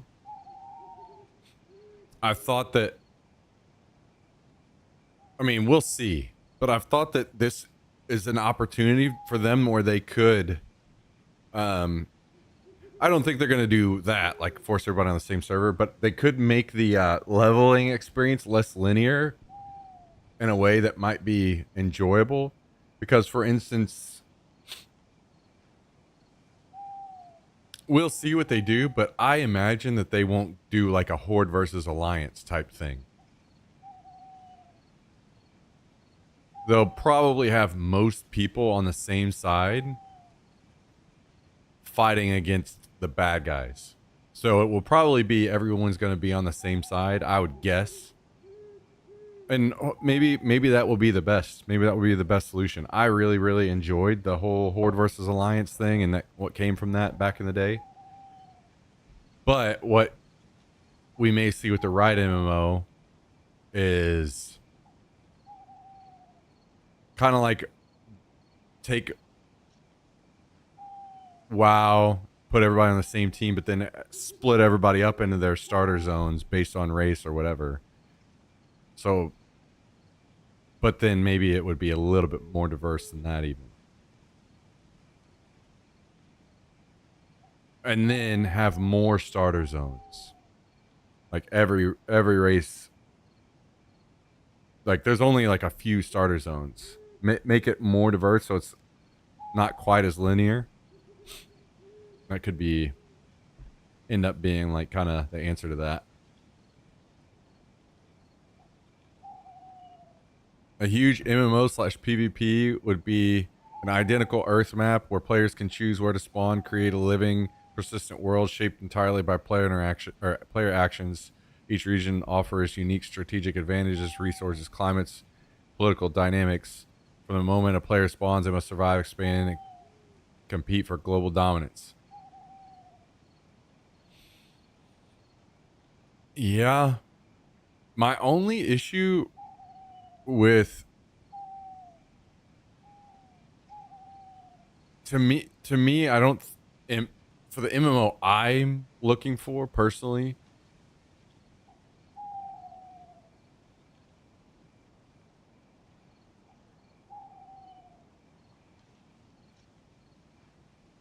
you know what, actually I just changed my mind while I was mid-sentence.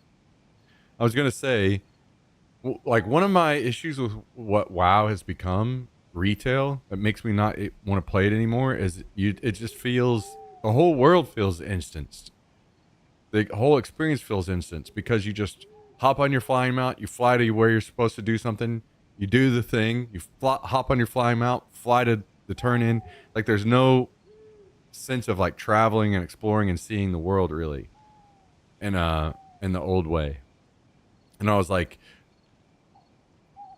I wouldn't want a world, like a real life world Earth type experience because people would skip over that. And then I was like, whoa, mid-sentence, wait, if you actually made it the way that things are now, like none of us, you or me, has our own little fucking helicopter sitting outside that you just jump in and, well, okay, maybe some of you guys do, but you better fucking sub the fuck up if you aren't, bitch. If you're flying your own helicopter. Anyway, you have to actually go to the airport, right? If you want to fly and travel great distances, you have to go to the airport, which would be the same as like flight paths, which to me I'm totally okay with, and I really enjoyed in original WoW. I think they're great, but keep it at that. The only way to actually travel great distances are flight paths. Just keep it at that. Basically the equivalent to airports. And everybody having their own flying mount, keep that shit out. That shit ruins games in my opinion.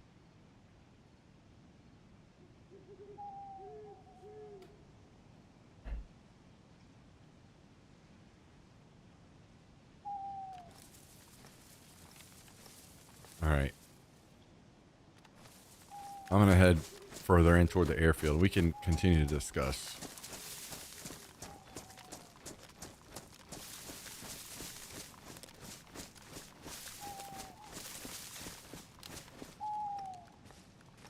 So it just turn into GTA. I'm not sure. Like, I think I would maybe prefer things to be still fantasy leaning, because things like raids and stuff. I mean, I mean, that's not really happening in real life, but those are some of the most fun things to do in an MMO. So it probably needs to still be fantasy in some way and have some kind of unrealistic enemies.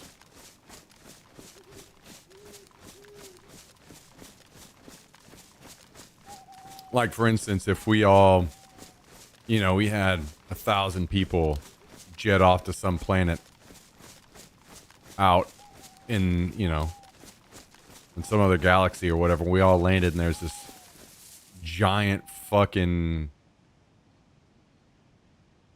T-Rex type thing that's like as tall as one of our skyscrapers. We couldn't all just be like, all right, we're going to attack. Ready, go. And everybody's just shooting it in the big toe 1,000 times. And then finally, after we expend almost all of our ammo, it falls over dead. That's not how it works. But that's how it works in MMOs, right? Because it kind of has to. You're just depleting a health pool. Whereas you can't just shoot this thing 1,000 times in the big toe and kill it in real life.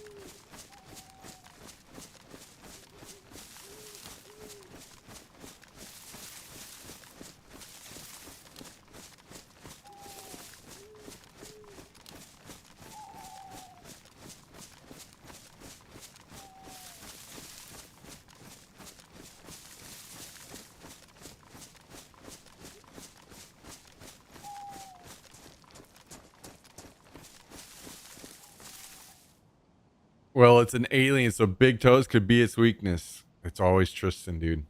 This motherfucker always. It's always Tristan.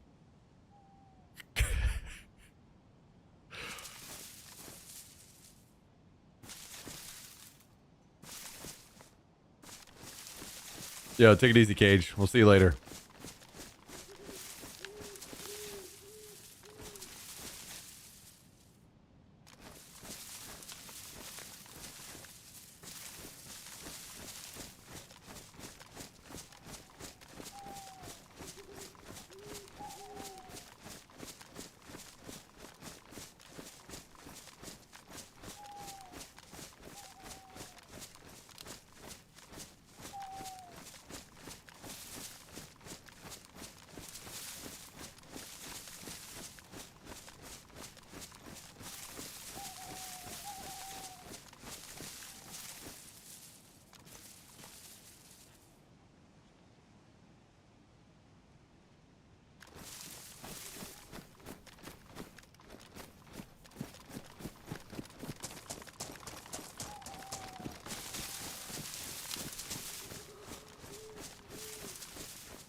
All right.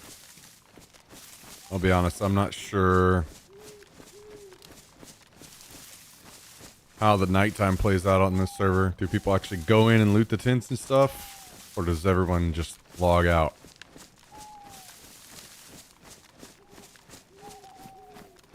I think I see a car in the woods.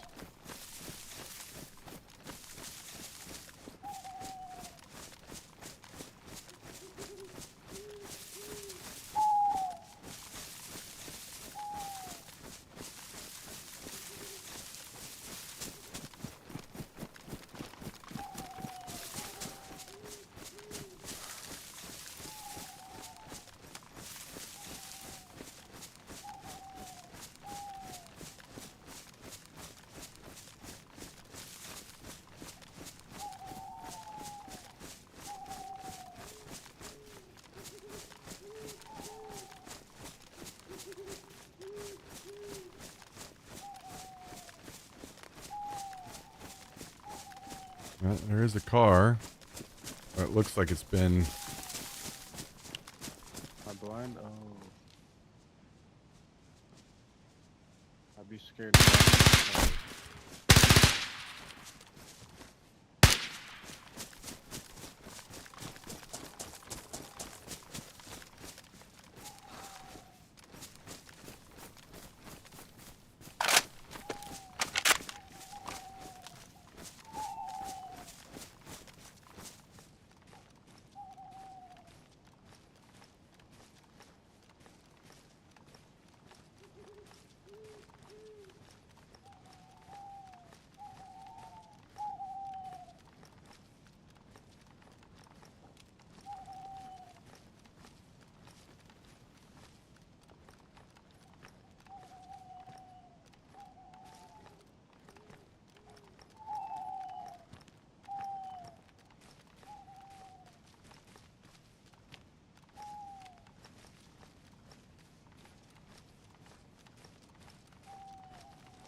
Kind of feel bad about that one.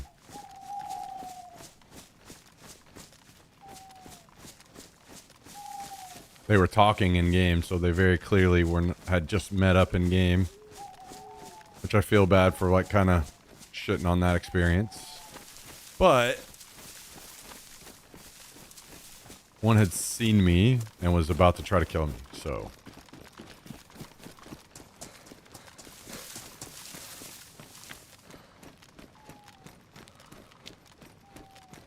Yeah, I don't think they had MVGs.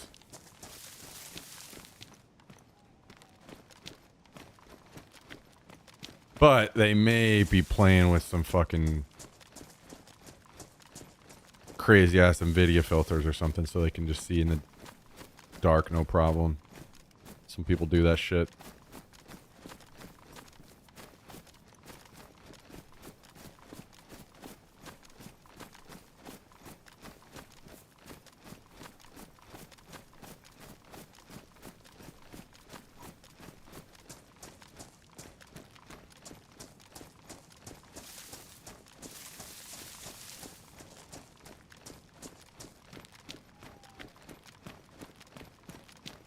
M4 fucking shredded those guys. That was crazy.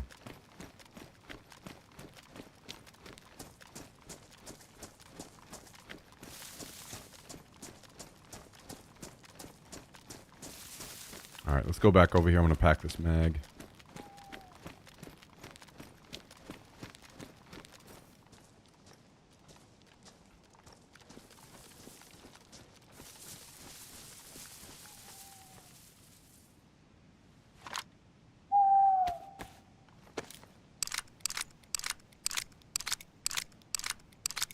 The stretch res crazy reshade shit I see in videos, clips is wild. I haven't seen any of it.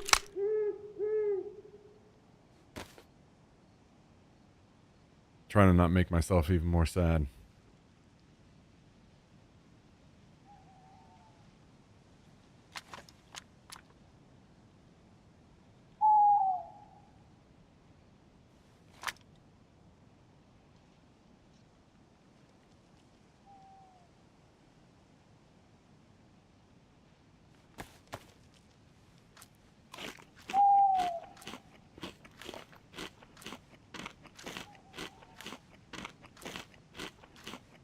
People that choose to play a game like DayZ that way are fucking weirdos.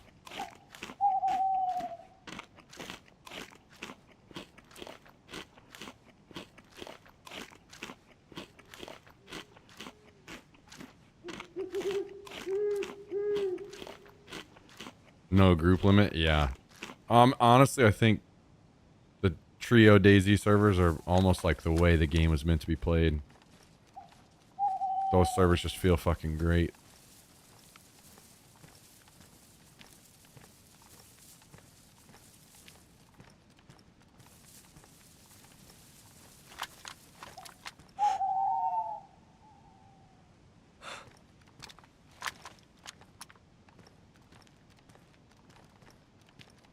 Uh-oh.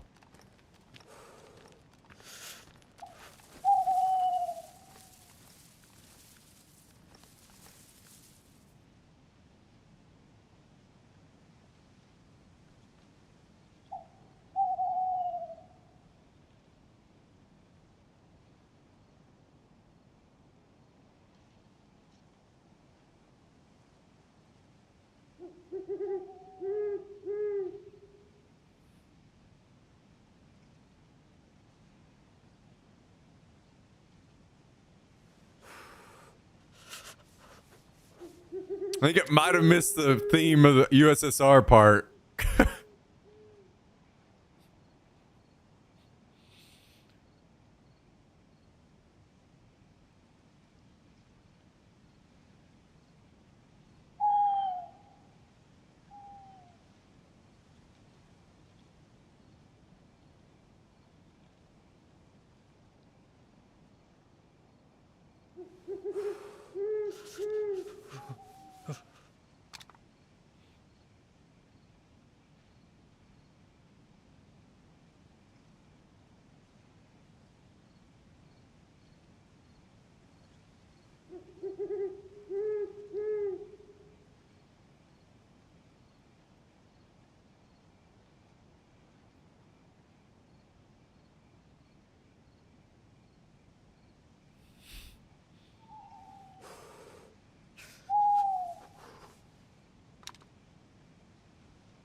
So it basically mentioned almost none of what you said except for my name.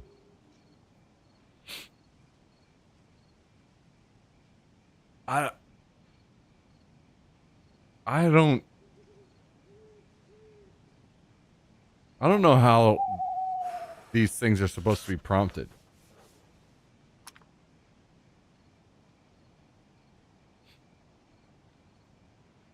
It's got to be like short and sweet in the style of, I suppose, so it doesn't get confused. Otherwise, it's just flapping gums the whole time.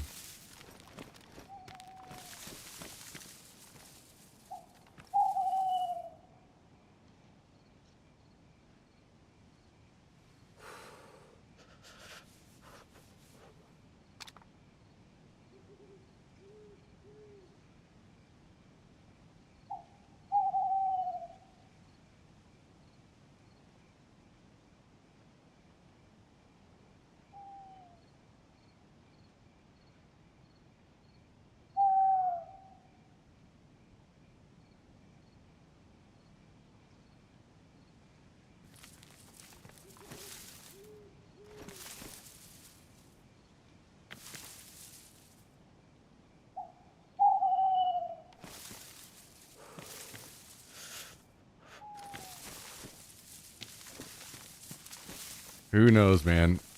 My M4 went to fucking damaged over that, though. That's kind of crazy.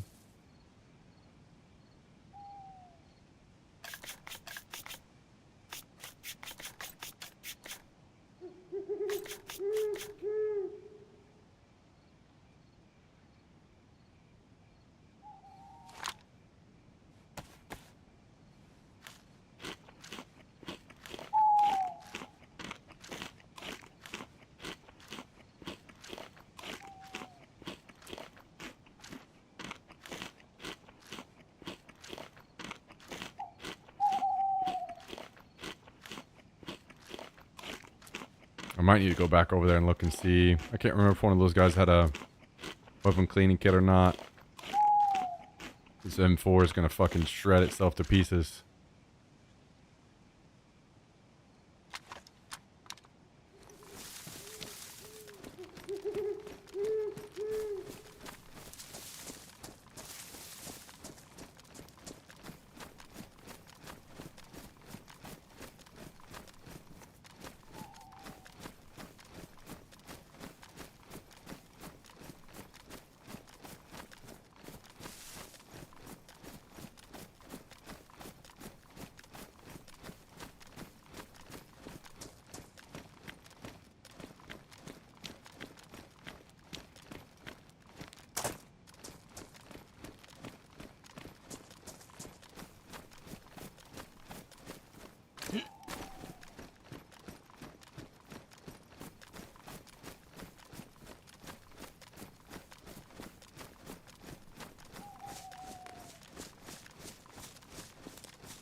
All right, nice.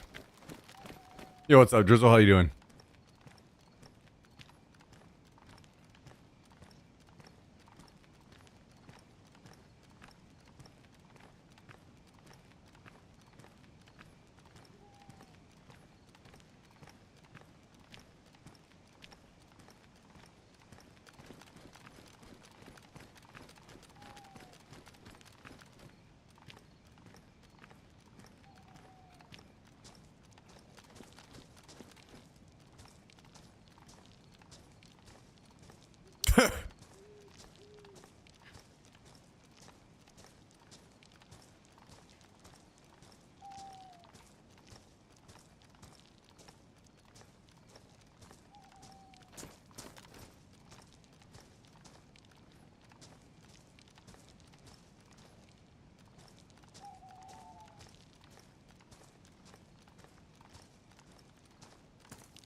That was pretty damn good until the fucking aneurysm.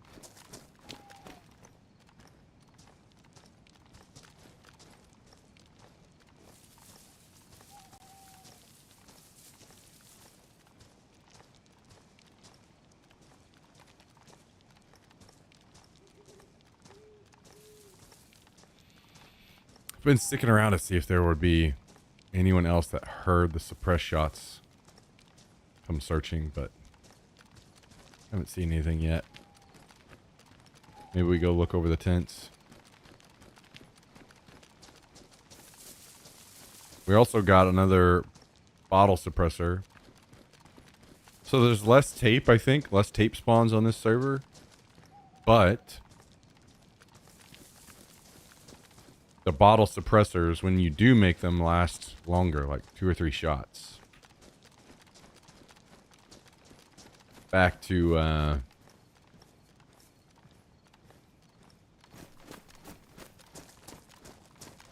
more of an official type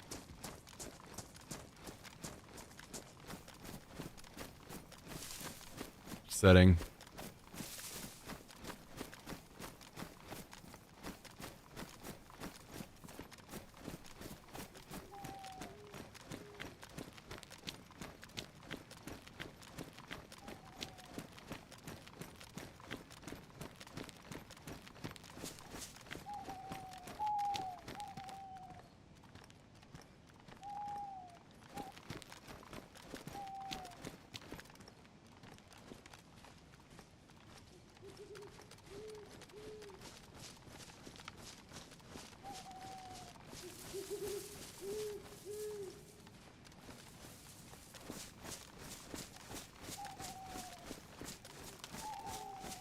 Not bad, not bad.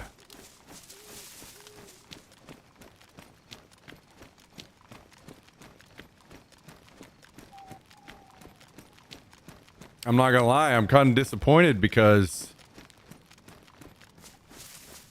you guys finally let me feel good about killing some players instead of trying to find a way to make AI shit talk me instead.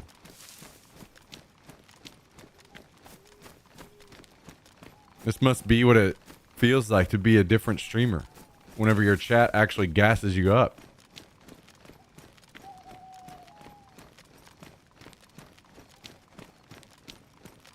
It's like I'm living in a different universe right now.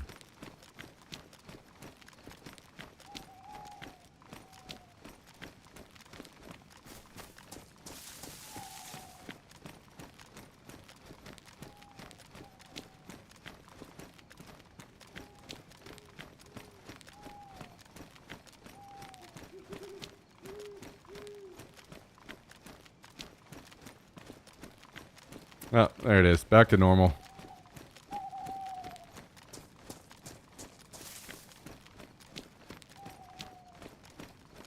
That's true.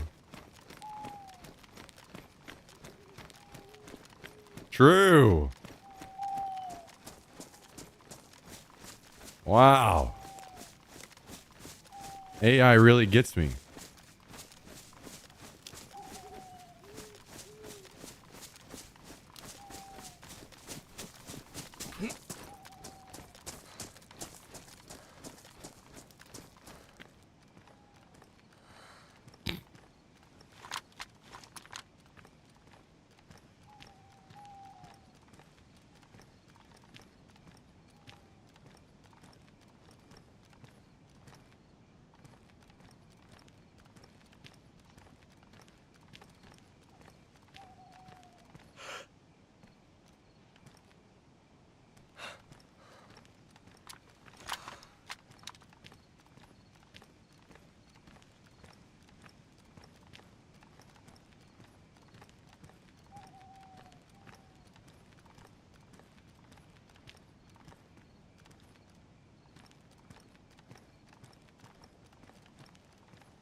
To be fair, I don't know if I'd be hanging out at the airfield if I was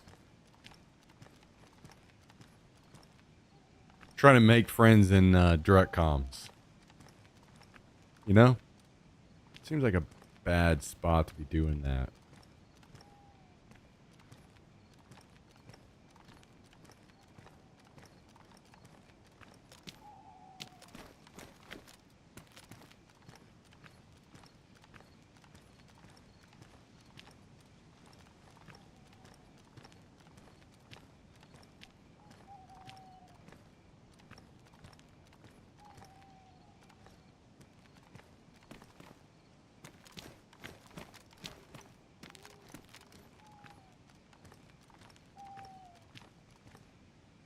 I want to move in closer to the tents, but I'm not sure how much longer the night is.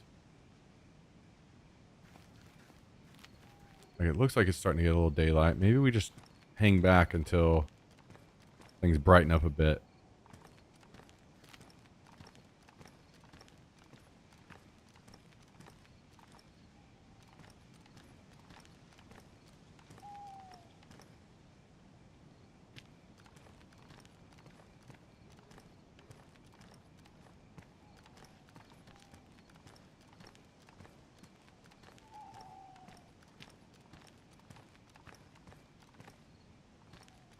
It's a little boring, but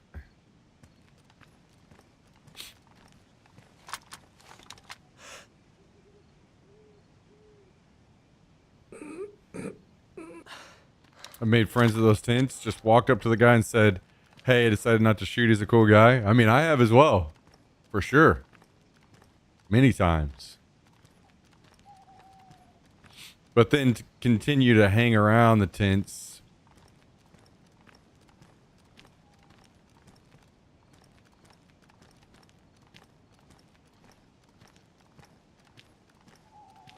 It's more like, unfortunately, you're just kind of asking for it.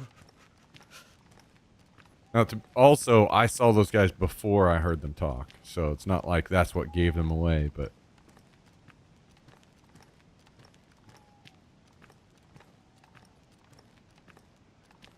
I think what happened was one of them spotted me and was calming correctly. Like, he dialed down his voice range so that only his friend beside him could hear him. And he said that there was a guy, and the other one wasn't doing that because I heard him say, "Maybe I'm blind," but then I don't remember the rest of it. So I think one of them, the one that spotted me and the one that was looking at me, told the other one about me. And the other one was like, "Er."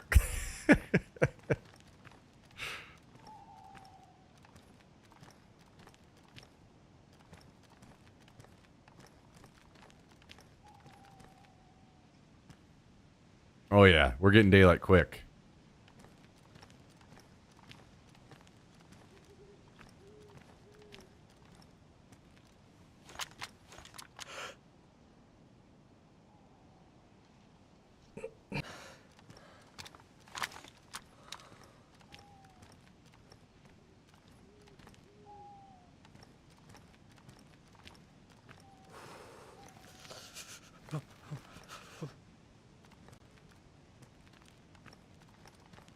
Oh shit, we need to repair our boots.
Just a little bit longer. How's our night vision doing, by the way? Like halfway on our battery.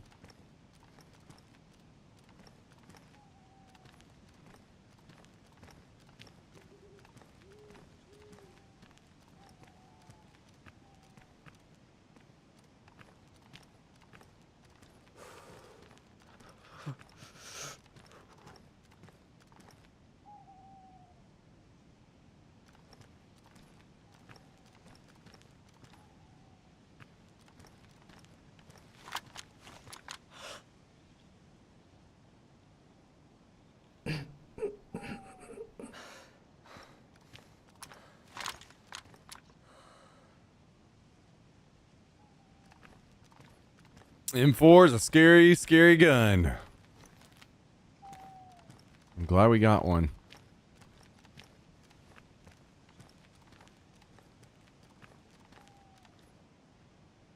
Apparently you can't. Do you guys know on official, can you repair suppressors? So I don't think you can on this server.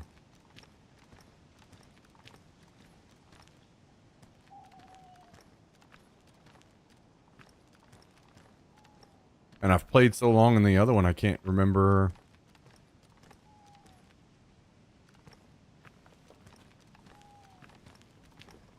What is the normal way anymore?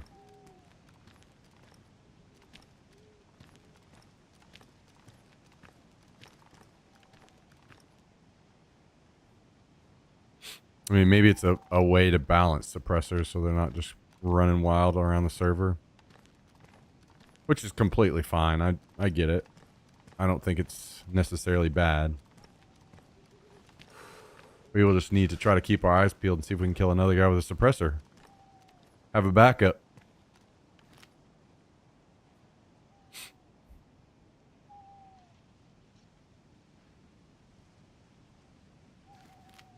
We are getting there. Almost.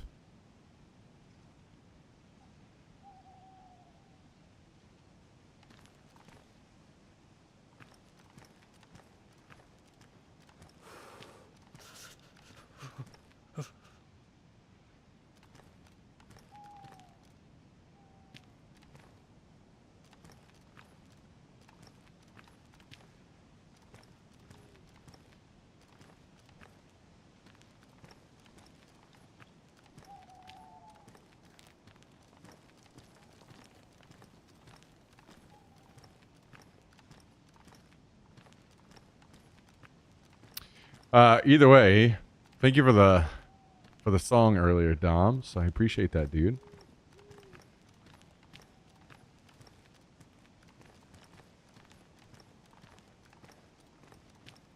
Out here spending some hard-earned money on us.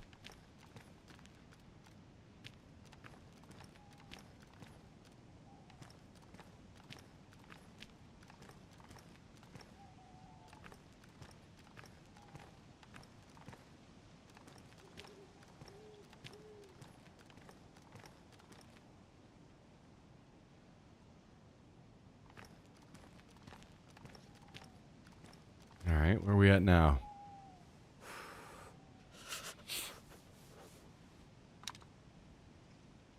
I think we're keeping it on for just a little bit longer.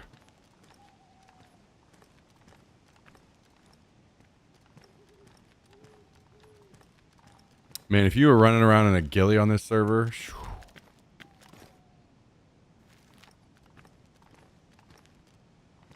actually, I guess you wouldn't be running anywhere. As soon as your ghillie got wet, you'd have negative stamina.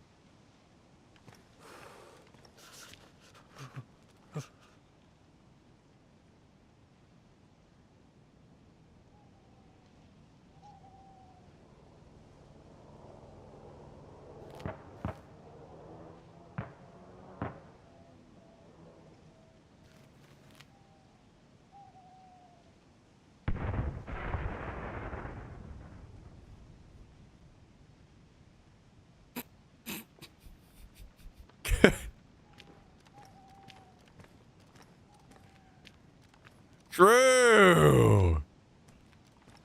Get owned. Damn. Yo, AI me is kind of based. Holy.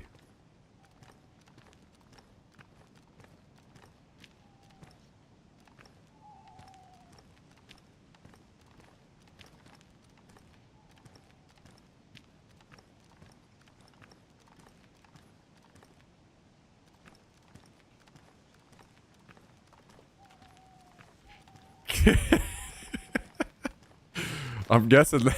I'm guessing the AI me doesn't actually know much about Candace Owens.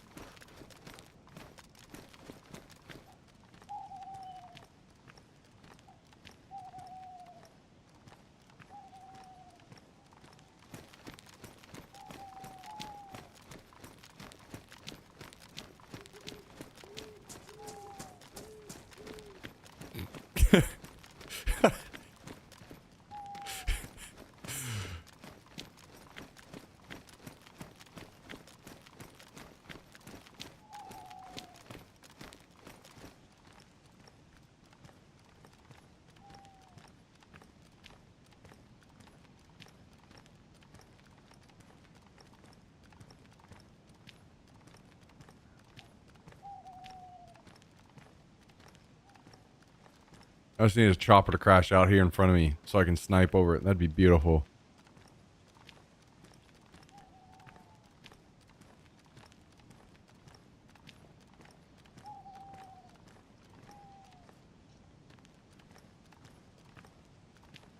Huh, they're not so elusive at the Northwest Airfield, Jack Shack. What's up?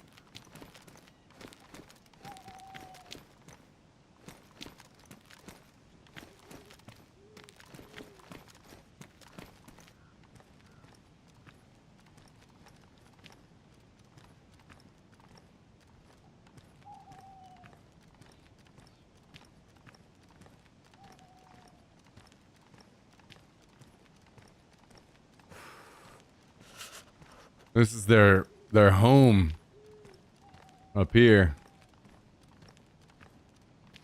We're in the lion's den.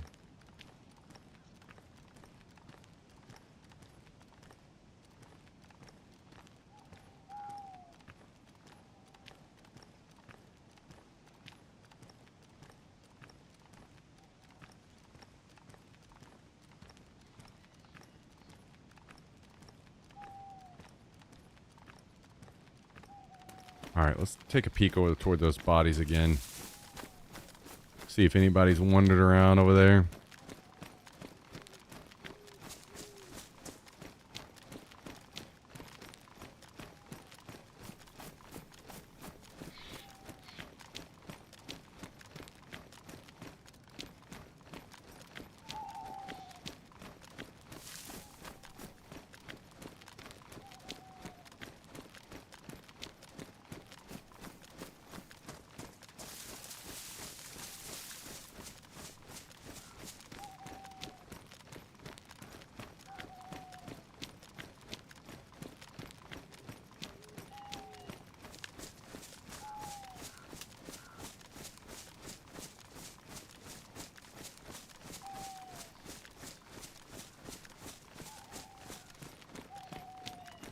Oh my god, look at me. I actually have some speck of stamina for once.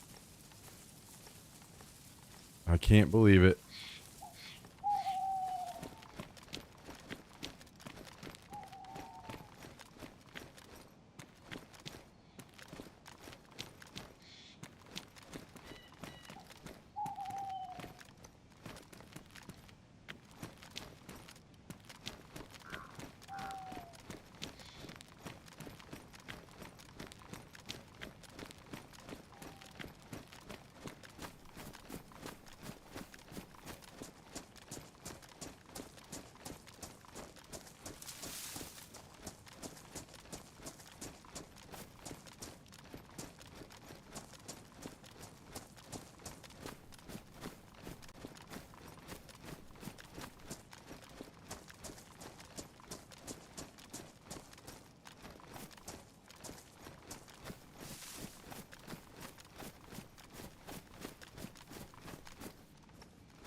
Well, so far nothing over here. Then we go take a peek at the tents, but just a different angle.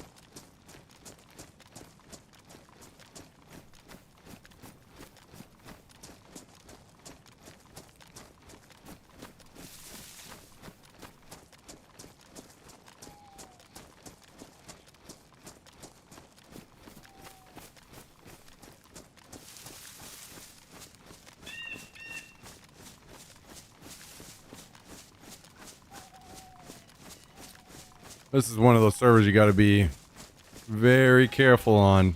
It's not like the server we normally play on, where you got a chance to fight back if somebody ambushes you. If somebody I don't see shoots me, I'm all dead.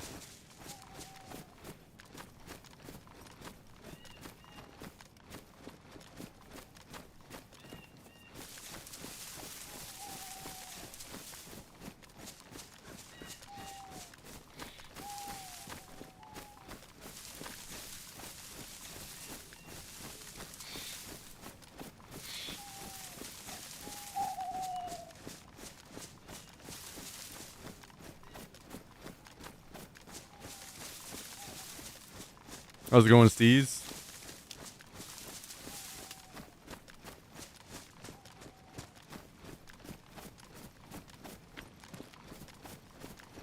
Yeah, it's a server setting. Basically, in the shock.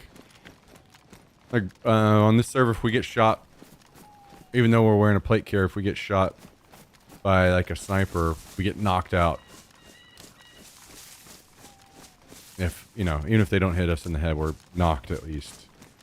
Or on the server we normally play on, that's not going to happen. If they don't hit you in the head, you're not going to get knocked. You got a chance to fight back.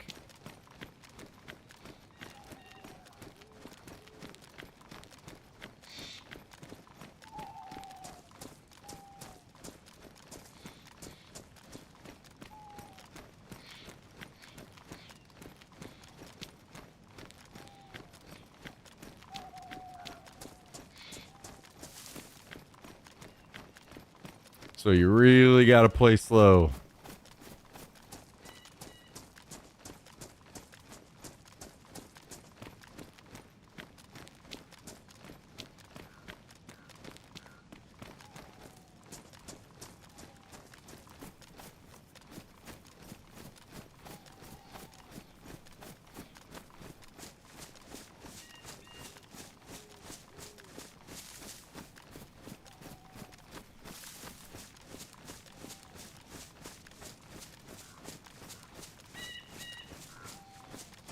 How's it going, Bonk? Hello, hello. Thanks for joining.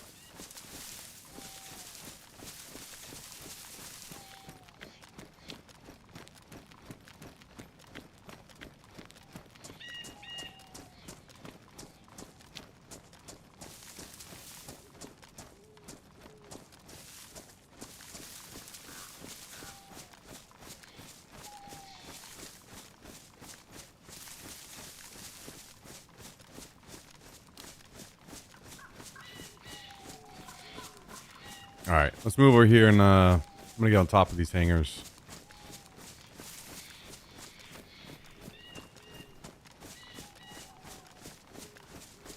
See what we can spot.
Tuesday treating you well? We're doing all right. Another day in paradise.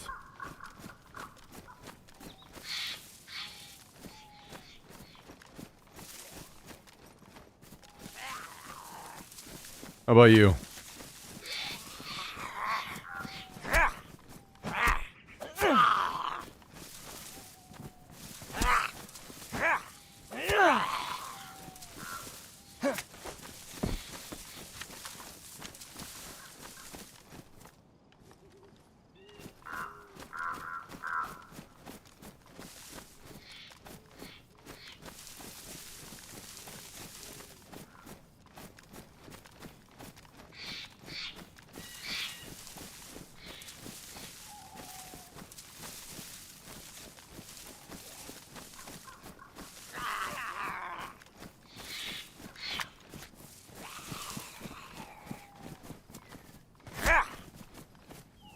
True.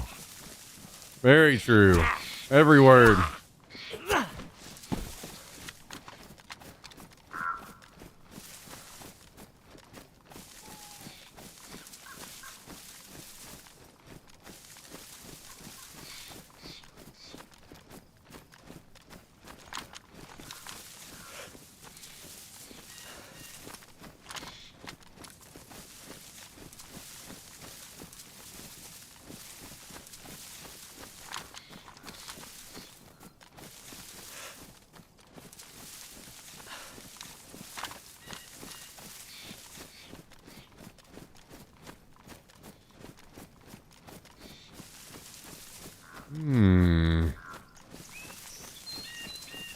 Where's the 7,000 players that were attacking me here at the airfield the other day?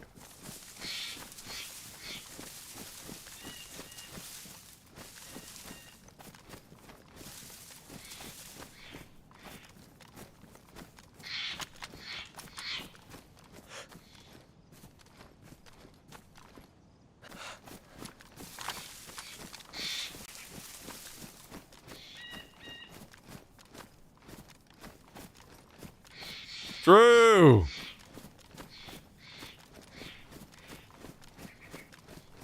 True.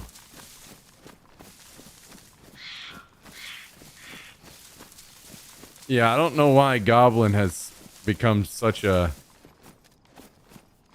used word with the AI. That happened like, what was it, last week or something? All of a sudden it was just saying Goblin constantly.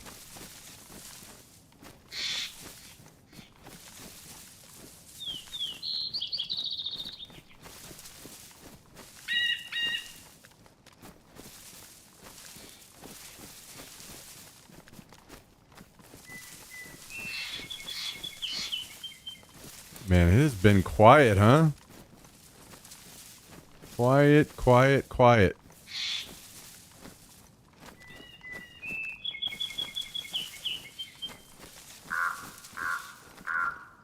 Hey, man. You gotta enjoy every second that it's not raining. You gotta enjoy every second.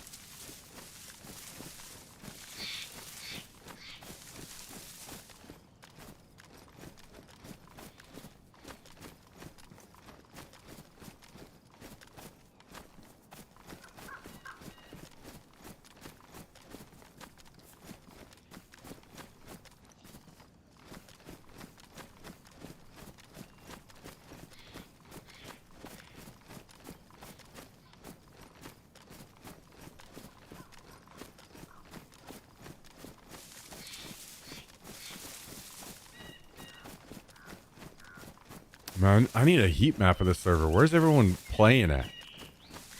Where should we go next?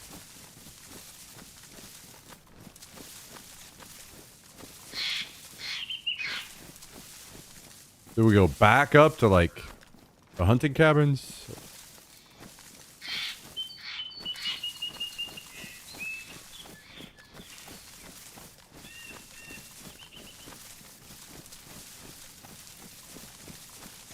What?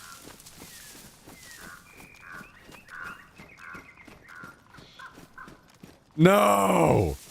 Absolutely not.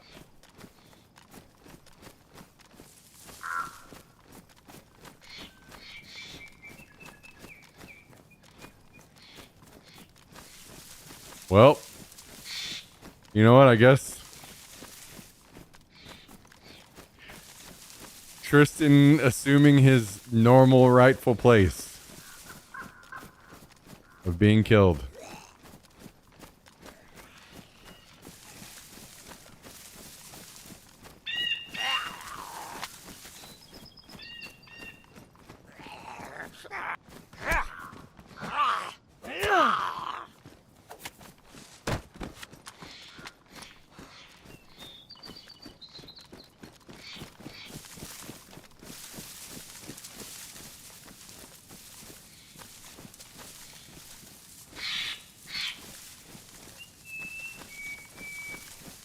Well, I don't see any peeps, boys and girls. We might have to venture off somewhere else.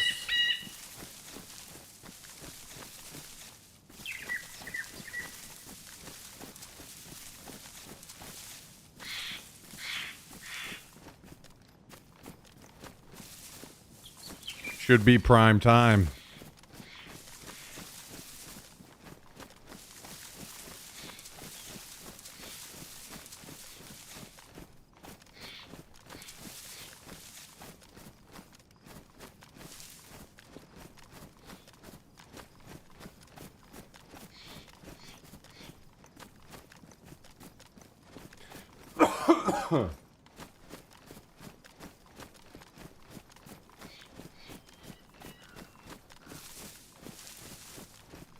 All right, well, we've hung around long enough. I suppose we should move on. Moving on.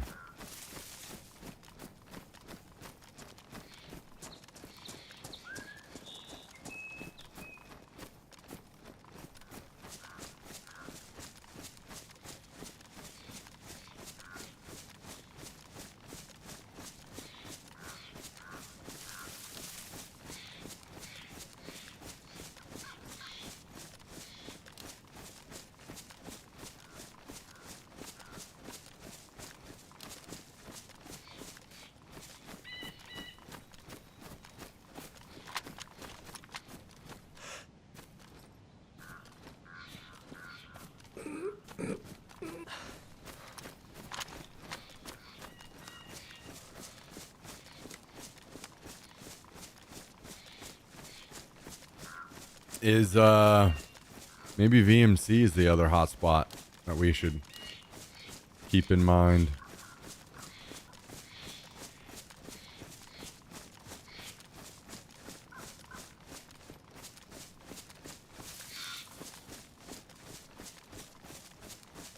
Imagine there's a lot of undergeared players that come through VMC though.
One more look on our way out. Any boys?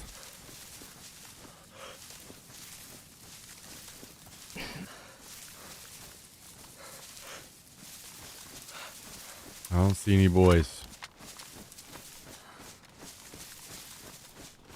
Maybe we head up here and check old Bash.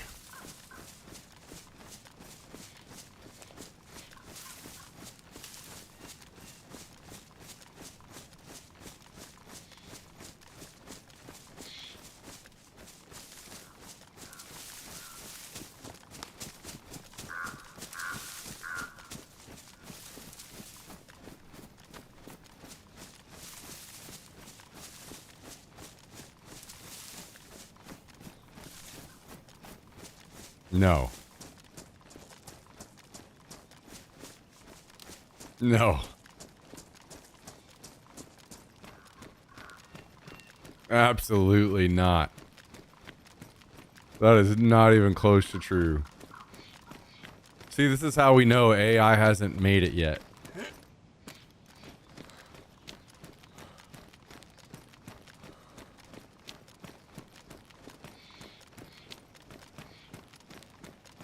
AI hasn't truly ever tasted Domino's, or it would never say that.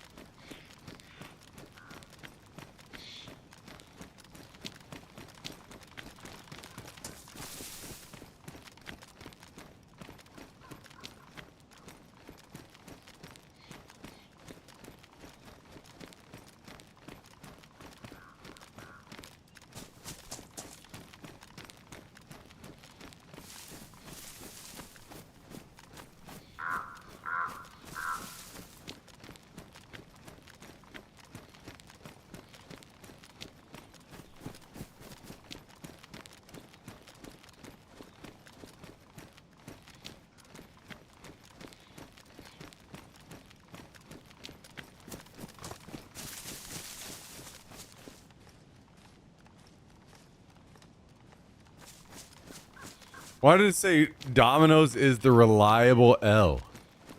What the fuck? Domino's is fucking trash.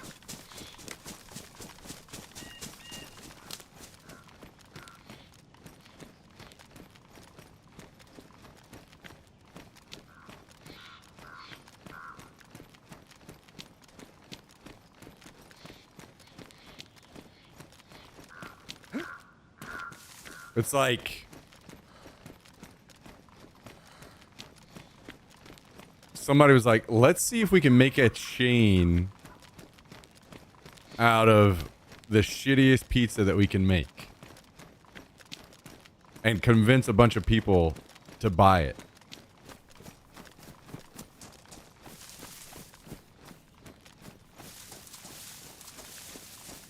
Chain pizza isn't pizza. That's not true. That's like saying chain burgers aren't burgers. Of course they're burgers. They're just not as good.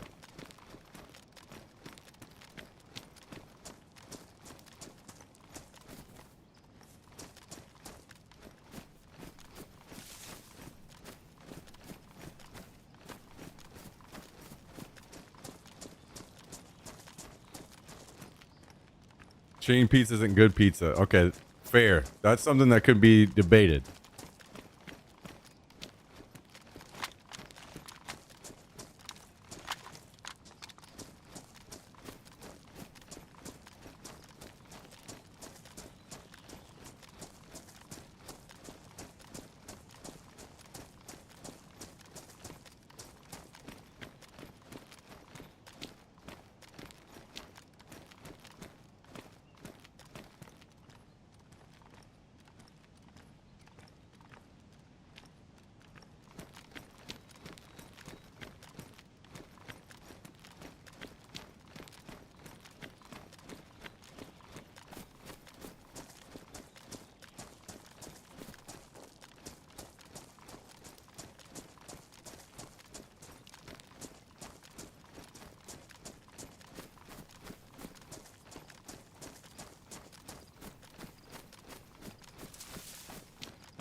Tastes very poor to me. Maybe that's why I like it so much, Jummy.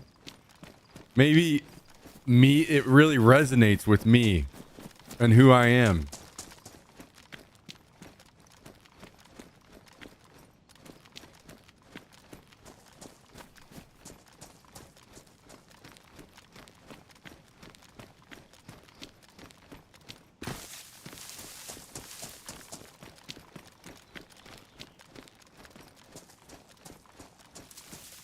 That's why we get along.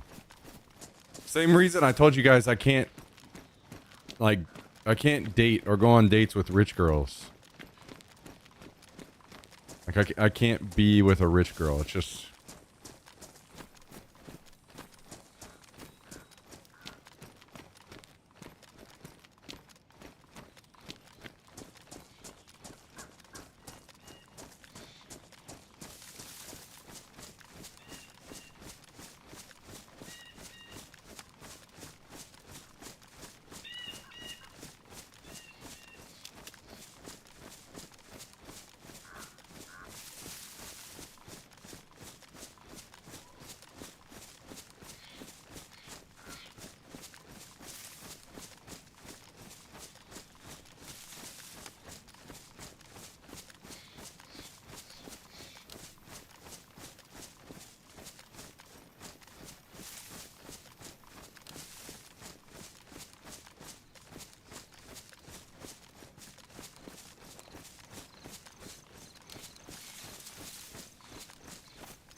What I'm gathering from all this is that Jummy hates poor people. I think you might be right, actually.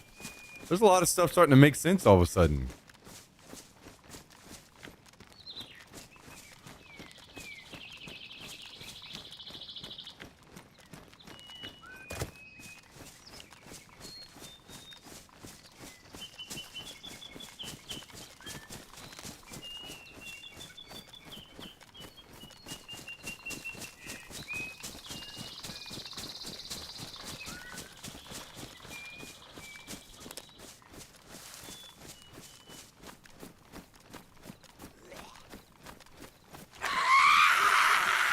Oh no. Of course the one fucking zombie has to be a goddamn captain.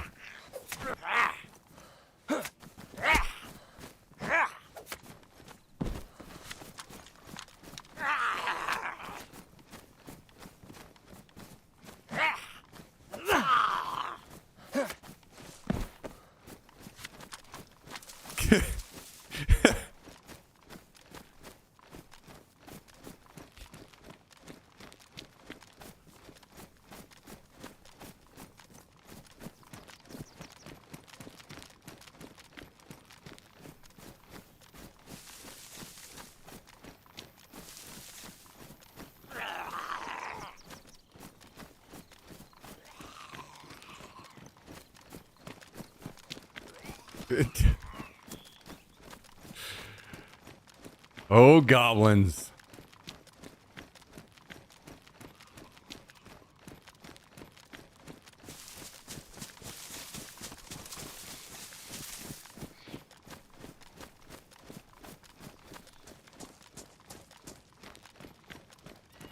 Alright, well, I guess we'll, maybe move off back toward the hunting cabins. We'll just kind of bounce around till we find out where all the dudes are hanging out.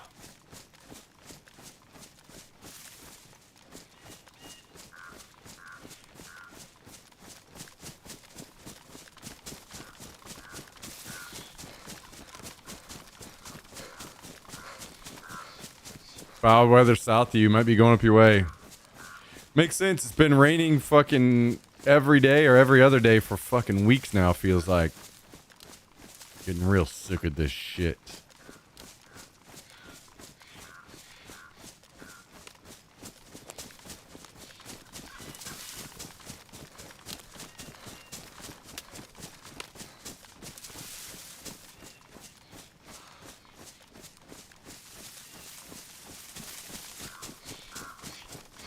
Ooh, good question.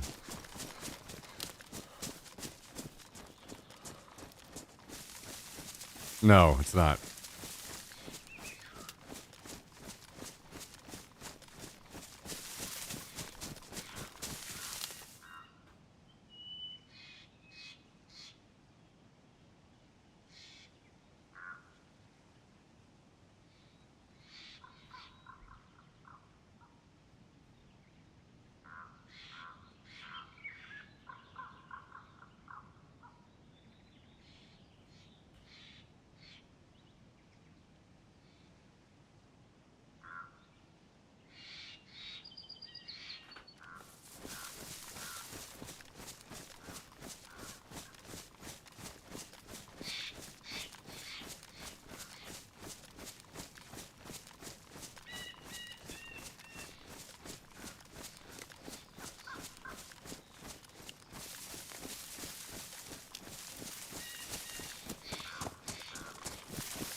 Get fucked.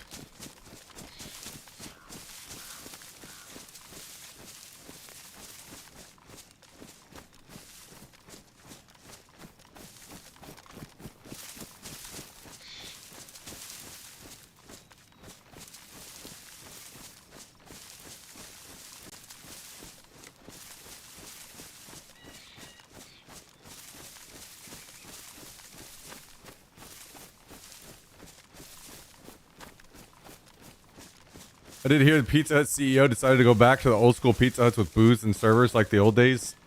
You know what? I don't think that as much as I hate to say it because I would appreciate if those things happened. I don't think that's what puts Pizza Hut back on top. You know what puts Pizza Hut back on top? 24/7 availability. The fact that Pizza Hut closes at like 10 p.m. or some shit is one of the most tragic things happening to humanity currently. That's the only reason anyone ever orders Domino's is because Pizza Hut is closed. 24/7 availability. And Pizza Hut rises back to its incredible height and throne.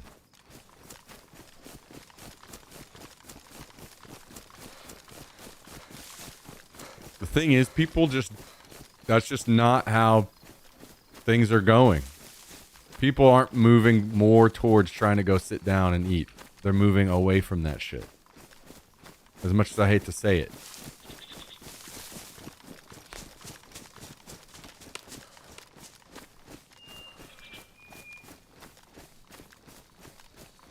Sure, Cal, but that's you.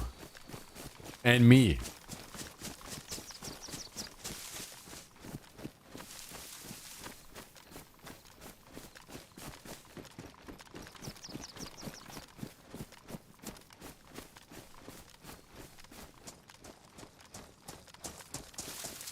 We're talking about what puts Pizza Hut back on top.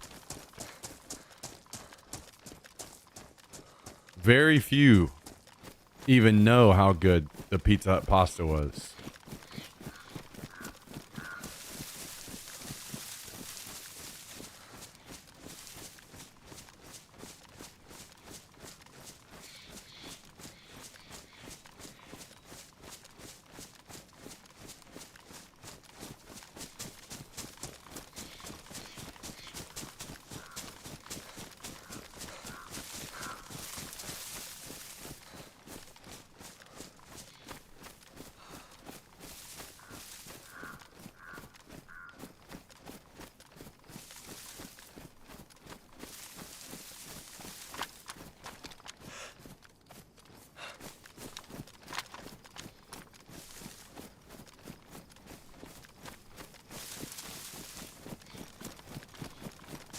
And then, you know, another thing they could fucking do. Oh my god, I'm a genius.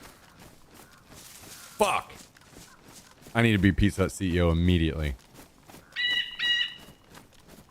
Sneak a little weird loophole into the menu that feels it's a way to save money.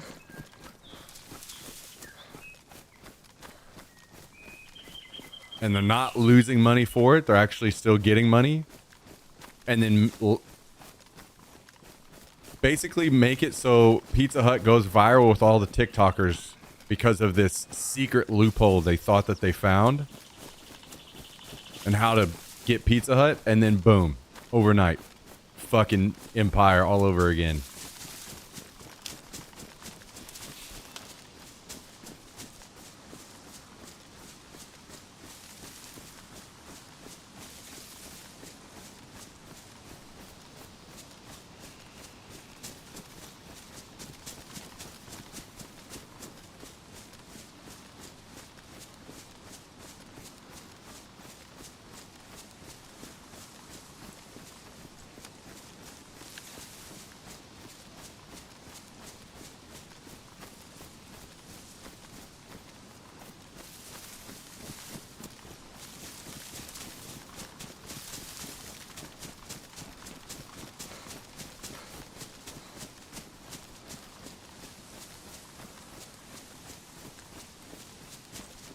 That's how you do it right there.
Got a spot picked out. Just need a shovel and I can make a secure door. Almost there. But don't forget you can use other things other than a shovel. Like a hoe.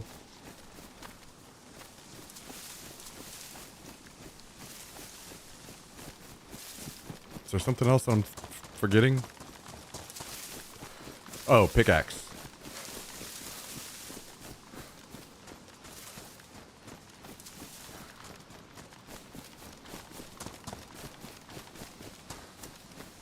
Damn, the rare self burn.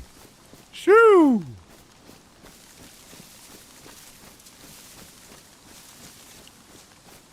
This isn't just for pizza. Basically, all chains, they need to go back to the original recipes. Might just be me, but all taste lab grown now from them cutting costs. Yeah. I mean, I agree with you, but I think that alone won't do it. I think it needs to be a double whammy.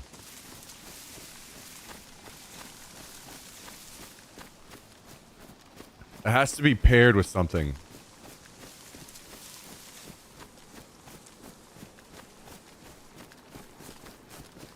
Because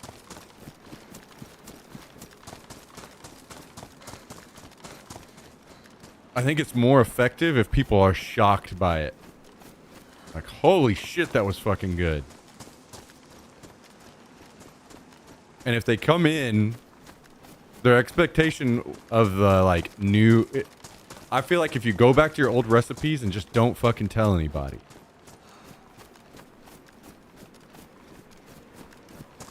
And then offer some crazy deal. So people are getting this deal and they're like, damn! That's better than I remembered. That's whenever you fucking get people. Whenever you announce, we're going back to our old shit, then people, they have their expectations too high. And they're like, nah, that was still mid.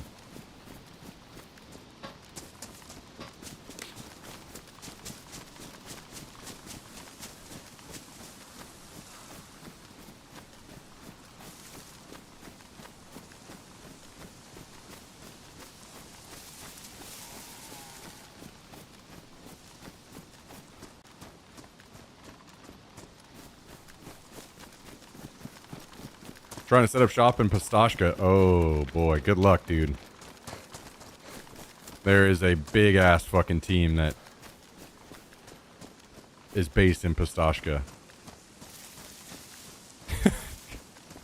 Good luck. If I was you and I wanted to try to make something like that work, base in a building where they can see what you have.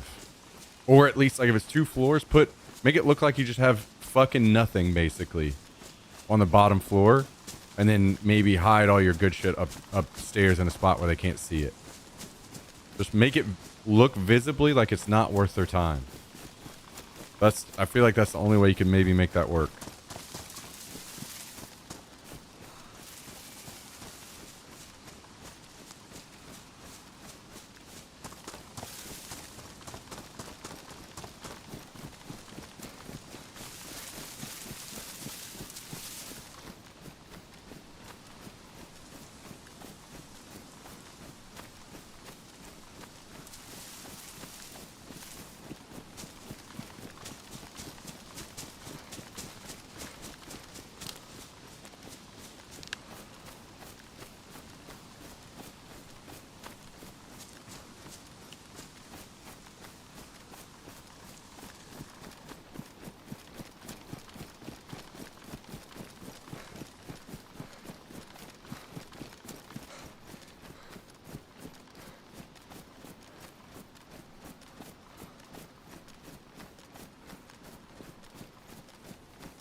Isn't it funny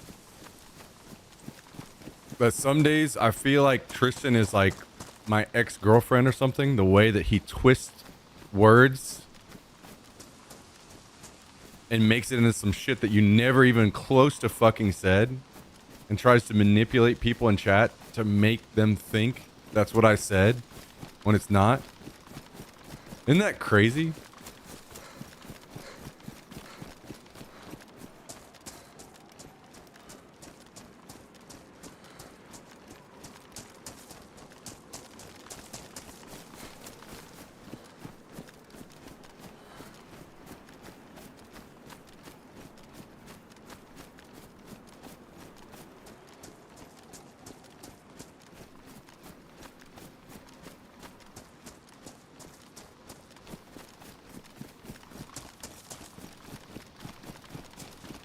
Bot says otherwise. That's fine what the bot says, but Tristan himself just said something the bot didn't. So I think Tristan overrides his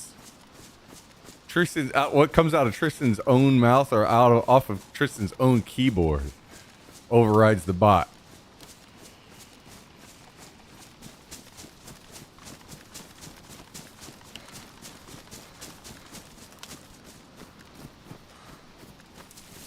Maybe we should go to Tricresta. We'll check over the hunting cabins and maybe we'll head over there.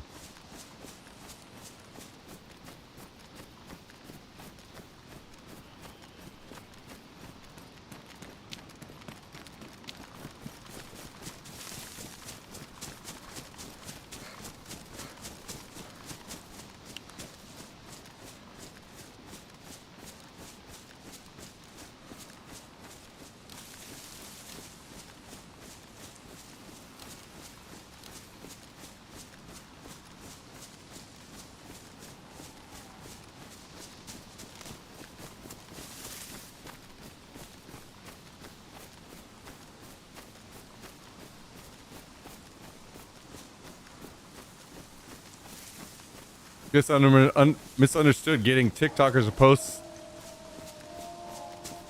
Is that after me? As some sort of trick to the consumer. Whoops.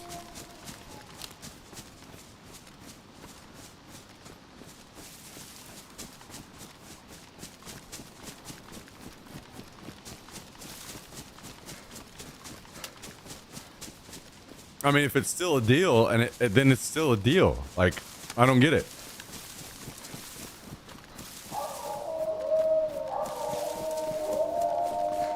At the end of the day, the trick would be that they're falling for... So it's the TikTokers that are tricking them, not Pizza Hut. TikTokers' fault.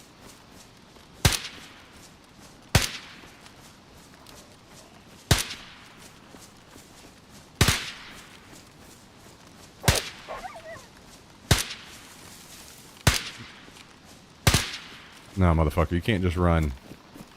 Can't run now, bitch. You fucked up. You made the journey. Now you die.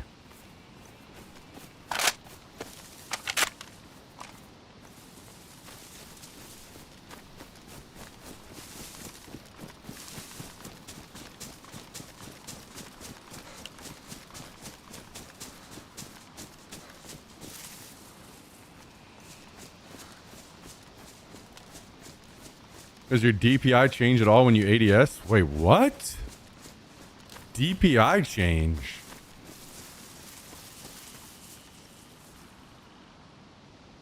I am extremely confused by that question.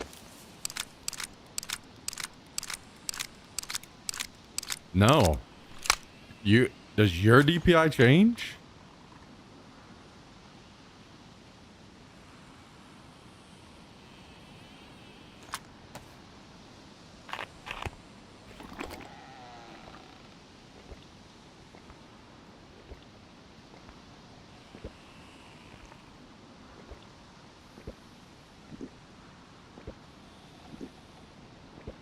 Isn't there like an option to change sensitivity when ADSing? Probably what he means.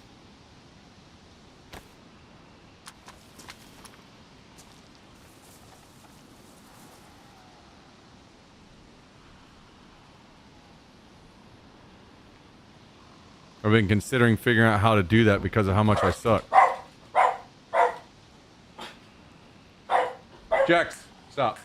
You know, isn't it funny, guys? Isn't it funny? I have all these people in chat talking shit on me all the time.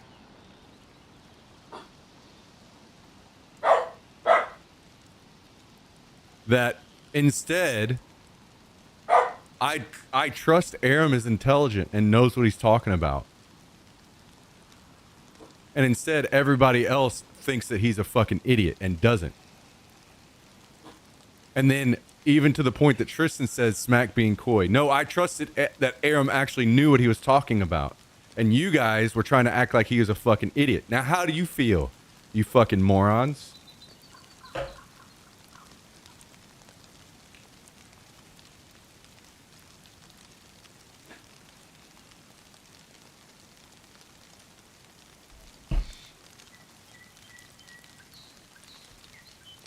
So if you wanted to do something like that, Aram, you wouldn't need to change your DPI. You would just go to, in this game, your camera vertical and camera horizontal are your normal look around like this sensitivity. And then your aiming vertical and aiming horizontal are that ADS change. So you wouldn't need your DPI to change while you're ADS. You just change that. These two right here are ADS sensitivity. So you just change these down. See, for instance, I'll show you. I'll put it really low to exaggerate. So my look around is still high, and then when I ADS, it's low. Everyone thinks I'm dumb, or yeah, well, don't worry, I don't think you're dumb, but I think that they are dumb. Fuck you guys.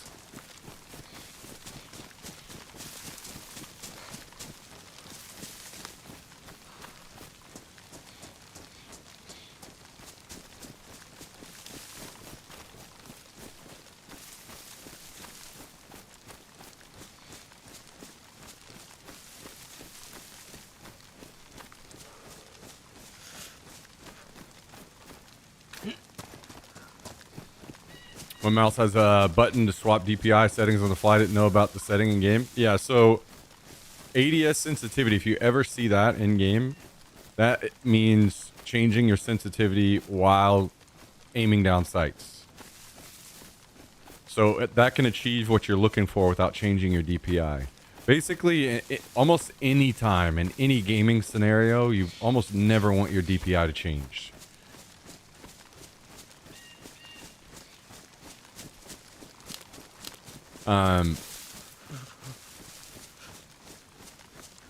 And I do think that that is something that can help you if you're struggling. I mean, to me, I think a better answer to this is probably lowering your DPI, but I don't know what DPI you play on. What DPI do you play on?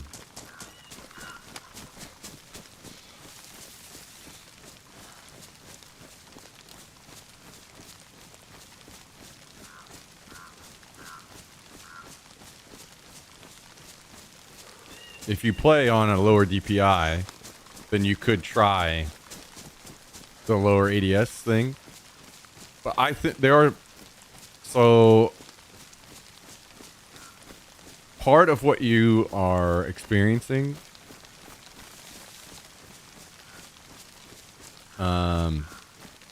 basically, you can't...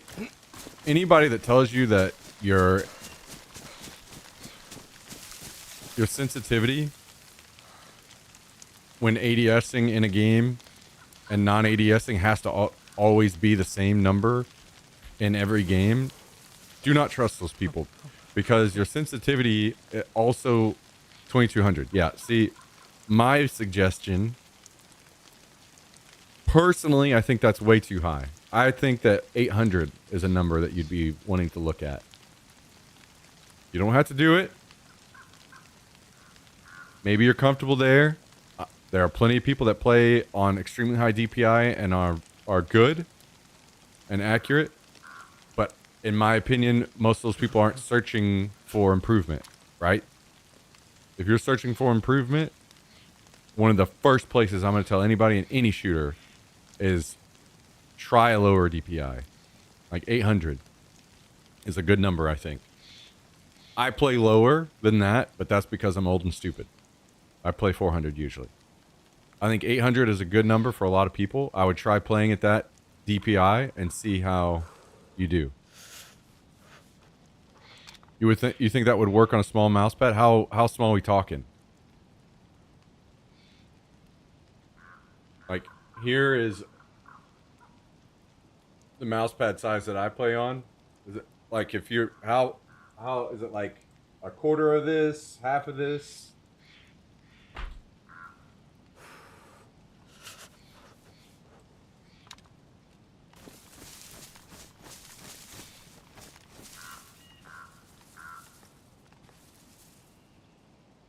A quarter of that. Okay.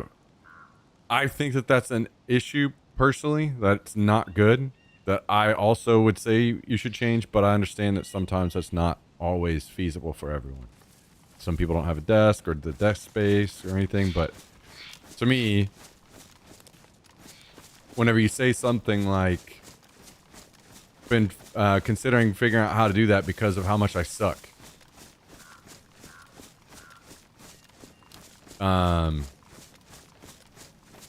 If you truly feel that you suck, to me, these are some of the quickest ways that you can build more confidence and improve, in my opinion. And I like to see that from people. I don't like people feeling like they suck. Whenever in reality, I think a lot of times it's just settings.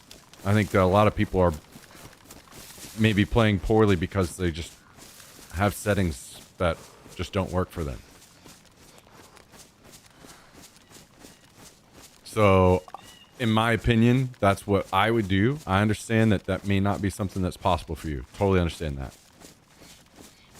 But if you are looking to try to improve, I would try to get I would say this is like a normal size mouse pad.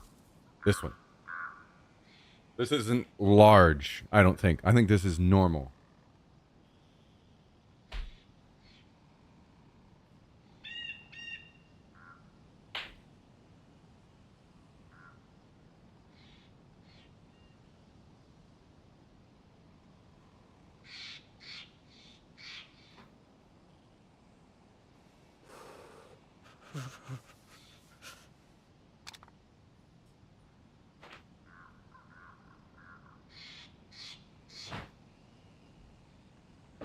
And I'll show you why I think that this is a normal size.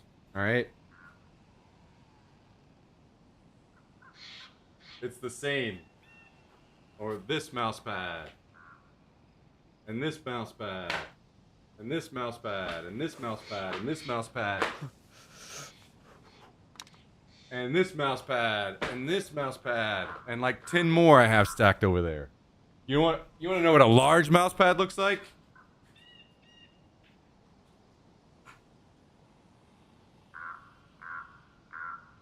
This is large.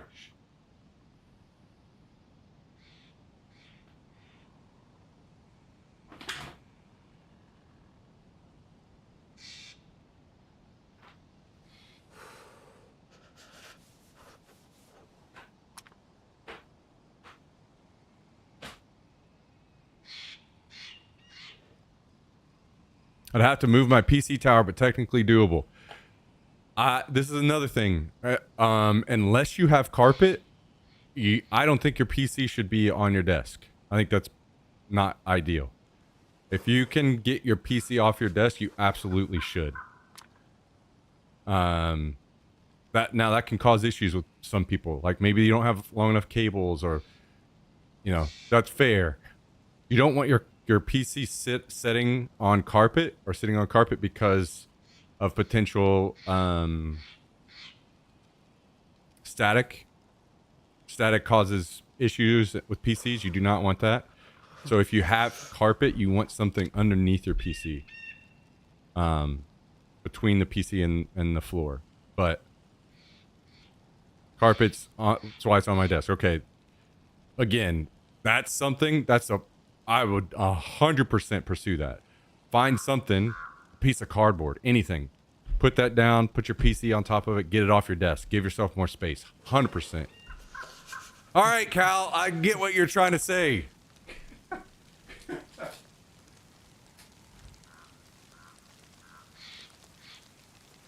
This motherfucker.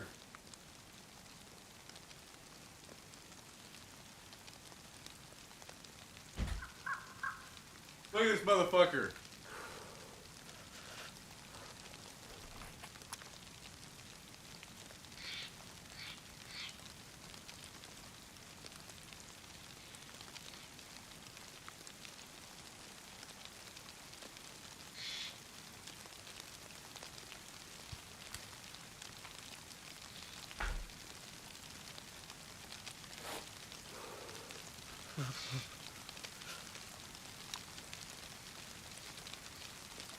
Oh.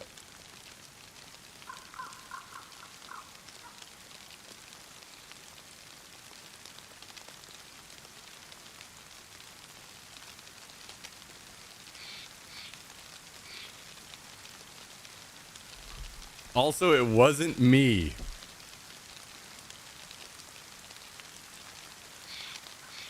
Okay, well then the fact that Cal was saying that means 64 months and 64 slices of Dominoes. W day.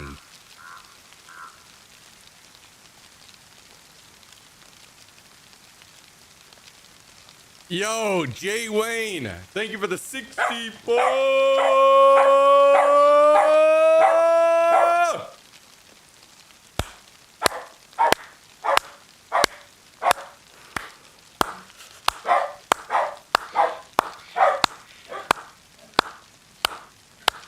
64 months.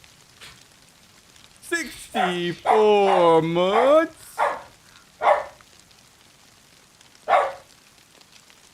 64-month resub. Thank you, Jay Wayne. What's up, dude? How you doing? Good to see you, man. It's been a minute. Been a hot minute.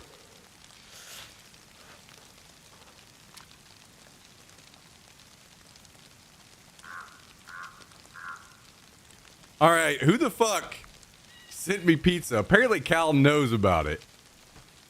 Cal knows who it is.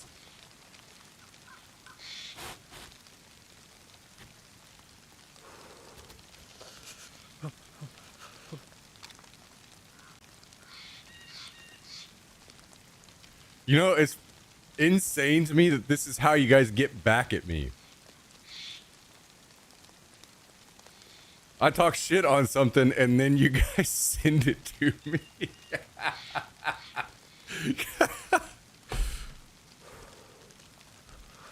Dale looks pretty good. Okay, so it was Jummy. All right.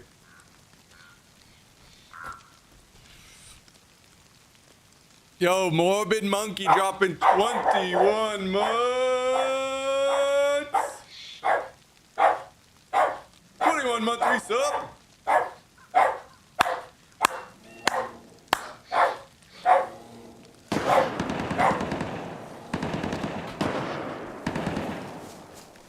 One moment, hang on.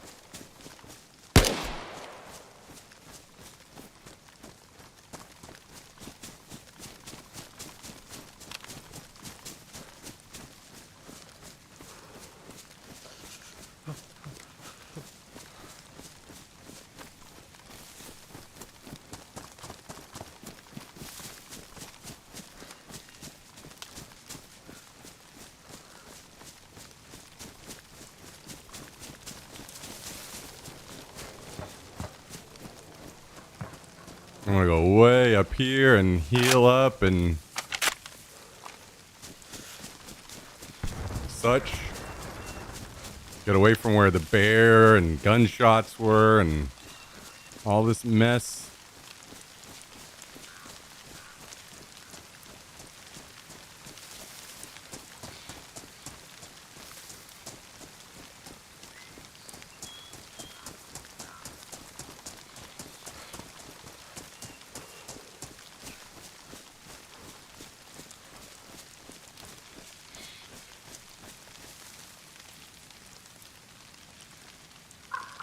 Wait, how did my suppressor get ruined? It was still pristine. Maybe they shot me in the suppressor. All right, now where were we? I got to scroll through here.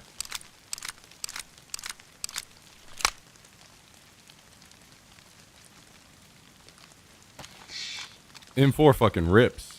Also, these guys just got knocked so fast. Damn, feels bad for them.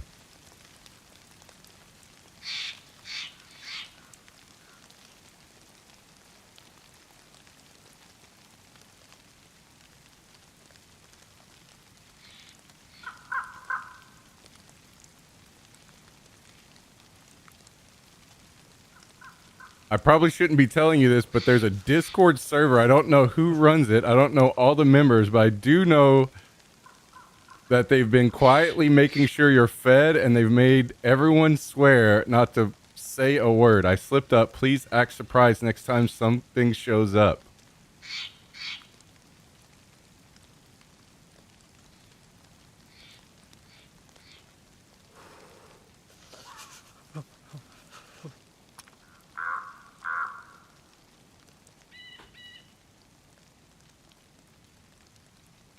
I just heard a fox. I don't know if I scared that fox or someone else.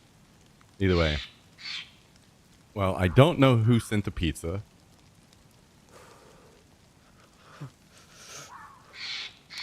I think that fox is far enough away that it wouldn't have been me.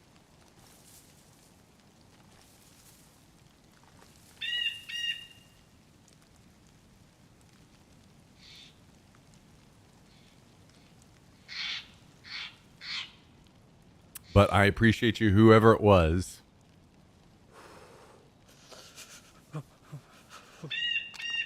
Thank you. You guys are some crazy motherfuckers. I shall just say, you know, real quick there. What kind of toppings? It is, as far as I can tell, regular pepperoni.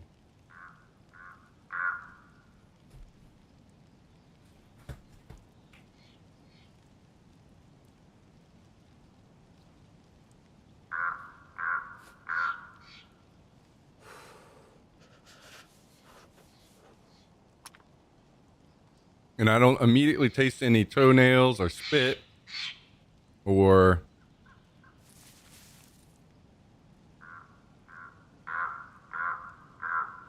anything like that.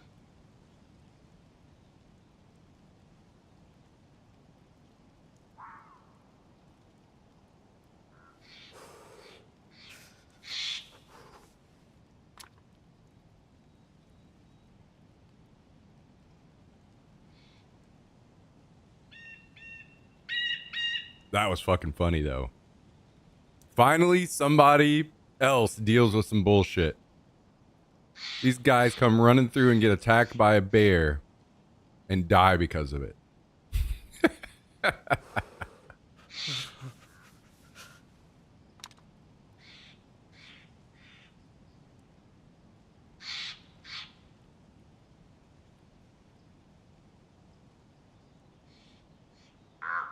Is this the part where I ask you to talk shit on the gift you received? Yeah, you already know.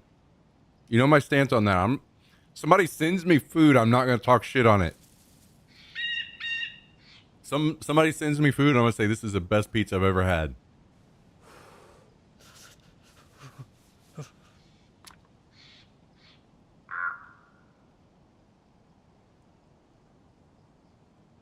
I've had pizza like twice in like 4 years now. And this is fucking, man, pizza, it doesn't matter if it's fucking scraped off the sidewalk or something. Pizza is always good.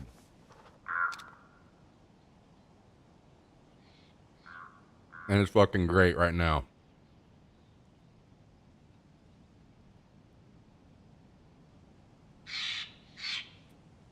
Thank you again to whoever the kind Samaritan was.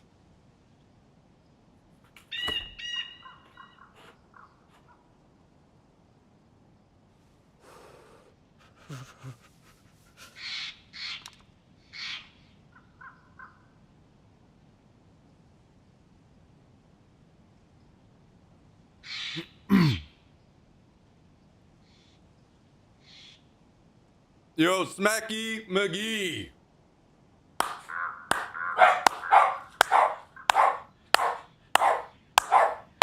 Thank you for the sub to the channel. Guys and gals, awesome people like Smacky McGee. And also whoever sent this pizza. Keep the stream alive. I would not be here. We would not be gaming We would not have a roof over our head. We'd be dead and gone, dust in the wind. If it wasn't for awesome people like Smacky McGee. Oh, God. It almost bit the dust. Thank you very much, Smacky McGee. I appreciate you very much. I hope you're having an excellent week. Thank you very much for the support. I don't think there's any garlic or onion on here. Also, I was just going to give him a piece of crust. I'll give him a piece of crust. I think he'll be all right. All right, Jax. You want a treat? Go sit. Oh, boy. Oh, boy.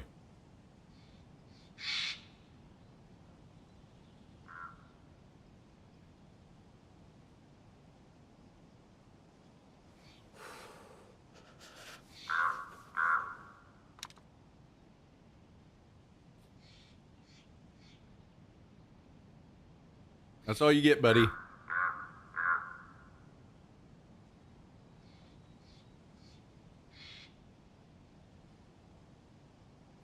So I heard that Fox. Now there's like 13 different discussions going on. Aram and talking him through his stuff. We got pizza stuff going on. We got dead bodies. We got maybe more players around. Like, it all happens at once, doesn't it?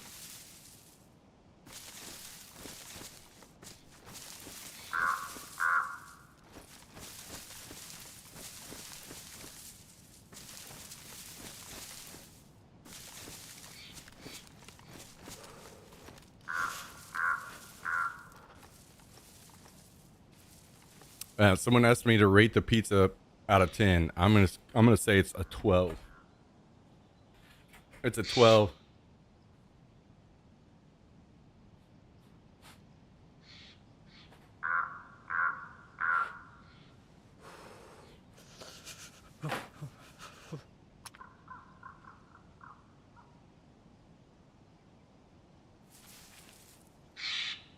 Best pizza I ever had.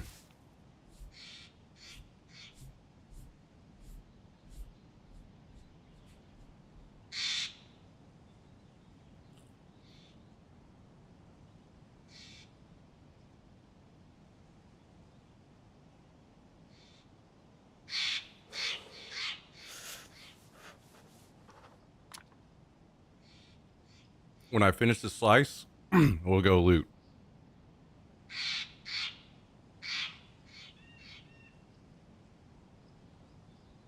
Is my water back on yet? Yeah. Yeah, it came back on like the day after or something like that.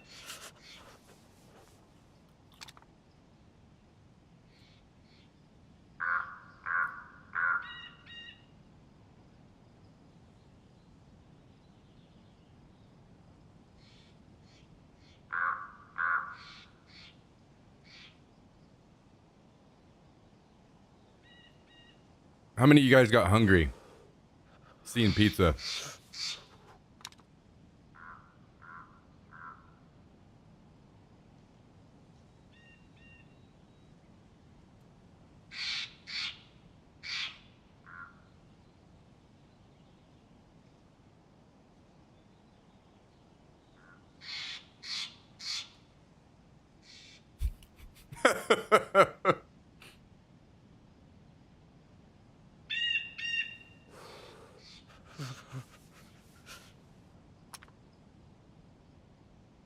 Tristan, we know you already ate.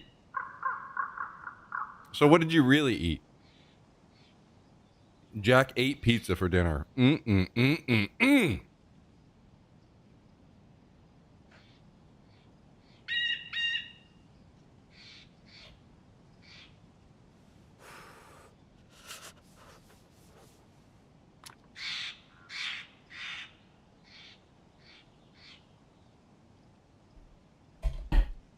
Ooh, Popeyes, baby.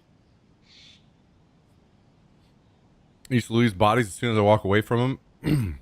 So, when you're looking for something like that in game, what you're wanting to do is get far enough away where the grass doesn't render. See, if you look right here, you see how the grass is rendering out to this distance, but then here at this distance, it doesn't render. If you're trying to find bodies, and you've lost them, that's how you want to do it. Just move far enough away where the grass isn't rendering anymore.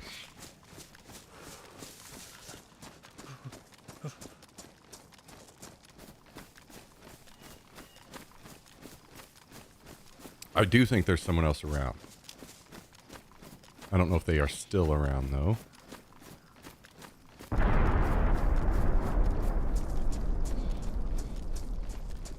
Habanero cheese sandwich with olives?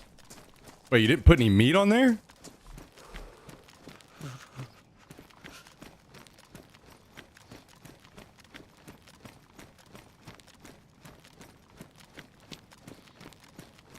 Yeah, I saw that. I also saw Miff say, I only send you beer, you drunkie. This guy out here making me the drunkie and then calling me the drunkie. That seems a little unfair.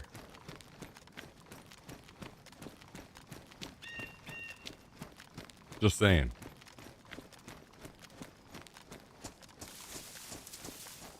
Alright, so there may be someone around. They could have moved down, they could have, who knows, they could have already looted the bodies. I didn't have vision over the bodies. I'm not exactly certain where they are, just have a loose idea. We're gonna go down. Take a look.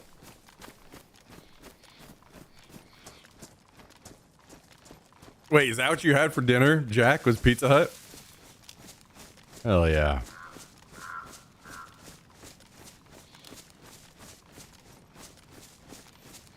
Jumtech too strong, man. It's just too strong. It's going to take over the world.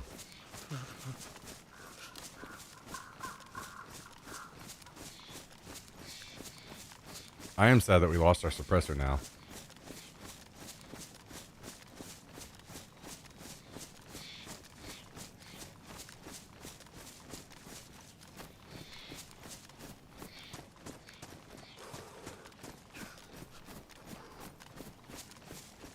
Okay, so there's the bear. They died to that, so the body should be over here somewhere.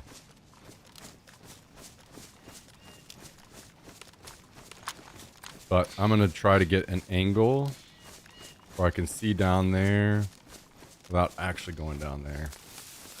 In case someone circled around and found the bodies.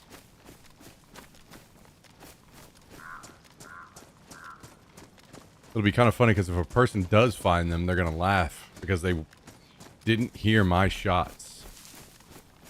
They're going to think that they died to the bear, probably.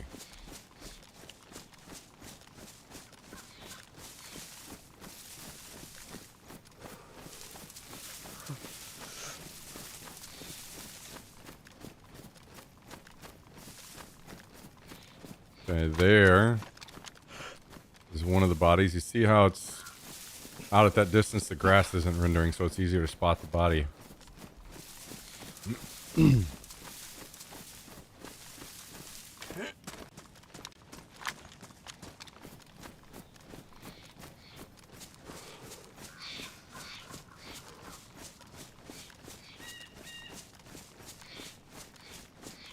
There could be somebody that spotted the bodies and are camping them and going to shoot me as soon as I get there.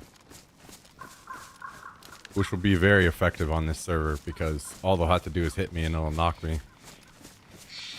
So we'll find out. But it's okay because if we die, we get to eat more pizza. So that's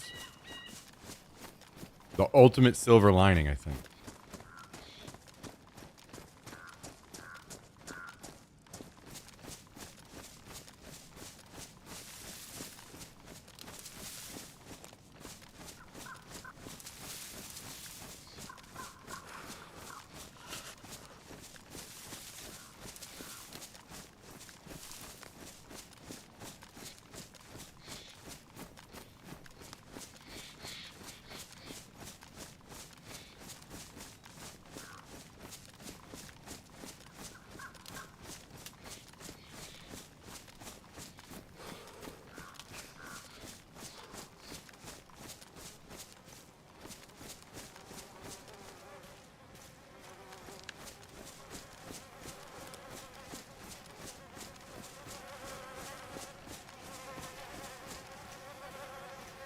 Hey, look.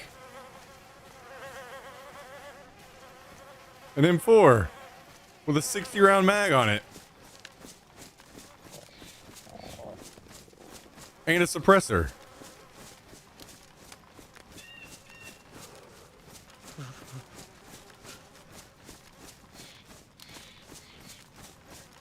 That guy is fucking raging right now about bears. He's on the forums right now saying bears need to be removed from the game.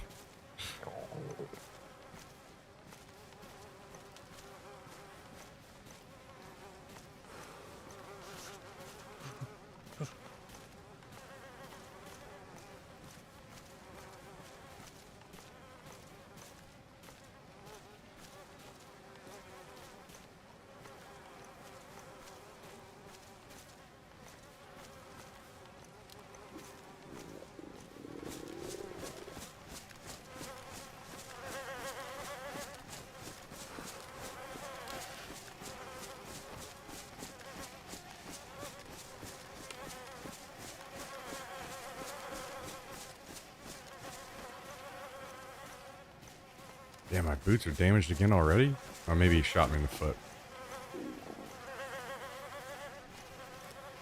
Ooh. Let me see.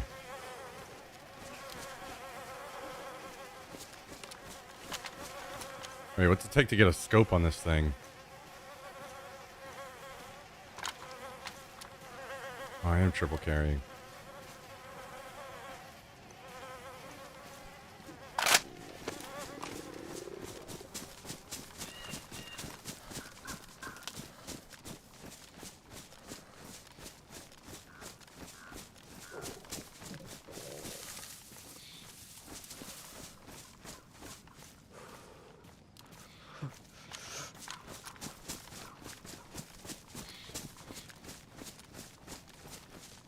What is that shit?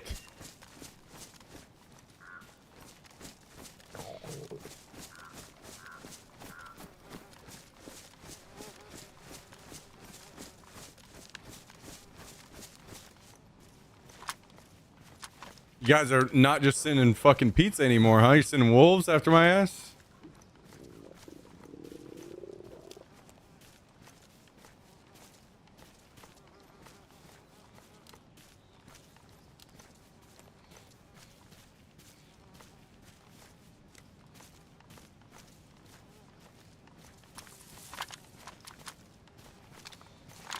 So I'm guessing that won't go on there.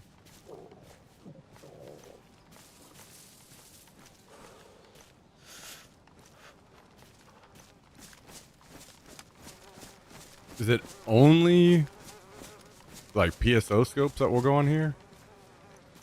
Guessing this won't go on here because his buddy would have given it to him. Wait, where did it go? Okay, now I'm confused.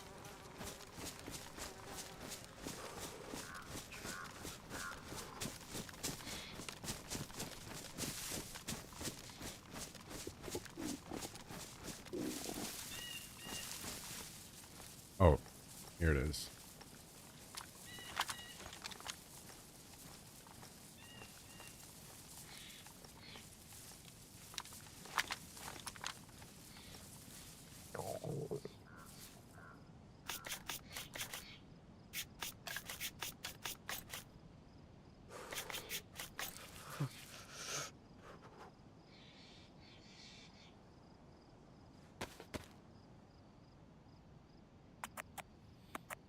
You guys are the some of the craziest trolls I've ever met in my entire life.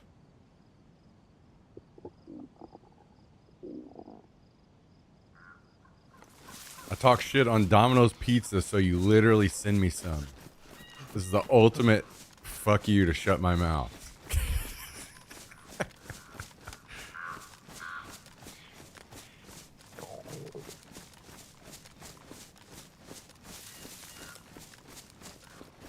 Oh, I see a car over there. Maybe it's theirs.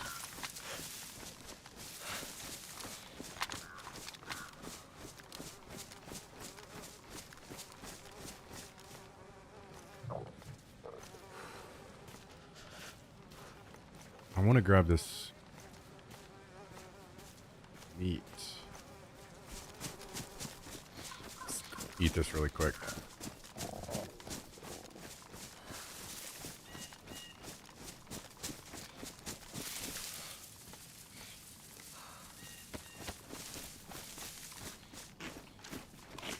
Man, I still feel like there's like someone around.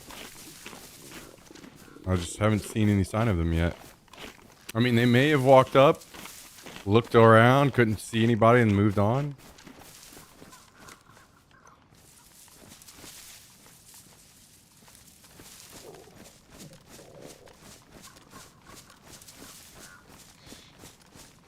I can't remember what the other SVD we have. Oh, I wanted to look and see if this guy had any more SVD mags.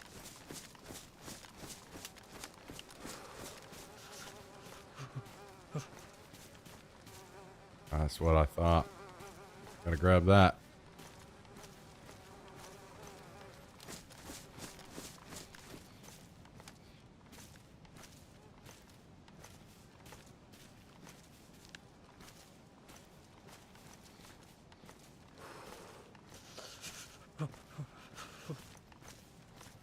Okay, good enough.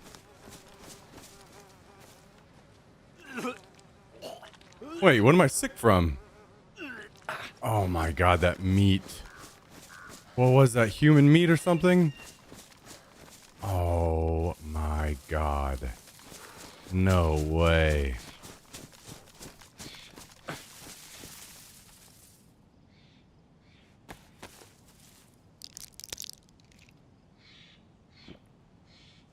Thank god I have Tetra. What the fuck?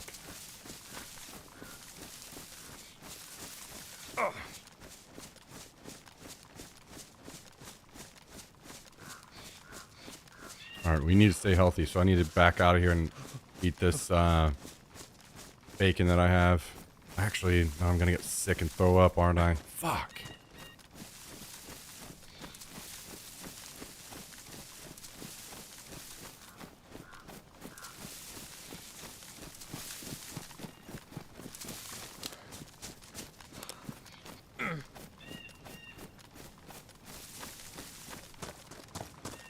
How's the L pizza? Fucking fantastic. Best pizza I've ever had.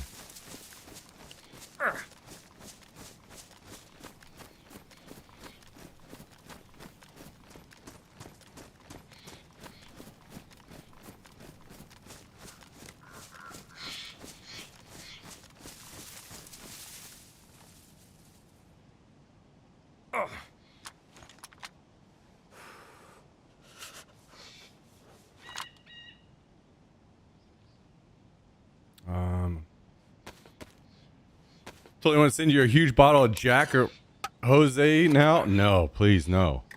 I don't need to die. Alright, we're just gonna speck by speck eat this food. I do not need to die. I am perfectly content. I live to fight another day.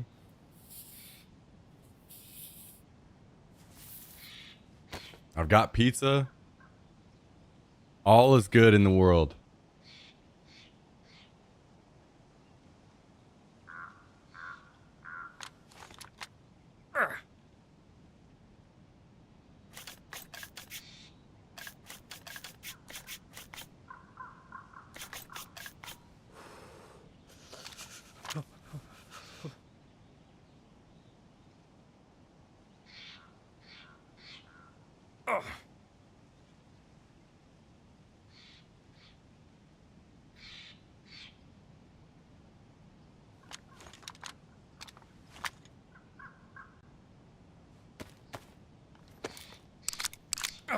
As far as I can tell, it's just pepperoni.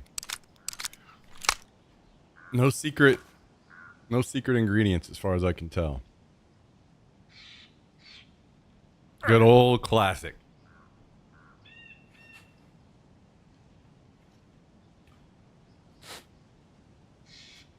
Domino's, they're trolling me because I was talking shit on Domino's earlier.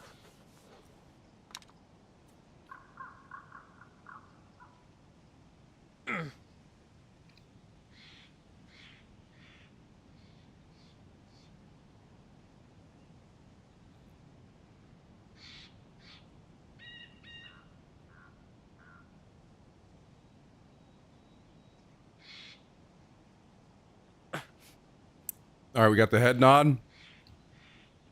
You have to go grab the trash can now and show you guys my trash can.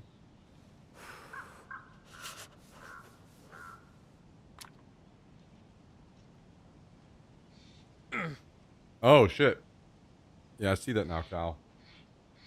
Tangia fucked up earlier at the start of stream. It wasn't working. So maybe they're having issues today. Here, let me send a message.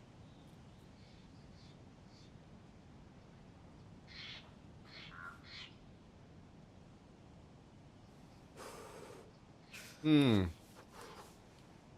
right, hang on. I will resend Tristan's message.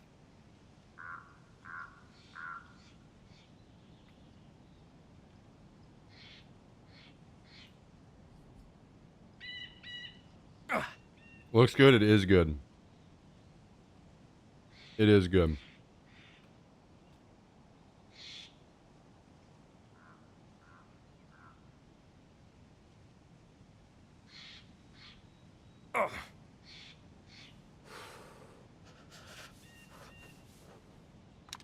I didn't realize you had to actually add that Russian voice so that you could send it, Biff.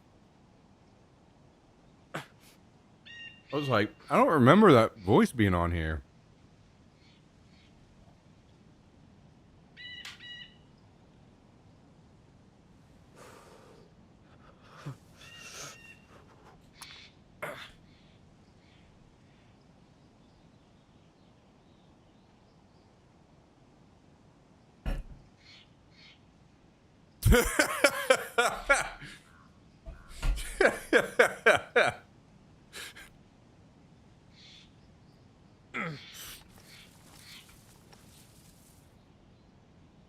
You guys think that Smack Tom sent the pizza?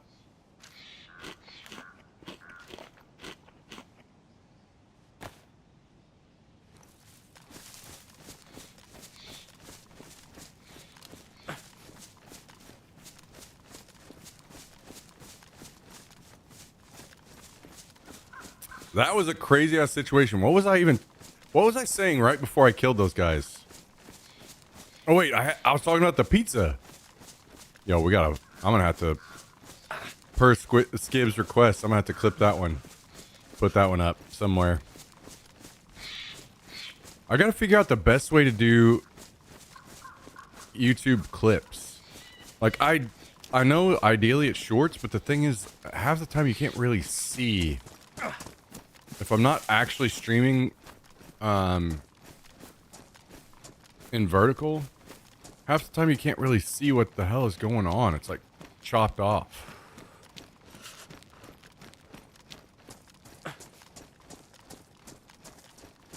Oh shit.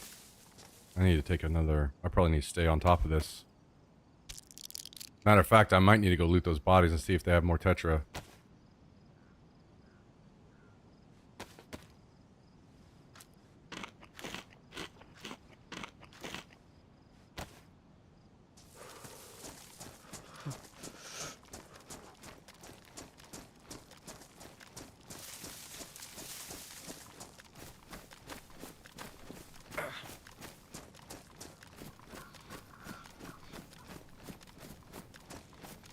As much as I hate to say it. I don't remember if you guys saw any on there or not, but...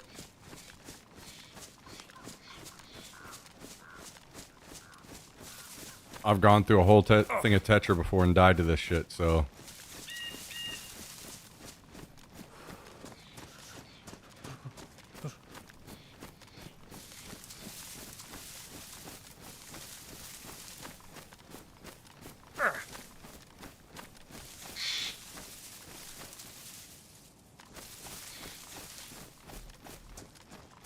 Yeah, so I'll look into it. Cal, I could, like...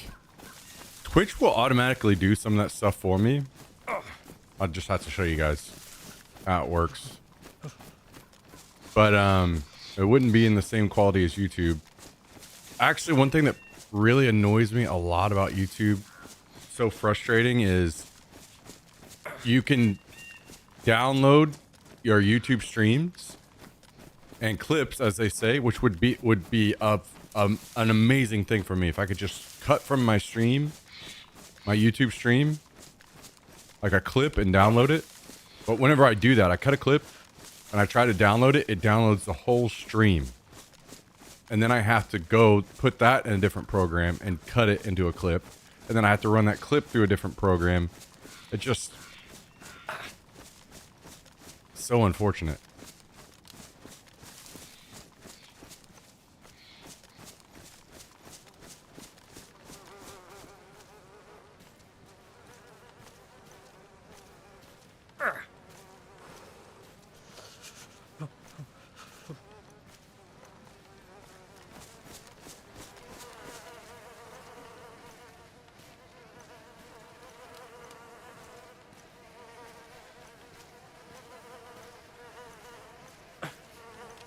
Okay. Well, we got other meds. Hopefully this will be enough. I'll go ahead and pop a multi as well. Get everything rolling we can.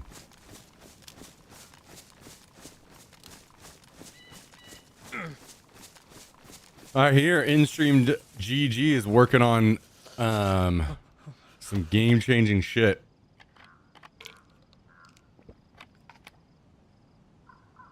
InStream GG has now been backburnered for something much more grand.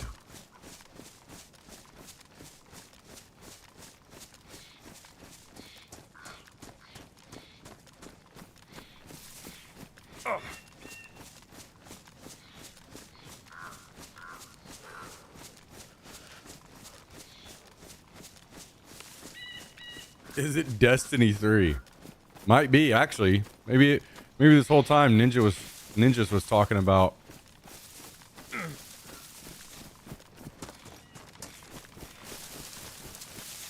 Destiny 3. Little did we know this whole time InStream GG had made so much money so quickly that they bought the Destiny IP from Sony. And now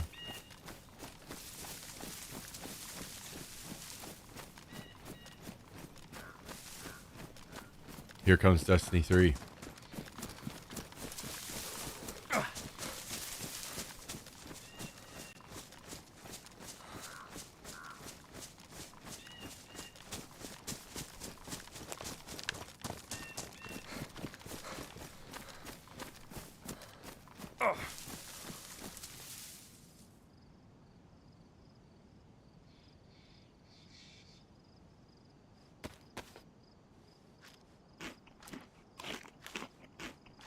I think the Tetra only works if I stay like maybe in the white. So I really, really, really need to stay fed. I may actually just sit here and concentrate on this for a little bit. Because I don't want to die with this gear. Was this compatible with KA scopes? Oh, I guess if I get the mount, that's what I need, huh? Wait, do they have the mounts on this server? So I could put like the Spectre on there or something. I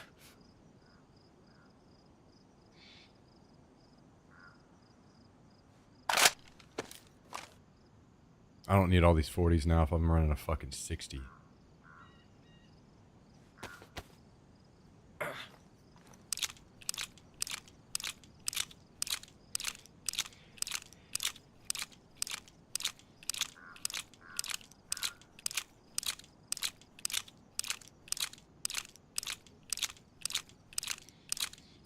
Multi and charcoal? Oh, I see. Yeah, I'm gonna keep at the multis and the Tetra.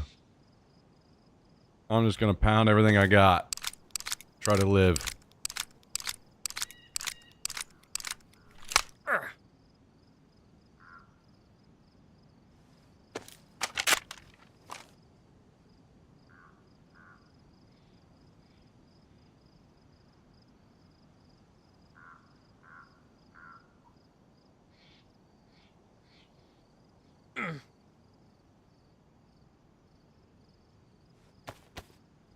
take another one of these.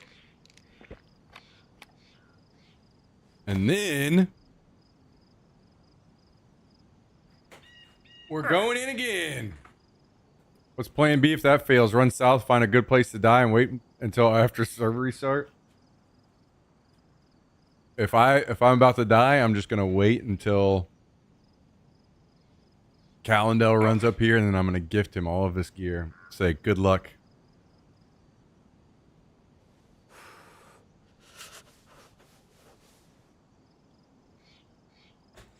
I wasn't meant to hold such power.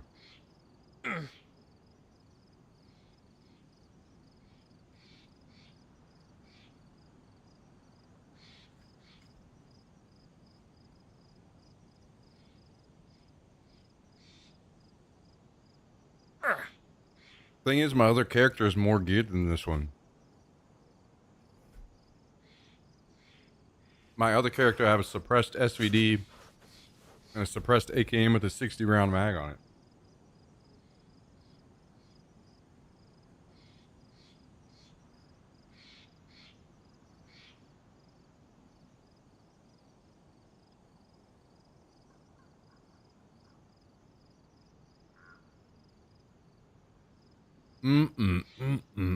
Have you guys ever had pizza before?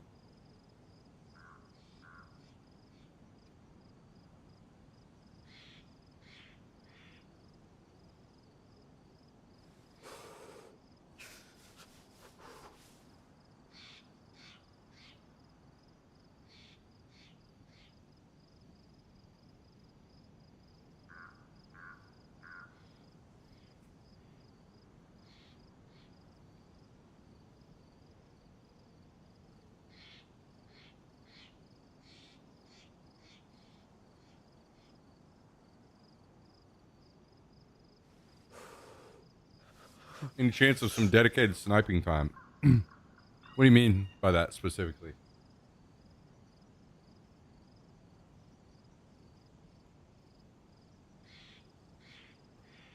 Yeah, I got someone sent me this new mom and pop place you could try, Tristan. Called Domino's? Domino's?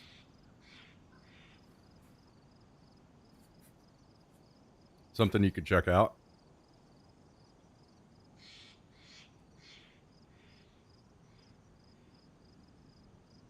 Popeye's Pizza.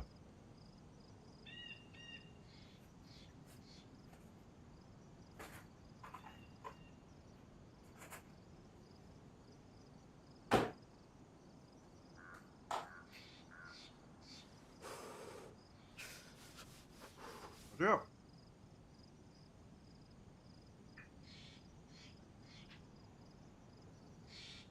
Post up prone at Northwest Airfield and just sit and wait overlooking it. Oh, look, we're good.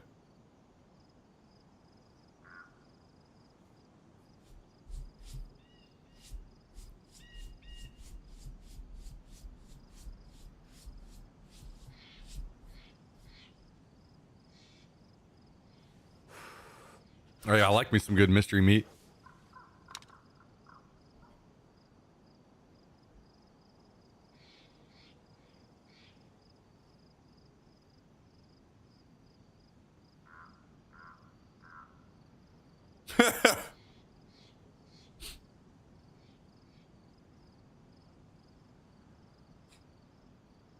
True.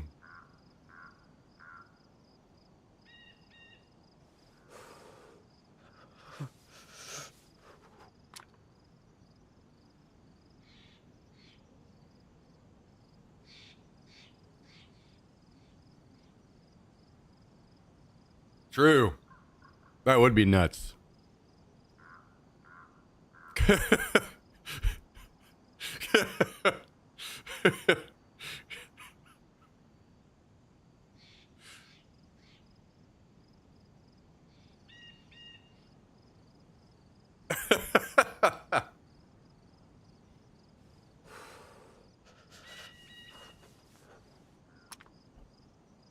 Now it's starting to actually sound like an evil laugh.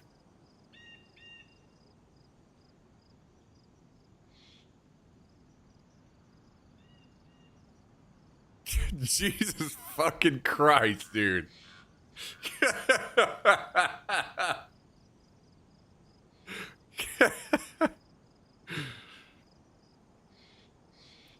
Skibbs, I thought you were gone on your trip already, man.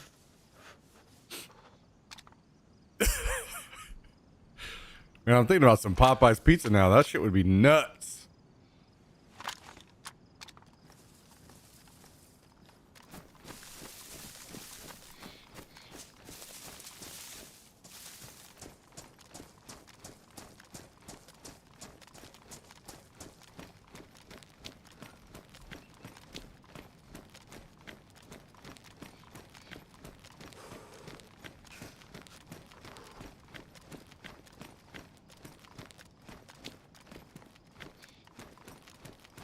So sorry to answer your question. If you're trying to live in Daisy, you never want to post up at the Northwest Airfield prone because there are many places that don't render correctly if people are far enough away. Like there are a lot of angles that you will be able to see you that are way out of render distance, so you're gonna just you're gonna stick out like a sore thumb, like really bad, and you just be a free kill. So the only time that you even want to consider that probably is with the ghillie, which there will be, unfortunately on this server, I'll almost never be able to run a ghillie. Or basically you post up in places where there are very few angles that can see you, and if they're looking, you're back in the woods a little ways. You're not like on the edge. So I do go to the airfield and post up in some places that I feel safe enough to do that. But Daisy is one of those games where you just really don't want to sit still very much if you can help it.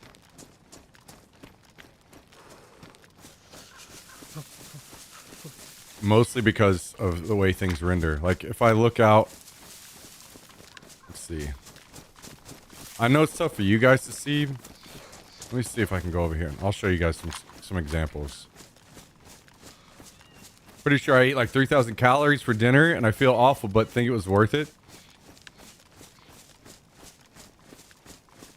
Hell yeah, brother. Hell yeah.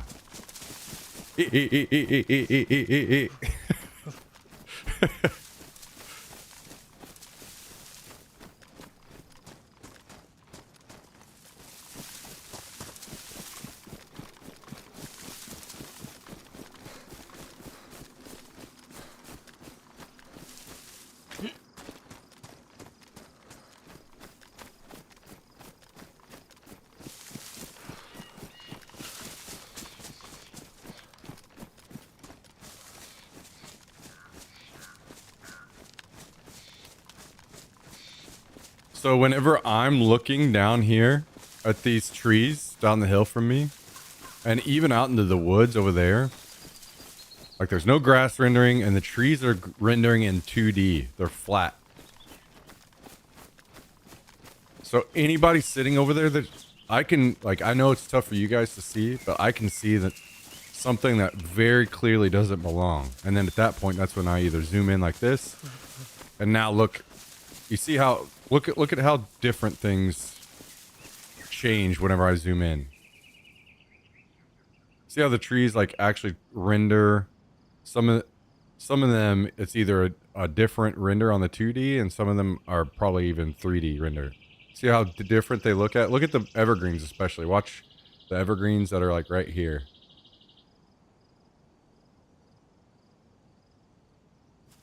So this is why it can be really bad to sit in these evergreen trees. Like look at this right here. You see how a ghillie or something might blend in there, but whenever it's 2D flat like that, if you're wearing light colors clothing, you just stick out like a sore thumb. Looks kind of tan to me. So if you sit still to watch over an area, you really, really, really need to be selective about where you do it, because people will see you sitting there just because of the way that Arma games render. They will just see you sitting there plain as day. Even if you think that you're hidden, to other people, you'll just be sticking out.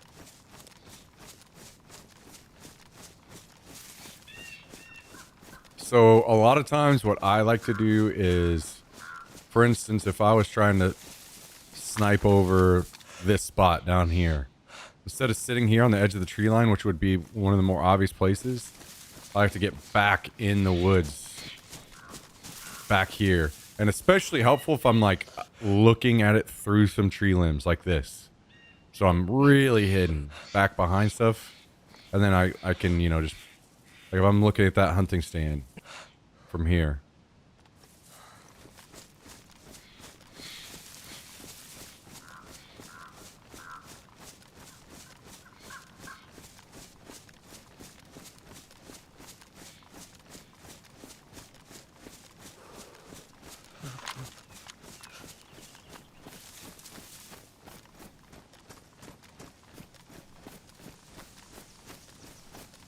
So if you wanted to make the best use of those long-range rifles, how would you do that?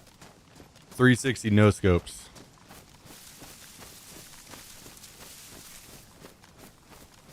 For me, it's just like a lot of people will use guns that are really effective at close range. There are some guns that, like the M4, I don't use this gun a lot because I like a gun personally that can reach out to middle range very well. And M4 does it all right once it has a suppressor on, but if it doesn't, it's tough for me to like spray a guy that's like out here in the field with an M4 without a suppressor. But some of the AKs and some of the other guns can do that. So I like a gun that I can kill someone up close. I'll lose to an M4 up close, and I'll lose to some of these fast fire rates. But a lot of times I'm running around and boom, there's a guy there and I need to get shots on him. Like maybe he sees me or something. And my M4 isn't going to cut it. So I like a gun that operates well. Like my primary will operate well in close and medium range. And then if I'm running along and I see a guy sitting over in that tree line, then I'll pull out my sniper. Or, for instance, if I've got guys chasing me through this tree line here and I'm running away, whenever you fight 1vX situations, X being, me versus 1, 2, 3, 4, 5, however many players, you want to string them along. You want to drag them, run from them and drag them out so they get separated and they're all like just chasing as fast as they can. And then boom, you've got one that steps out of the tree and all of his buddies are still down there out of sight. Boom, you kill him or drop him and then move on. You just drag these people out. And snipers can be good in those situations as well because you put a lot of damage out really quickly. So you drag these people off, you run until all of a sudden it's just you versus one guy. And you hit him, in the chest with the sniper. All you have is like, maybe you only have just a 2 or 3 second window to get a shot on this guy before his friends have vision on you. That's a perfect opportunity for a sniper. So, guy steps out, boom. Chest shot with the sniper or whatever. Not only does it probably slow him down, it may stop the pursuit entirely. So you can use snipers even like medium ranges like that. But a lot of times it'll be something like this. Like I'll be walking along and I'll see some guy that's doing something like what you said. He's sitting out in this bush line, sniping over an area, and then, I can reach out and kill him. For me, snipers are usually a weapon that stays on your back because whenever you really mean to use it, you probably got time to pull it out. Even if they do see you. Like if there's a guy over in that bush line over there and I'm running along and I have my M4 out and I see him, I can step back in here behind this bush and then switch to my sniper and then step back out and shoot.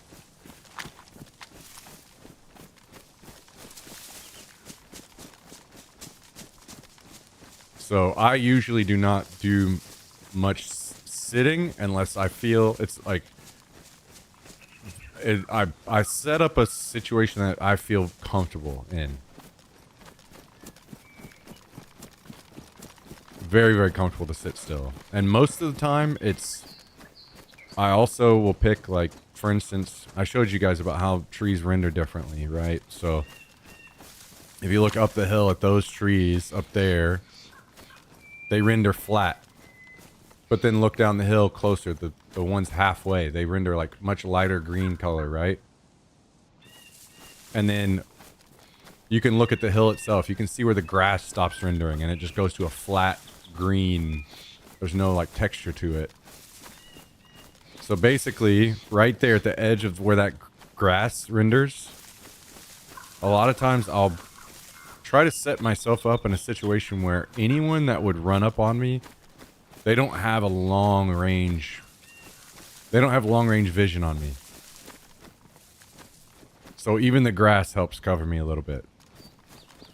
Another thing, when you have two trees like this that are together,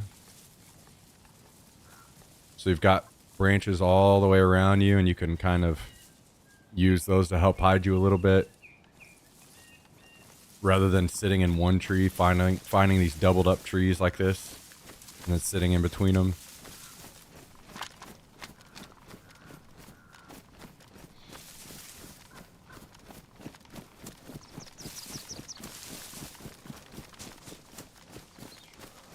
You also just need to be aware of what clothing you're wearing. Because so often, I'll look at, you know, people will love to sit in these evergreen trees, but they may be wearing like light green clothing or something with a dark green background. They stick out like a sore thumb. Most often, if I'm going to sit somewhere, I like to find this exact type of bush right here.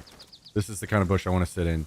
You can sit in one of these with almost any different color clothing in the game and not be spotted.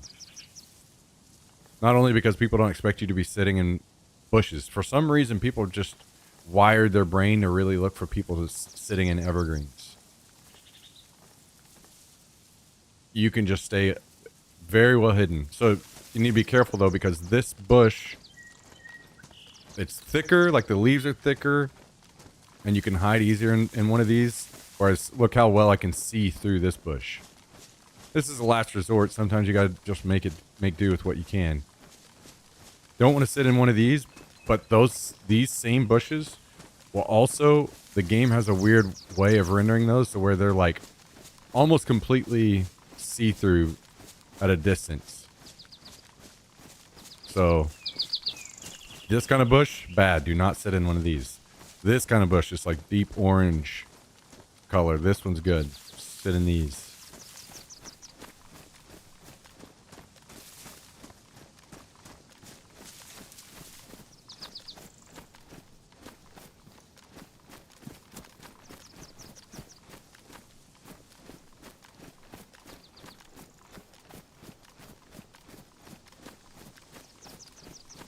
Like you can even see it from here.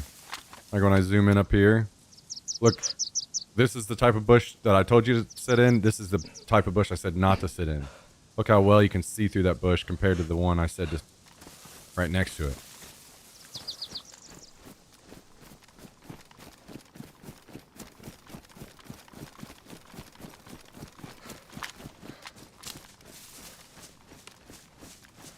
My biggest problem in this game is landing shots at mid/short range. My current theory is DPI issue because my aim is too sporadic. If I want to get serious about getting better, though, I probably need to record my gameplay.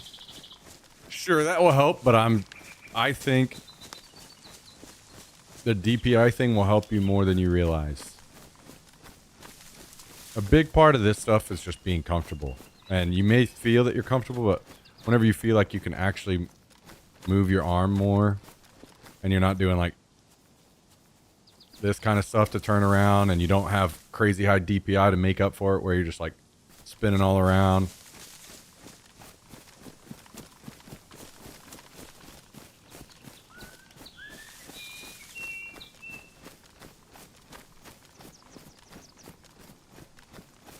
I think getting your PC tower off the top of your desk and then reclaiming that space and using it, a normal sized mouse pad, I think you will see drastic improvements.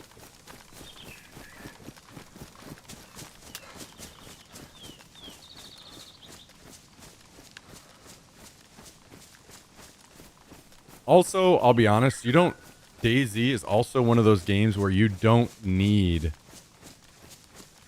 to have good aim. That was another reason why I loved Rainbow Six Siege, because my aim was not good enough to compete with the top players in that game. But I could outsmart them. You know, I could use a character like Valkyrie and throw a camera up and then C4 him through the floor, or those kinds of things. That's one of the reasons why I loved Siege so much. And you can do that oh, sorry, zombie chasing a pig up the hill. I thought it was 2 players. Scared the shit out of me. You can do that in this game as well. Just because you see a player doesn't mean you have to take the shot right then. Like, you can try to set up a shot that you're more comfortable with, or something that's to your advantage.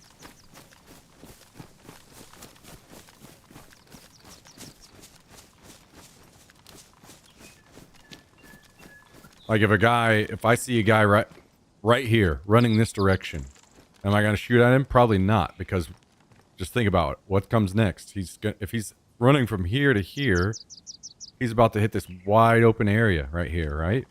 So if I see this guy running right here, I'm just going to stop. I'm going to get behind this rock so I have some cover I can move back and forth between, and I'm going to fight him right here. Once he steps out into this wide open area, then I've got time.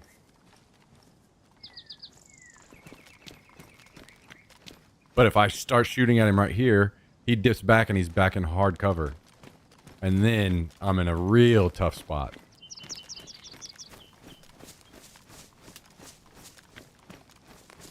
%90 of the time, I'm not the one that sees someone first. I'm off-fault spotting. That's just one of those things that comes with time. And I know that you'll say I've played a ton, but it really is just... It is that. Over long periods of time, you just know, what looks a tiny bit out of place. So that's what I'm doing. While I'm doing scanning like this, it's like, what doesn't fit? It's almost always what I'm looking for. What doesn't look right? What looks a little bit out of place?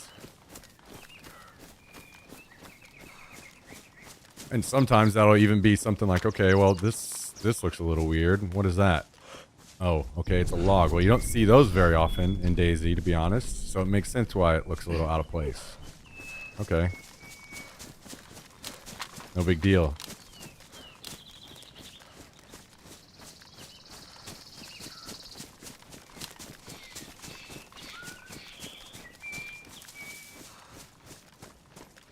Also, movement's a big one, obviously. If you're able to catch movement, that's one of the biggest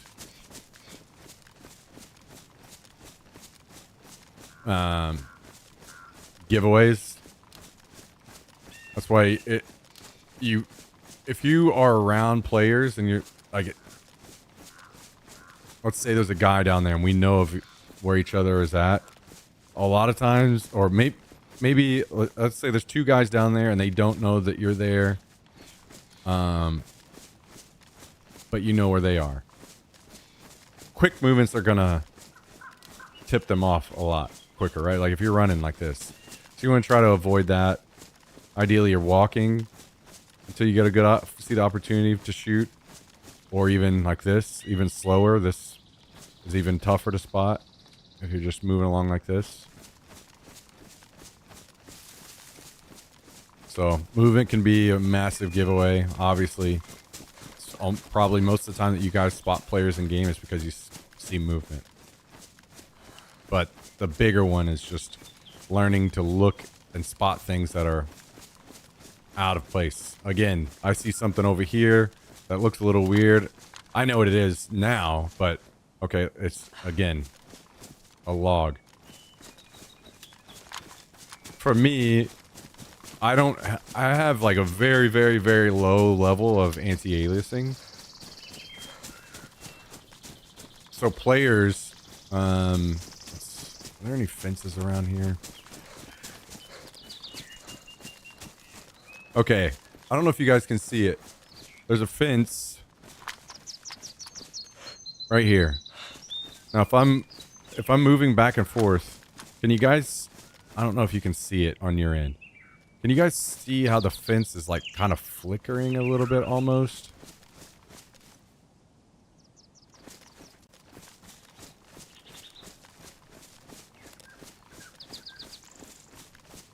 Players will also kind of get the edges of players sitting in areas will also do that. This weird like flicker as the like edges of them are rendering.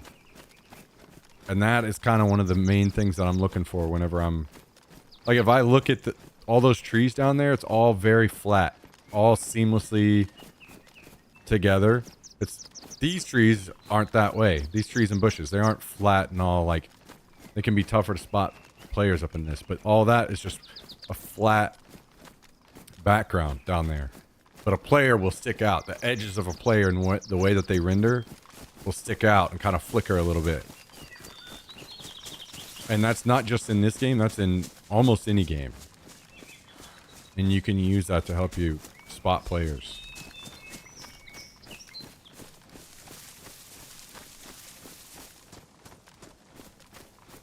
Just keep in mind that maybe anti-aliasing is something that maybe you could look into. And if you play with like heavy anti-aliasing, basically just adds a lot of blur to any game that uses it. To get rid of the sharp edges because it looks nicer. It makes the game look a lot nicer. But whenever you play with low anti-aliasing, the game looks worse, but a player will pop a lot more. That whole like doesn't look right thing.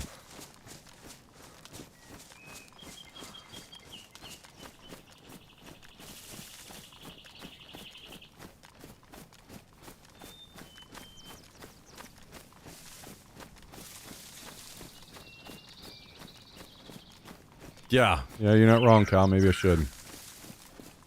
I will try to remember that.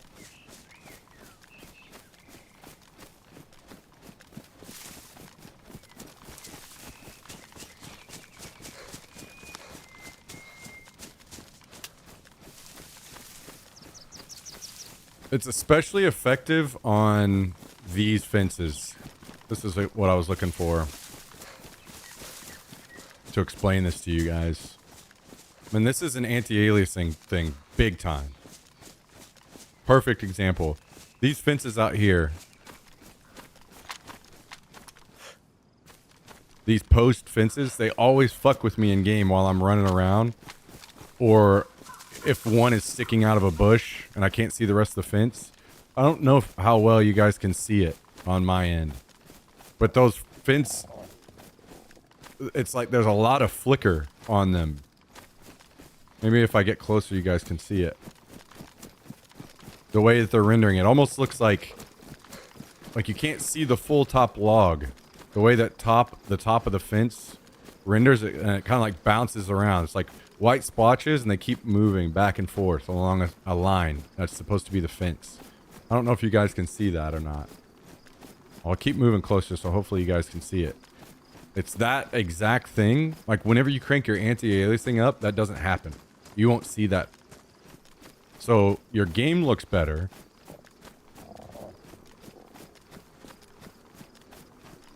For sure. But you can get that same slight effect off of players as well, and it will make them like stand out. Surely you guys can see it right here.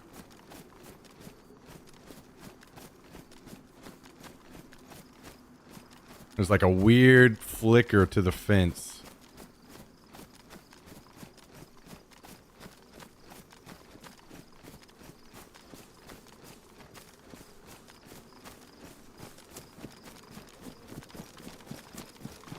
And players will render that same way.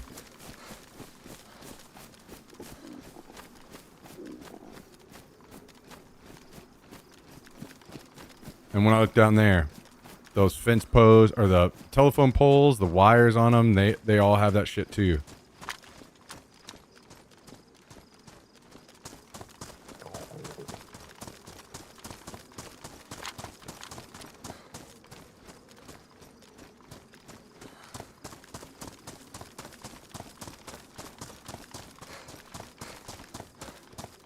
Keep in mind, you can't like only rely on that because that's not the only thing that's going on, but you can use that as one of the ways that you spot players easier.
No idea what you're talking about. Are you seeing the same thing I am? Because I don't see any flickering. On, see, the issue with this is it's at a distance. As you get closer, you won't see it because it will render correctly. Let me see if I can find one where I'm not sitting out in the middle of a giant field.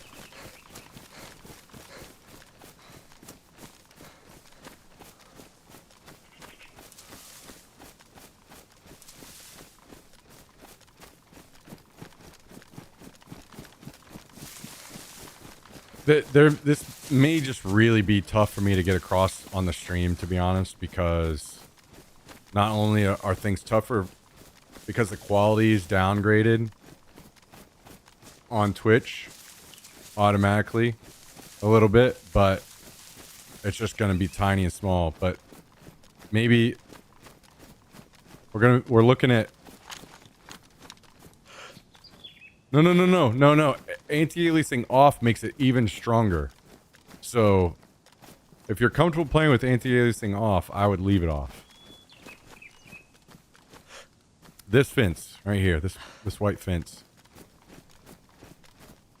Are you not able to see the like? I don't know how to describe it other than a flicker.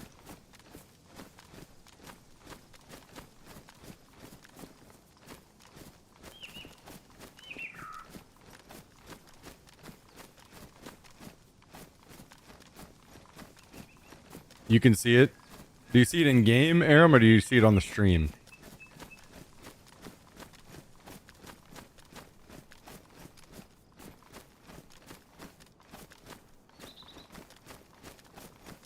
On stream, okay. I don't know how to describe it better than the flicker. It's just something weird about it, like the way that it renders. It's like the white and black kind of just bounce around between, and players will have, on the edges of players, they will have that same thing going on.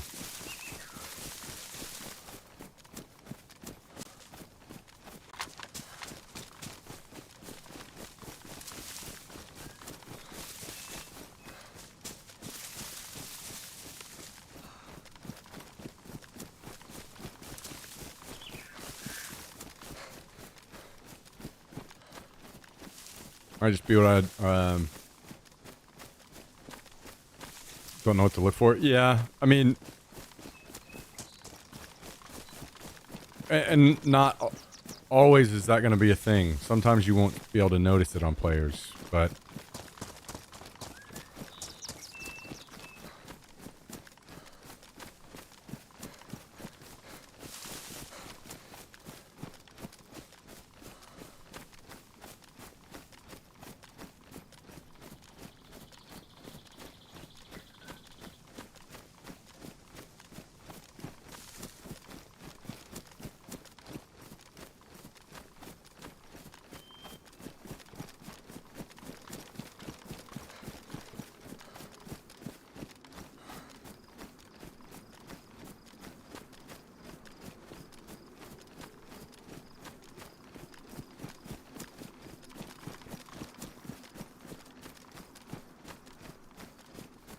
The thing is, it's not only those fences. I don't know if you guys can see it. It's literally like all over my screen right now. All those fences out in the field, the power lines, even the buildings over there.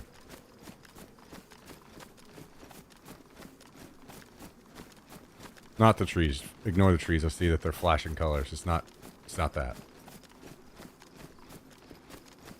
Over here by the buildings. All the fences, all the fence posts, all of them have this weird, like, flickering going on.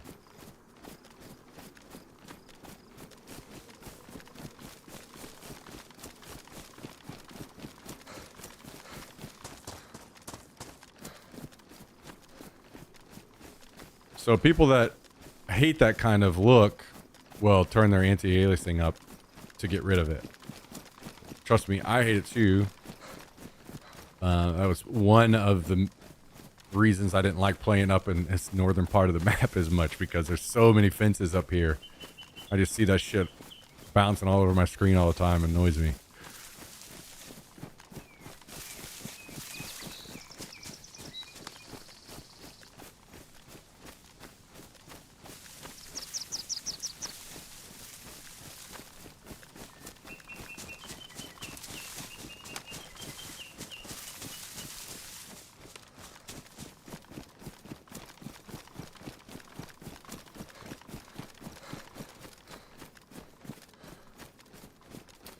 Not surprised. My boyfriend always comments like, "Why are you watching / playing not best video quality?" I'm like, "Oh, I can't tell the difference really."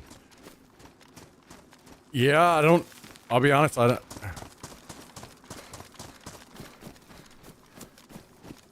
I mean, video quality is a big deal to me. I can definitely notice myself, but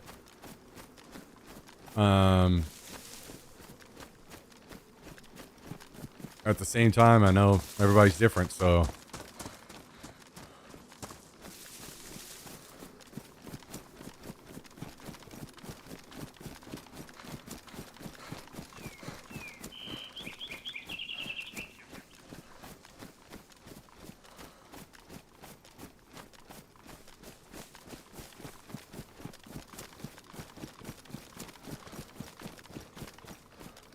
I definitely glossed over that visual clutter, so I'd have to look out for it.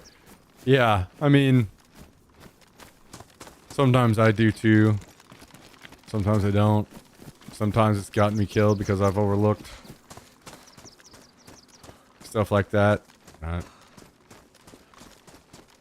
It works a lot better whenever I'm able to just show you guys like a player on screen and how it might look, but in this game, it's not like I can just, you know, Tarkov or something like that where it's a little easier. You know, if I die, no big deal. This game is quite different.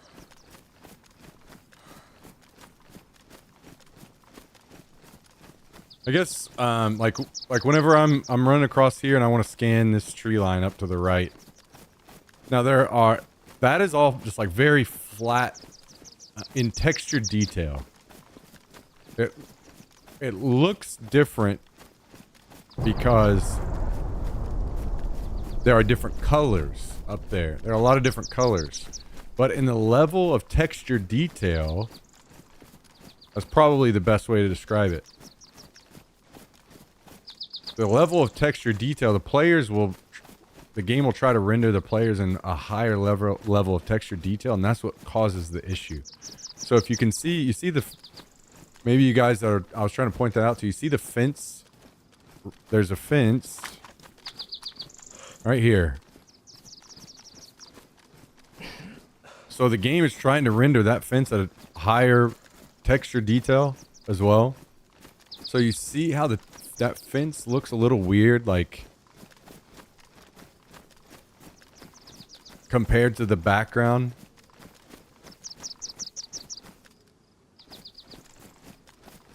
Like there's white lines dancing around up there on the fence almost. You might not be able to tell that, but it may just like look just a little weird. That's because that fence is rendering at a higher level of detail than the trees are. So while the game is trying to render players at a higher level of detail, and it makes them pop out from the background.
All right, let's go up to the airfield. Give it one more look up there. How far away do you sit from your monitor? Usually it's about... Personally, I'm playing on a 27-inch monitor, but I don't like it. 27 is just too big for me. I can't see in my peripheral as well as I'd like. 24 is ideal, but 1440p is really... It's just almost always in 27-inch, so... I value the 1440p over that currently more. So, it's a little bit less than arm's length. It's like palmish. Like if I put my arm straight out, it's about to my palm is where I'm at right now.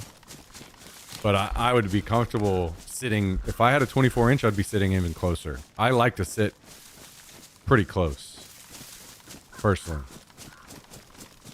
But if I sit closer to this monitor, I can't see the edges.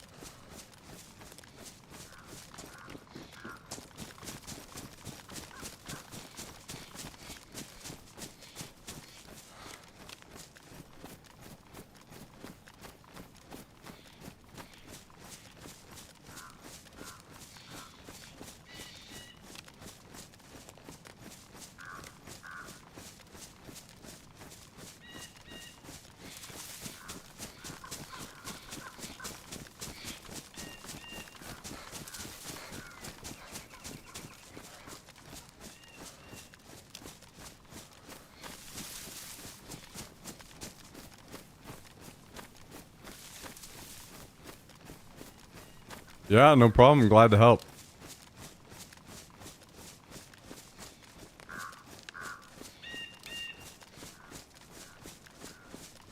I just tell him will maybe be the same reason you can't tell the difference between good and mediocre beer. Oh! Okay. Okay. Be back with Taco Bell. I'm not sure how long you're going to be gone, but I'm probably going to end within the next 30 minutes-ish, so just letting you know.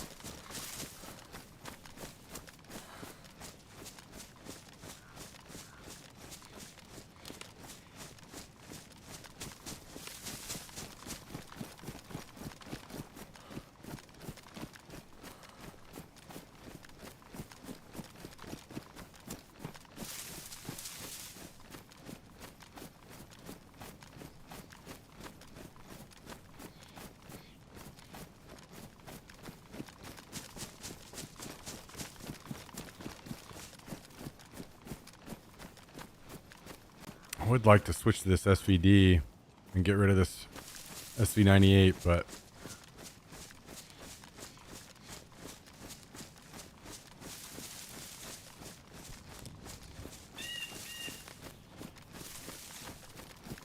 I gotta find a scope first. Or I guess more ideally I find the mount. I don't know if this server has those. The mount so I can put other scopes on it.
So another example would be in a whenever I'm in such a section of woods like this, one way that happens subconsciously, but if I explain it, talk about it, one of the best ways to try put it into words is even in woods in real life, if you're out hunting or whatever, a lot of times you're dealing with a lot of vertical lines. Like look across my screen right now. There's trees, so many vertical lines.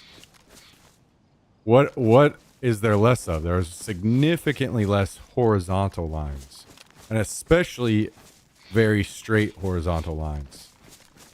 So what really ends up catching your eye, even though you may not acknowledge it at first, it may just be a subconscious thing, are the horizontal lines. While I'm going across through here and I'm looking over there, it's usually something like a horizontal line that looks out of place that will catch my eye, like somebody's shoulder, the top of somebody's shoulder, something like that. That is usually what will catch my eye.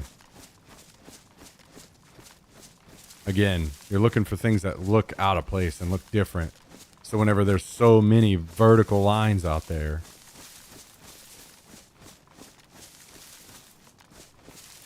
it becomes easier to focus more quickly on the horizontal ones because there are less of them.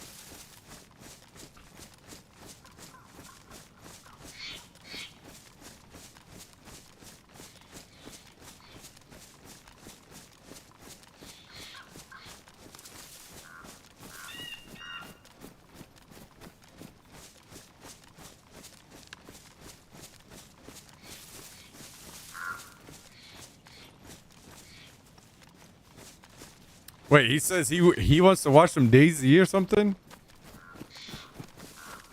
And you guys watch that together? That is very cool.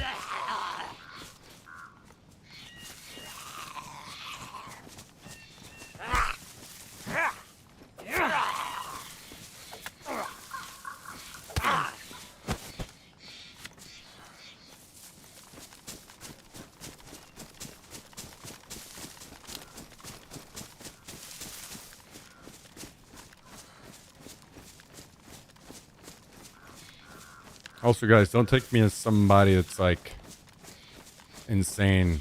Like, I'm gonna spot everything around me. Don't you fucking... Not a single thing is gonna get past me. I walk past players all the time. I don't spot everything. These are just the things that help me do a little bit better.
Chilling, eating some chicken tikka masala. Hell yeah. That sounds great.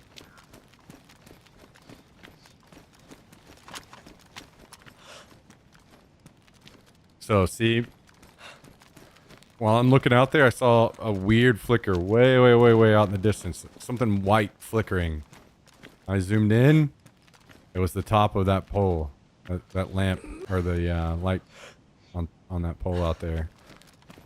That's kind of what I'm talking about.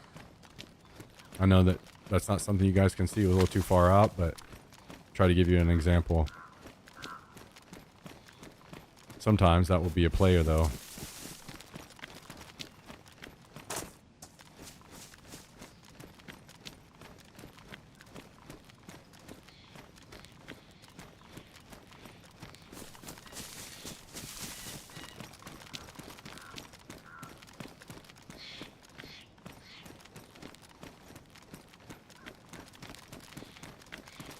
Is that, wait, Tristan, have you ever seen a Goofy movie?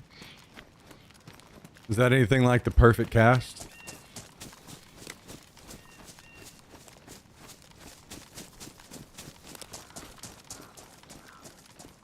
I guess I don't have enough stamina to jump anymore. Unlucky.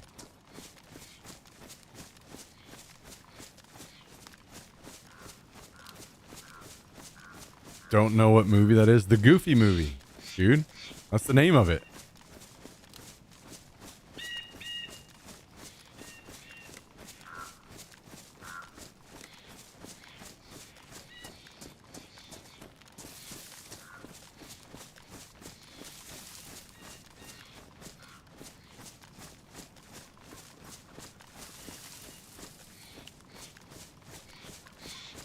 Never heard of it? Damn.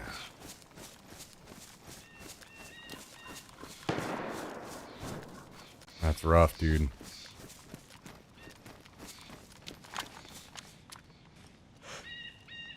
That's rough.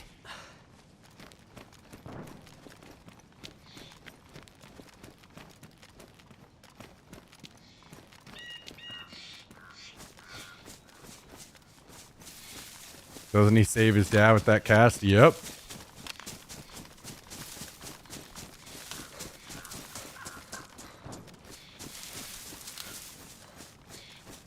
think somebody's throwing some flashbangs or something down here. Or maybe they're just shooting from inside.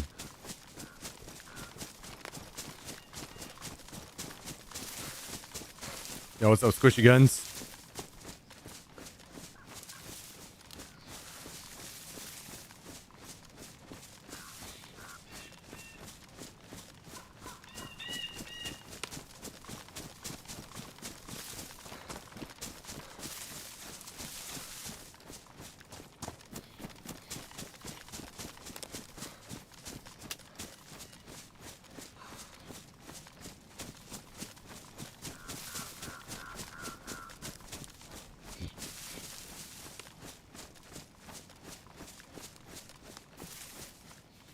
Oh no, we need water.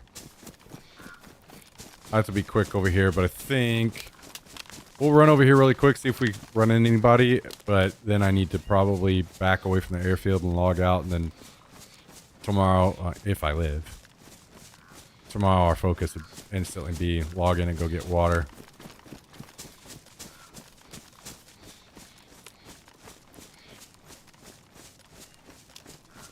I know it's Daisy, but I could swear I played this before where there's like vehicles and buildings, like a base thing.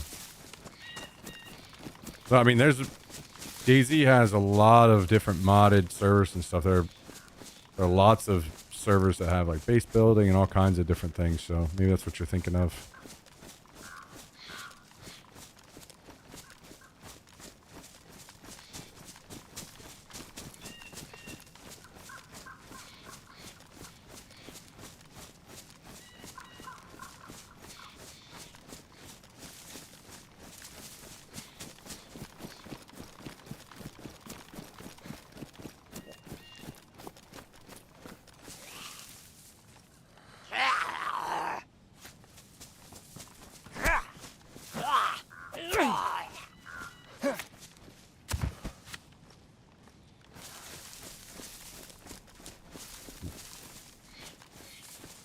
I fucking knew immediately who that shit was. This fucking guy.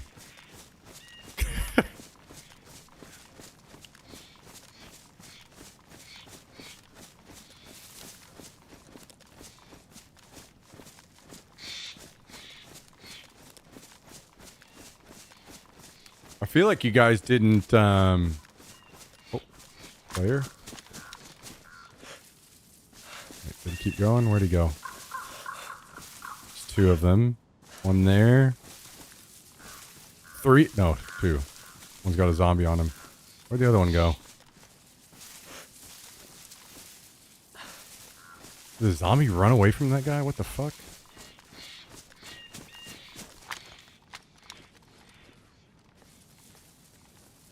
Where'd the other one go?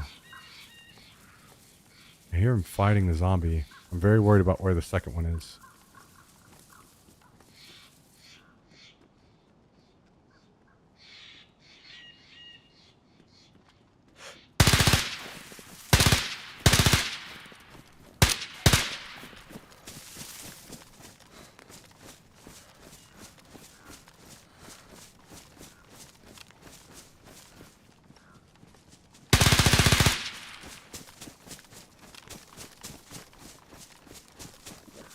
God damn, this M4 just fucking shreds with the suppressor.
It was like past the tents.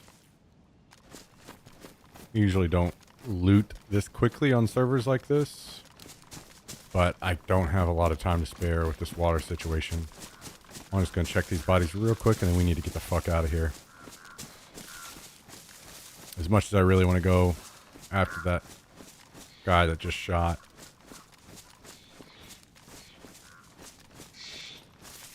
Hopefully there's not a third around here.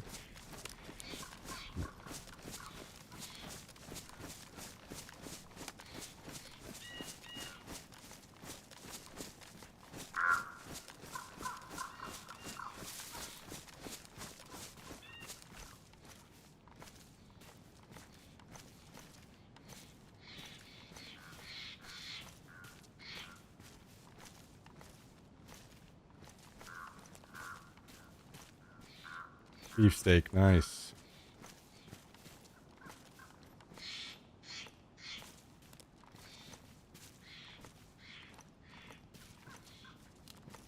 I don't know, it'd be better half a steak of that. Can of bacon.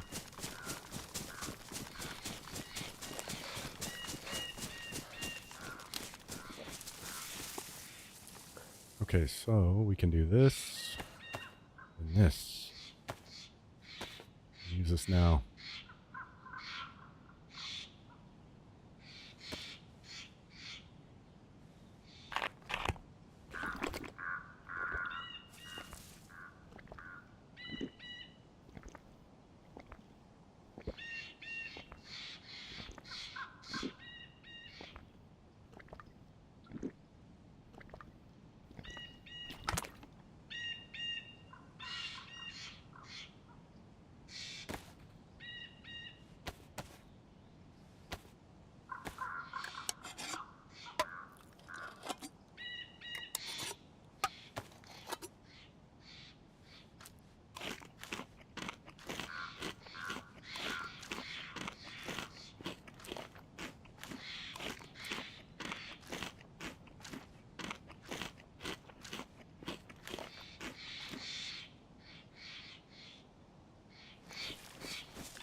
Well, there's our water.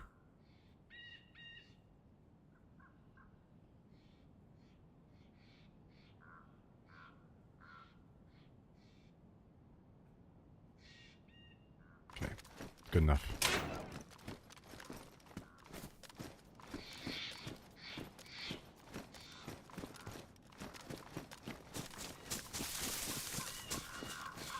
Nobody in the drive-thru Taco Bell. Hell yeah.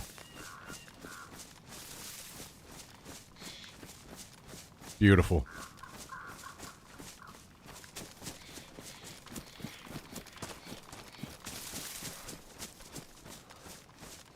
Man. M4 is tough to use without a suppressor, but with the suppressor on, just fucking melted those guys. Brutal.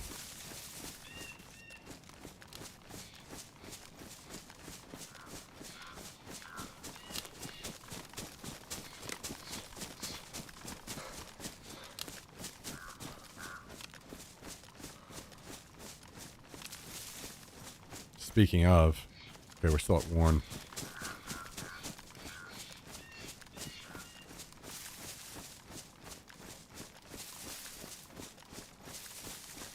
Hell yeah, yeah. You were. I remember you mentioning that, Squishy Guns. I'm glad you had a great time. Love to hear that.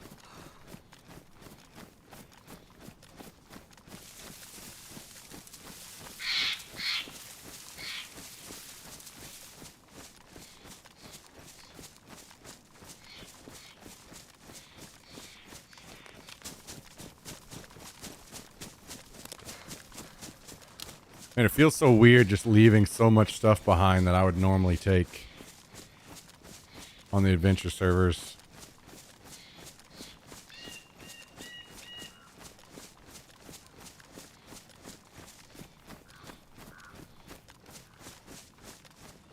Well, it's kind of nice for a change too. So to be clear, on the server you're playing on, there's no base building or drivable vehicles. This server, this particular server, so I play on...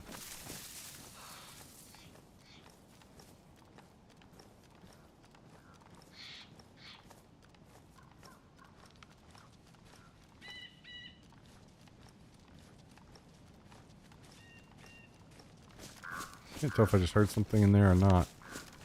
Some bushes make weird rustling sounds, ambient noises too.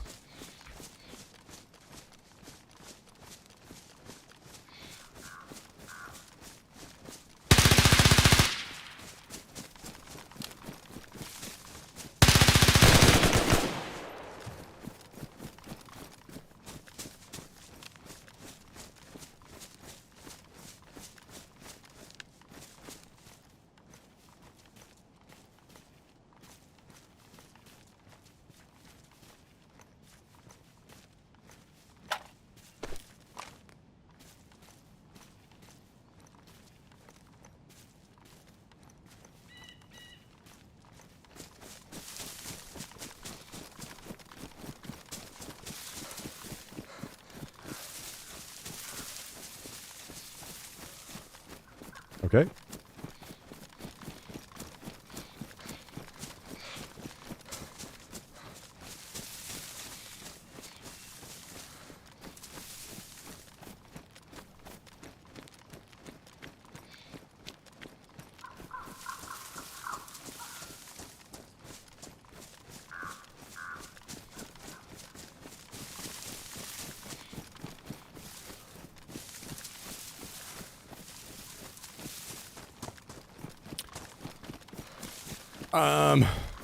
Another tip I'll tell you guys in just a second when I get a little bit further away.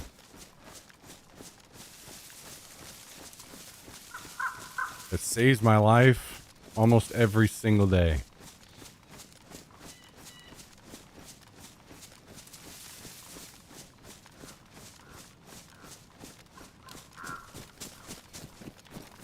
And now I just kind of want to get away.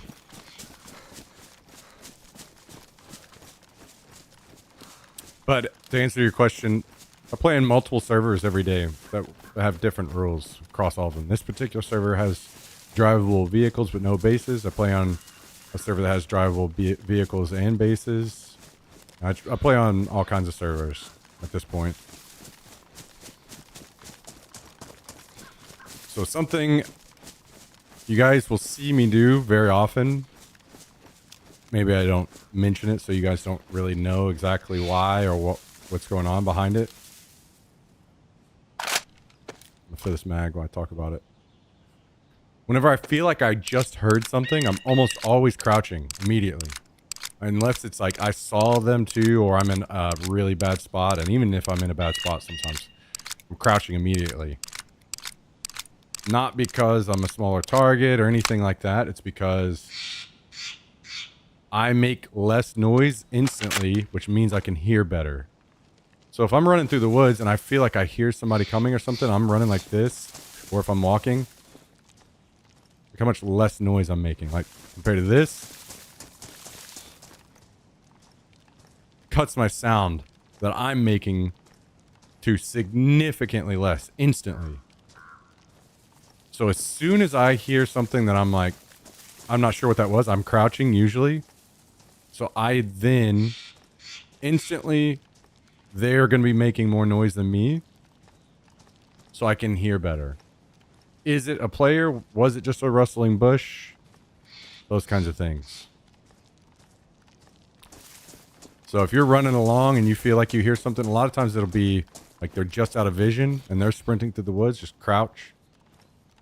And you can keep moving, but you're making way less noise than them instantly. So you can tell it gives you just a little bit of time to dial in on if it was a player, and if it was, then you can kind of, you know, pre-aim or whatever.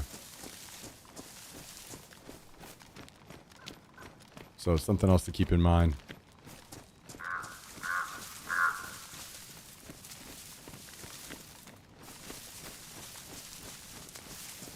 Anyway, I'm going to go ahead and hop off for the evening. So our character survives another day. Crazy enough. We had lots of good PvP on this server again.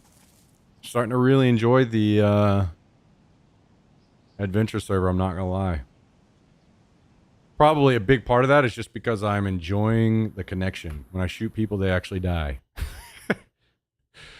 But playing on the EU server has just been killing me for so long, man. It's been brutal. Just killing me out here.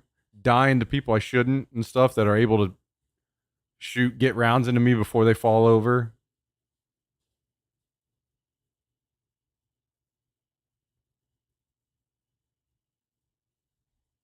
Come on up here. Up here. Come on.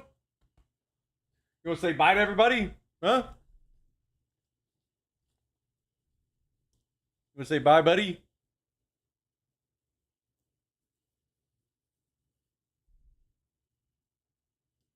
Good boy. Good boy. Hop down. All right, guys. So here's the plan. I think I'm going to do TTS on for a little bit more tomorrow because you guys didn't really get to use it much today. And Tristan dropped 15 subs to make it happen today, so I owe him. Special shout outs. Hang on, buddy. We got some special shout outs. Let's get them done. First of all, we got to give a special shout out to the person that sent the pizza. What a fucking legend. Love that. I enjoyed every single bite. Thank you very much. Even though I may never know, or maybe one day they'll actually tell me. Thank you very much, Mr. Tristan, the Pollution, for the 15 gifted subs.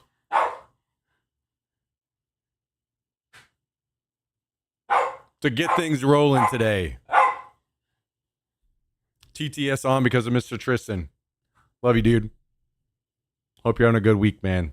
Thank you, dude. Also, Smacky McGee, thank you for the new sub. And all of the resubs. Thank you, everybody. Appreciate it. So we go again tomorrow. Thanks for joining. Hope you all have a great week. You got anything to say on the way out? You want to say bye? Can you say thank you for the resubs? Resubs? Have a good night, everybody. I will see you again tomorrow. Goodbye.